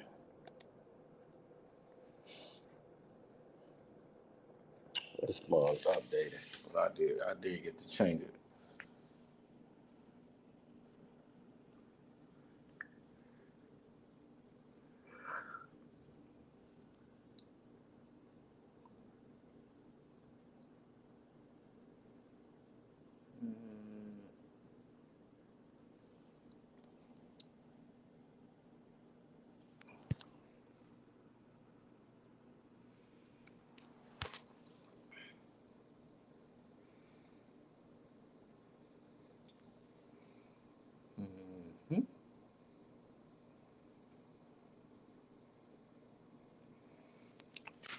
Let's see. What's that over? You believe in Kathy Woods again? Huh? I hope we got the ARC ETF thing up on the screen. Oh yeah, I see it now. Okay, finish.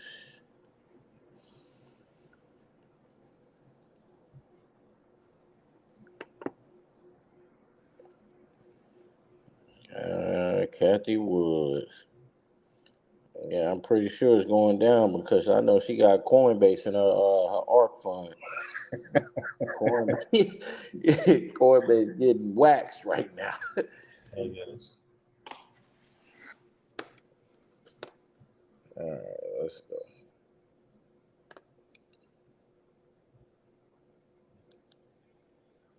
All right. So I got Coinbase at 69.12.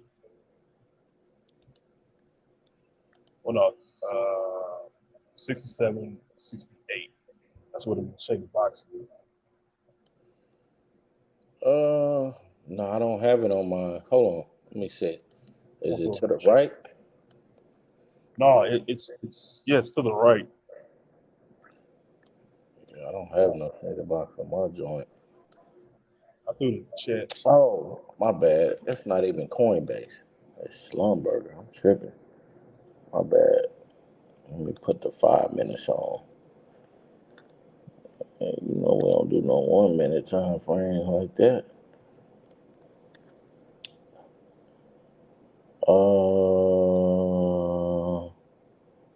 Where you said it? The shaded box was at?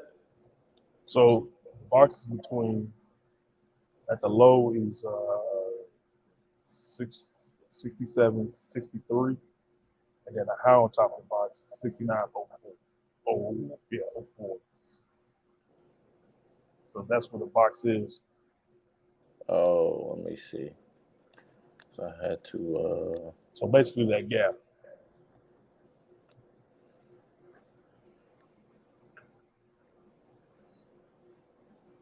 And like I know I got no type of settings on here where it shows gaps. Oh, so that's a setting. Okay. No, I don't think it is a setting though. Oh well, it's not on mine because I only what time frame you got it on? I got it on the hourly. Oh, let me see.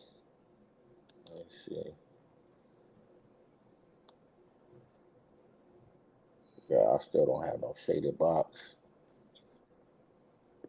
Are you on the paper trade or? No, I'm on my regular chart.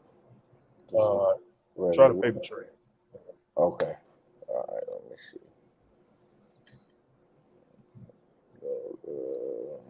Okay.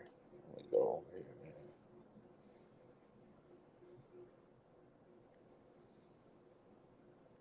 Did you choose the which paper trading did you choose? The U.S. stock, day trader, or option trading paper trading? U.S. stocks. All right.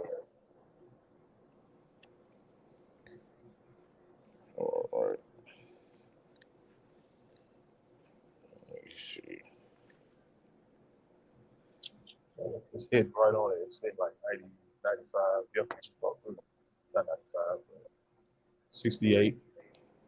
It's going all the way down to 69.73. All right, let me go here and type coin. All right, let me see. Doing an hourly. I don't have a box on mine.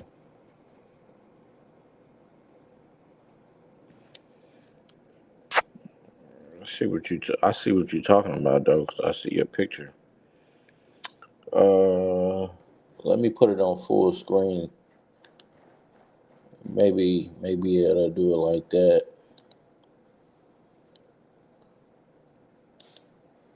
There we go. Oh, no, it's not on here. Even when I like zoom out.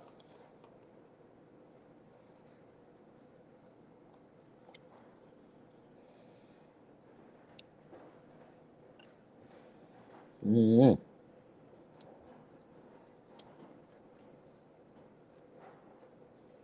See indicators. View up on.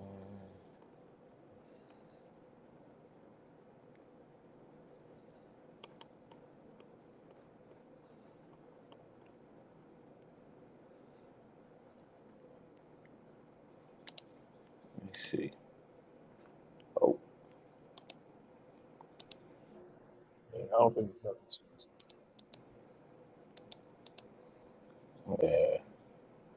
Nothing to scratch your head over for, but it's just literally showing just that gap. Yeah. Yeah, I see the little box you talking about there.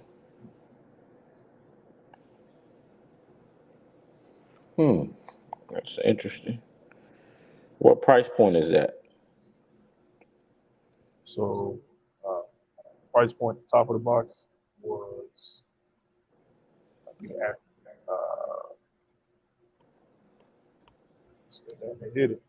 They didn't jump back up. 68.70 was the top of the box. The low was 67.73. Let me see. Yeah, like this steady pinging back and forth. Was it? Tapped it, jumped up a little bit. Now he's at 70.09.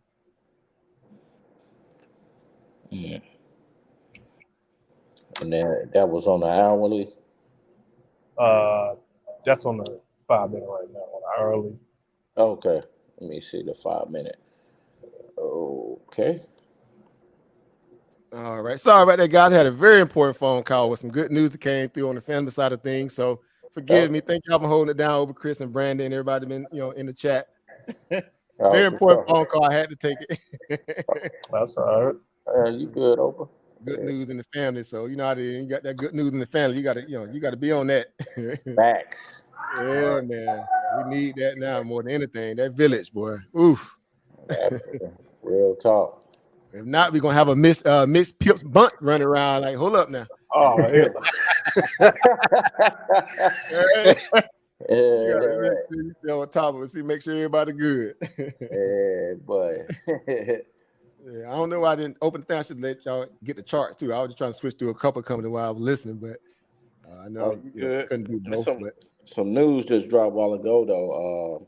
Coinbase, the SEC is on Oh, I saw it dropping when I went to. I was just moving through those charts. I didn't get a chance to hear it, but I was like, I'm just gonna check some of these charts while they talking. Yeah. I heard y'all in the background, but I just couldn't hear what it was. But I saw it drop while I was sitting there putting some levels on it, and it dropped. It dropped from like 70 down to like 69.30 real quick. I said, okay, I was like, okay. So my little level there must have been something. So it's snapped back up since then a little bit. But yeah, we know we got a gap fill down here in the 67.42, right near the 20 moving average on the hourly. So whatever you said some news dropped on it. Yeah. Coinbase issued Wells notice by SEC. Okay. Yep. So it says, can y'all see my screen here? Is it showing? Yep.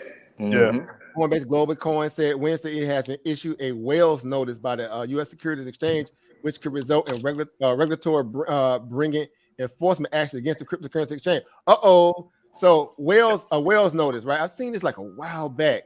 I'm trying to refresh my course on it real quick, but I've seen it before. A while back. I mean, it's something to do with some kind of infraction. Let me see. Let me get the real truth.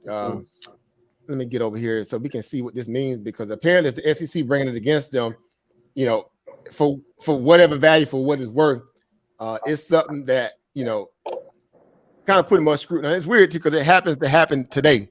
All right. Why it didn't happen yesterday or way back when FTX was getting hit? Right. What was different then with Coinbase than it is today? All right. Even with CZ and Binance and anyway. So it says what? Right. You know what I'm saying? It says what? A Wells notice is a letter sent by securities regulator to a prospective respondent, notifying him of substance of charges that the regulator intends to bring against the respondent, affording the respondent with the opportunity to submit a written statement. Yeah. So ultimately, it's like a fraction notice in the sense that they're gonna bring charges against them, right?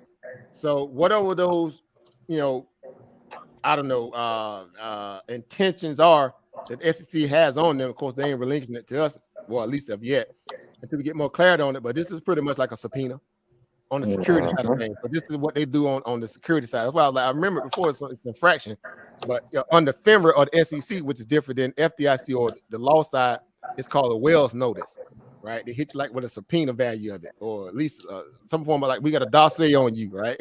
Right. Like a form of a securities indictment. I'll just say it that way, like a securities indictment, right? So it says, it says an individual with the firm that received the well-known is facing potentially serious enforcement action from the Securities Exchange Commission. You see, that's basically what it means in that regard. So whatever those charges are, now it might have been some breadcrumb things out there that already relinquished, that Coinbase under scrutiny for a lot of reasons, which they were.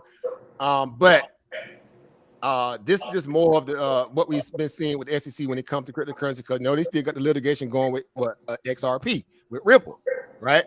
And even though that suit can be very scrutinized in terms of it just being malicious in a lot of ways, because again, they had plenty of chance to really regulate whether Ripple was a securities or not. They've just been dragging it out for a lot of reasons. I don't know if it's just to hurt the asset or not, or hurt the space, but it seems to be still questionable with that lawsuit. And now they finna go after Coinbase, which is actually a security that operates in the space, and it could be that they're just going and hitting all these companies up, and they're looking for the right time to hit them up, because we know as well, SVB, right, Silicon Valley Bank, had a lot of cryptocurrency investors on their books.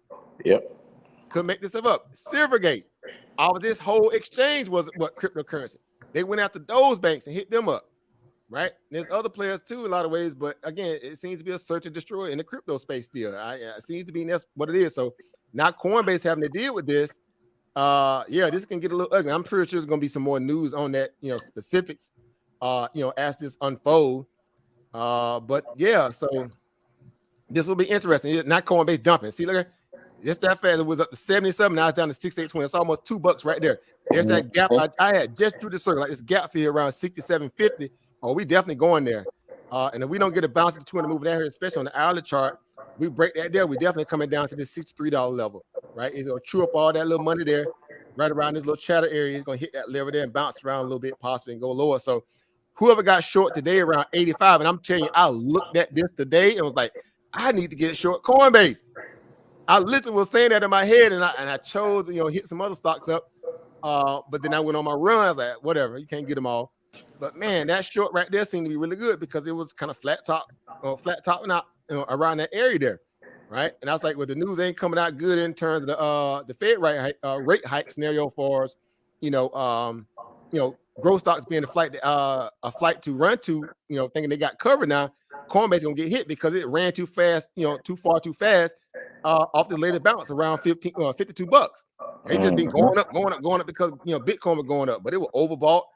Look at the chart. RSI was way overbought, right? And it's still Coinbase. Like, they still got a lot of problems. Anyway, it's hindsight. Hindsight's 2020. But nonetheless, those who got short up here around this 83 area, 84, 83, they eating right now. They're gonna wake up tomorrow, boy. Looking here.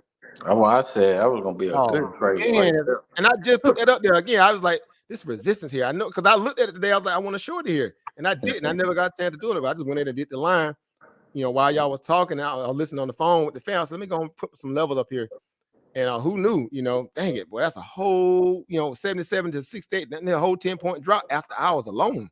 I see your chart, over. I see your chart. Is it showing? Is it? No, you got the. Oh, it's not. I still got that whale mess up. My bad. Forgive me there, guys. Let's see. I forgot. I'm on doggone stream, y'all. And not Zoom. It flips around a little bit. But yeah, so I was looking at that and saying I wanted to short it up here. I mean, literally earlier today, before I went on my run, I was looking at it, I was like, man, I need to put a short position on it. But I was already kind of convinced that I don't need to put any more positions on ahead of the Fed meeting, that I'm not going to be able to manage in real time, just an event, right? I already had my calls in play.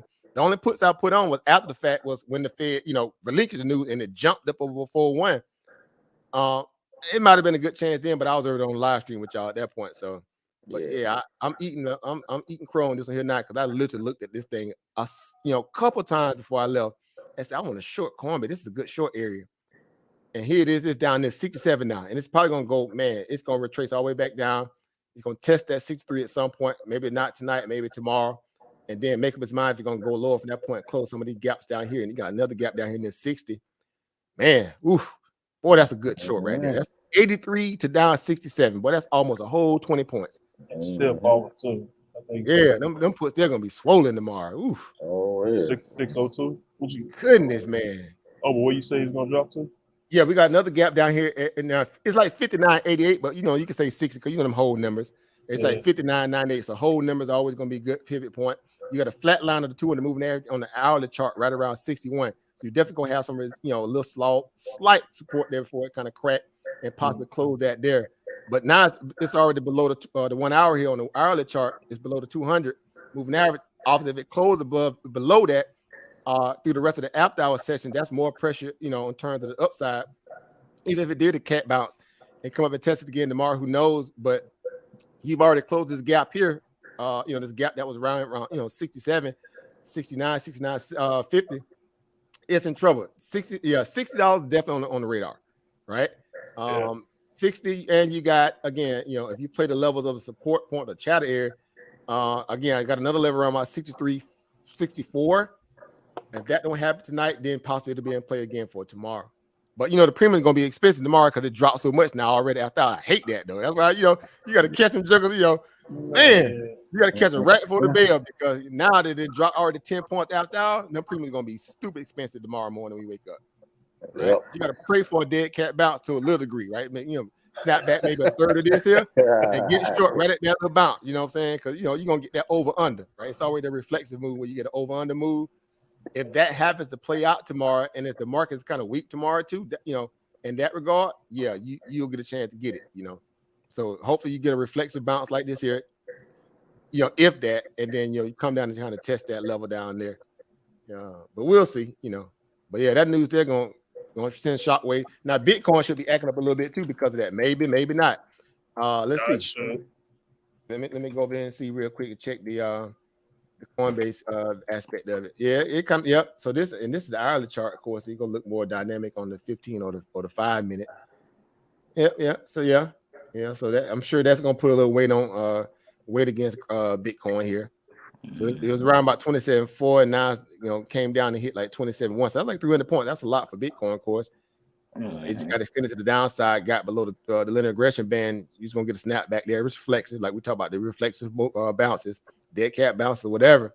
Like again, Bitcoin's on its way to 30,000, and you know now it's like, hold up, hold up, big swole up. You know, so I think they doing this. They doing it. The SEC knew what they was doing. You had a banking crisis, a small banking crisis. Yep. That caused, you know, Bitcoin and other cryptos, you know, to catch a little wave. Now used to be the dang Coinbase. Yep.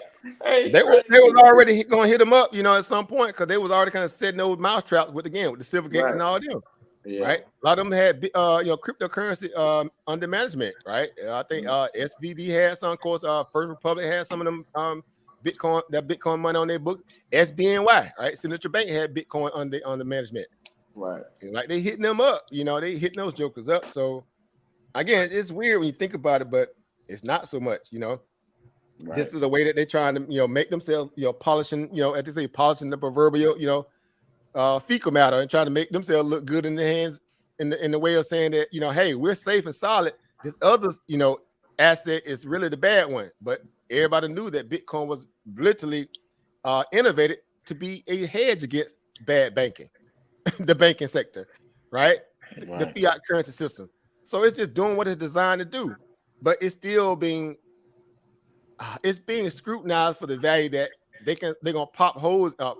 I should say, you know, punch holes in the thesis based upon the bad active value of it, right? So it's like one person do bad, everybody got to get hit with that bad stigma, right?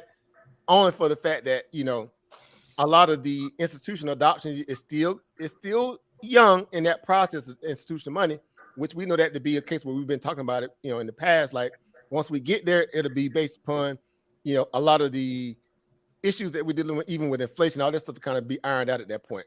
But until then, it's like, you know, it's gonna be a fight. It's gonna be a fight. But again, this latest bounce in Bitcoin, nothing short of this stellar, right? You talking about it was down to 16,000. It caught that, you know, it caught that bid, right? Again, I kind of did inverse head and shoulders. You see my old, you know, little thing here. At that point when we got down to 20,000, I said, you know what? Yeah, we got every bit of intentions. We pop and go test that 16 racks.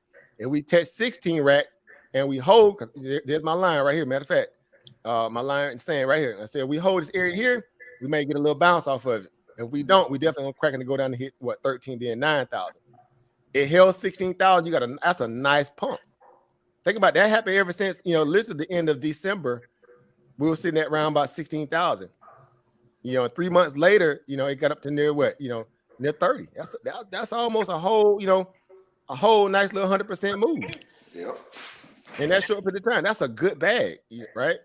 And now just a little extended, that's fine. We'll still see if it, the dust settles over the next week or two, and people still look at this as a flight to safety or exposed to the banks, because all you need now is literally one more bank to go under. You get one more bank to hit the headlines, guess what? Price action right back on in Bitcoin. Right? It's that kind of party. So if you really think about it, if you trade this from a place of knee-jerk reaction, if any bank fails within the next week or two, 3 weeks, whatever, no matter where Bitcoin at, I guess it matters a little bit, but wherever it's at, that's going to be fuel to Bitcoin. Yeah. And they know that now. So maybe the SEC might be doing it also to kind of kill the credibility of Bitcoin now by going at the Coinbase. They're going to try. They're trying to just take a lot of the heat off them. And they may have a legitimate reason to go after Coinbase. I would think so. A lot of these crypto companies were a little over their skis, and they were just doing a lot of stuff in the now and whatever, right? They got ahead of themselves in some cases. Others still had good intentions, but it is what it is. This is the Wild Wild West. Until they get all this stuff really under control and regulated the way it's supposed to, you got to look for these things to happen, right? Well, didn't they roll out the ISO 222 today? Well, it went live. I think. What, a Coinbase? No. ISO 22, the protocol for like the Swiss system. Oh yeah. Well, I think so. I seen some come across one of those desks. I wasn't sure, what it is. You might be right. I can probably Google it and see if there's anything on it. What was it? It was the where was it? I might have been on Stocks News. I might have seen somebody saying something about stuff. I don't know. I think it was ISO 222, the implementation. Yeah, it went live, I think, the 20th. But I'm just trying to see if I can correlate it with this crypto SEC. Now you might be you're right because it's based upon the payment system scenario. Right. I know it's within that, because that's what the Swiss system is. Obviously, that's the international payment system for the Western nations, essentially. To be honest, right? That's why BRICS pushing back. Now they got their own thing now. So before that, China had SIPs, right? Remember that CIP? We did that little breakdown on that, and now they just upgraded it even to something bigger now with BRICS, because they got all the other nations on board now. So basically, ISO 222, basically 20,022, however you want to word it. It's set up in place to be able to deal with the new CBD scenario, right? So it's another form of, if you will, if you even want to say that, it could be another form of like a protocol agency, right? Like a ChatGPT for that aspect of the cryptocurrency that they're gonna be doing on through the Swift system, right? And I'm just paraphrasing, but real quick, let's see. I'll come over here real quick. I'm gonna get ready to log off in a second, but let's run over here real quick and look at this here. More, and this is them picking winners and losers like they always do. Right? Ain't nothing new with these jokers, right? We know who we're dealing with. All right, so you got this cookie mess up here, man. Get that mess off here. All right, I get it. Okay, there we go. All right, so yeah, here's the ISO 20,022 implementing the global payments messaging standard within the CHAPS and then RTGS, right? So essentially, it says on June 19, 2023, CHAPS and the bank real-time gross settlement system, which is RTGS, right, will migrate to the ISO 2022. I just say 20,022 messaging standard. In this standard, basically, this is message standard facilities sending and enhanced data in a richer, more structured format than currently, which will bring in a wide range of benefits. And this open international standard, which has the potential to create single common language for most payments globally, right? So again, this just to kind of clean it up, debate to deal with those CBDCs is getting ready to come down the pipeline too, right? To be more scale for digital integration in terms of messaging, like a ChatGPT. Scenario. So Coinbase, get hit across the head. I see it all over Bloomberg now. So they're gonna run that story all night. All right, so it's gonna be under pressure all night. So it says chat's direct participants and their customers, the indirect participants, chat reserve settlement, account holders, users who make, receive, or process chat's payments, technology vendors who develop and provide payment-related solutions, and other stakeholders with an interest in the future of UK payments. So, yeah, we'll probably something to look into in terms of that. But I'm sure it's linked to all that stuff and them integrating the use of digital payments through the SWIFT system going forward, because now they're trying to upgrade it, for their own rights to deal with the CBDCs when they hit, not just in America. We already kind of rolled out our test drive of it here in America, the CBDC. But by the time Europe get on board and try to do something with it, that'll be another scenario. So they're trying to compete with the BRICS, basically, right? Or they're gonna get ready to deal with the BRICS system because they know a lot of nations are starting to break away from SWIFT, and they're going over to the BRICS. America is on its way to the bathroom, right? They're in trouble. Again, they did it to themselves though. Boomerang dagger. That's what happens. You get greedy, and you try to bully people, and do all that goofy stuff that they know, that they do basically, and it's coming back to hunt. It's coming back to hunt them. All right. So, but that'll be interesting. Maybe we get a little more information on that and do some do a live on it or something maybe here in the future. Mm-hmm. Yeah, man. So yeah, it's interesting again. So yeah, you got a lot of what a wild day, right? What a wild day. And that's it's gonna be interesting watching the futures tonight. Of course, this is gonna be a lot of reflexive moves tonight. So even if the futures get a bounce tonight in the futures, that's just them trying to play back some of them pennies that they lost. Right. And they'll kind of they're gonna try to spin the news. So definitely be looking for that. So you might get a dead cat bounce tomorrow. You got your level to look at tomorrow. Nothing new there. I'm sure you guys are already ready to deal with charting properly. So you may get some opportunities tomorrow to look at. Again, you got 20 moving average here sitting at 392, base 393. You got to snap back up around 394, 391, 393.30. That's an area to watch as well. It's a lot of interesting price action in around that area too. So watch that level there, around about the mid level. This area here actually to be exact. So, but this whole area of operation is going to be worth the window to look at. So this is going to be your kill box tomorrow. Anything above that there will be interesting. They close above. Inside of this is just more chop to kind of slow the bleeding that we got from today. All right, they just kick the can down the road. Inevitably, these things need to be kind of going back and kind of closing off all this old money that was printed off, or pumped off for bad data, right? Of all this rate cut stuff and all that dumbness. But Wall Street gonna play. Y'all know how they do. All right, they gonna play. Let the player play, right? Right, them criminals over there, basically. Let them criminals play. But yeah, so that'll be interesting. Yep. Right. That's it, guys. So I ain't got nothing. I'm gonna get off here because I'm already a little later than I need to be. I got some things to take care of here. Again, I'm humbled. The guys were able to come through today and build with the family, all the family on the YouTube side of things. Everybody came through Dollar Wheel. We seen the building, Brother Iori. Our family Contrarian Think in the building. Shout out to you. Our family Jay Price. Brother Rich B in the building. Shout out to you as always. Happy to have you in the building. Brother family Jack Ole or Jack O. Thank you for coming through. Ilba Angie that was on the panel. Thank you for coming through, Ilba. Always, making your presence felt here. Who else was in the building? Brother the Snot Ball. Appreciate you coming through today. Be humble. We see you. Brother Divine was in the building. Shout out to you and Brother Mathis. Both of y'all was in the building today. Anybody else that might have been listening? Brother Mark is in the building. Marquis, excuse me. Brother Savvy FX. Right. Our brother Crypto Kid in the building. And anybody might be listening in. We appreciate you, and your viewers today. Viewership, I should say, excuse me. And anything you may have to add to this conversation, we appreciate it. Over Chris, over Brandon, y'all already know what it is. Y'all hold it down always, man. Can't say that enough. Thank you, brothers. Again, we look forward to what this market has to offer going forward. We already been waiting for this. We've been planning for it. We've been saving our bacon, right? New. Kind of be cautious, guys. I mean, you know what you're dealing with at this point. We didn't talk about this stuff a lot.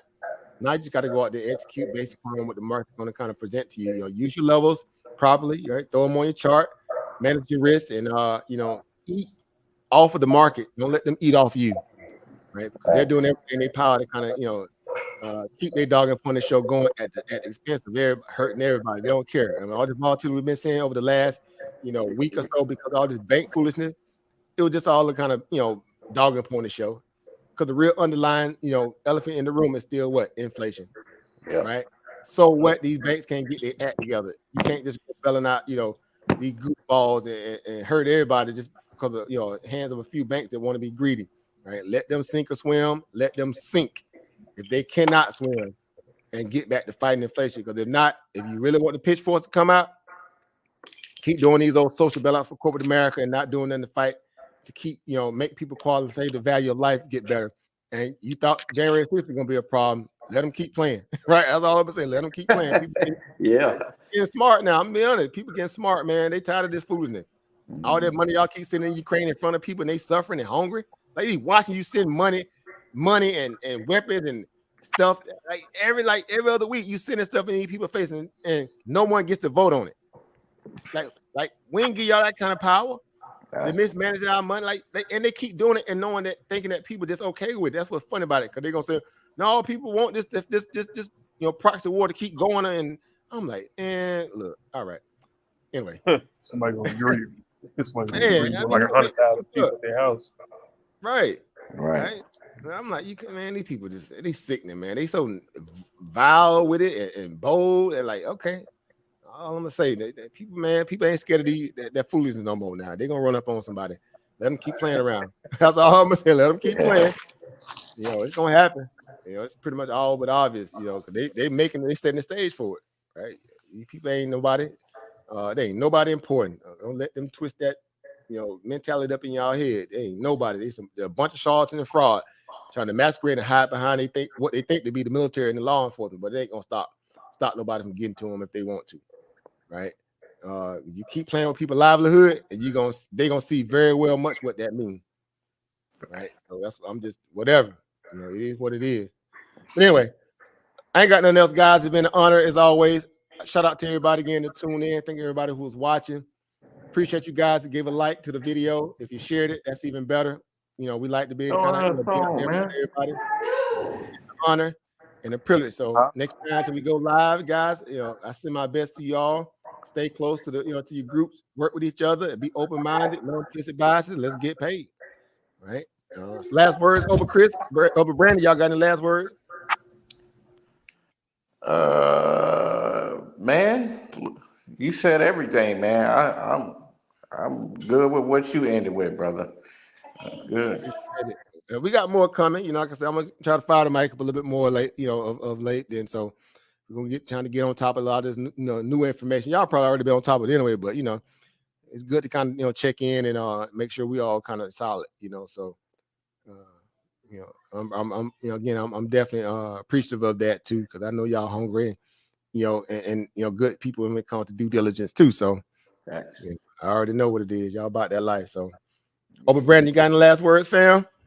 Man, I ain't got nothing, man. Like Chris said, man, you said everything. Thank you for keep coming back. Always, I'm always close by. Just handling business, man, and utilizing the time for us all to kind of keep building. And we got what we need. We got our perspectives in the right place, so we just got to go out there and execute. So when we do come back to meet and do little things like this, and it's just kind of us kind of debriefing what we already kind of seeing out there in our own perspectives, but it's the same reality because we all share the same energy in terms of getting to the bag. So we know how to be humbled and solid, in our perspective. So we ain't out there what they call pie in the sky. We ain't pie in the sky. Right? You don't get that over here. We real people over here, so.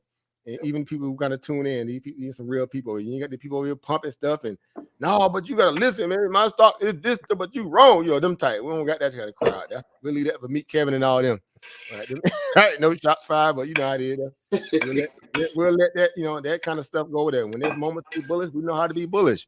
When there's moments to be bearish, we know how to be what? That's all it is. It's just being balanced. That's what it should be. Yeah, it's got to be non-biased.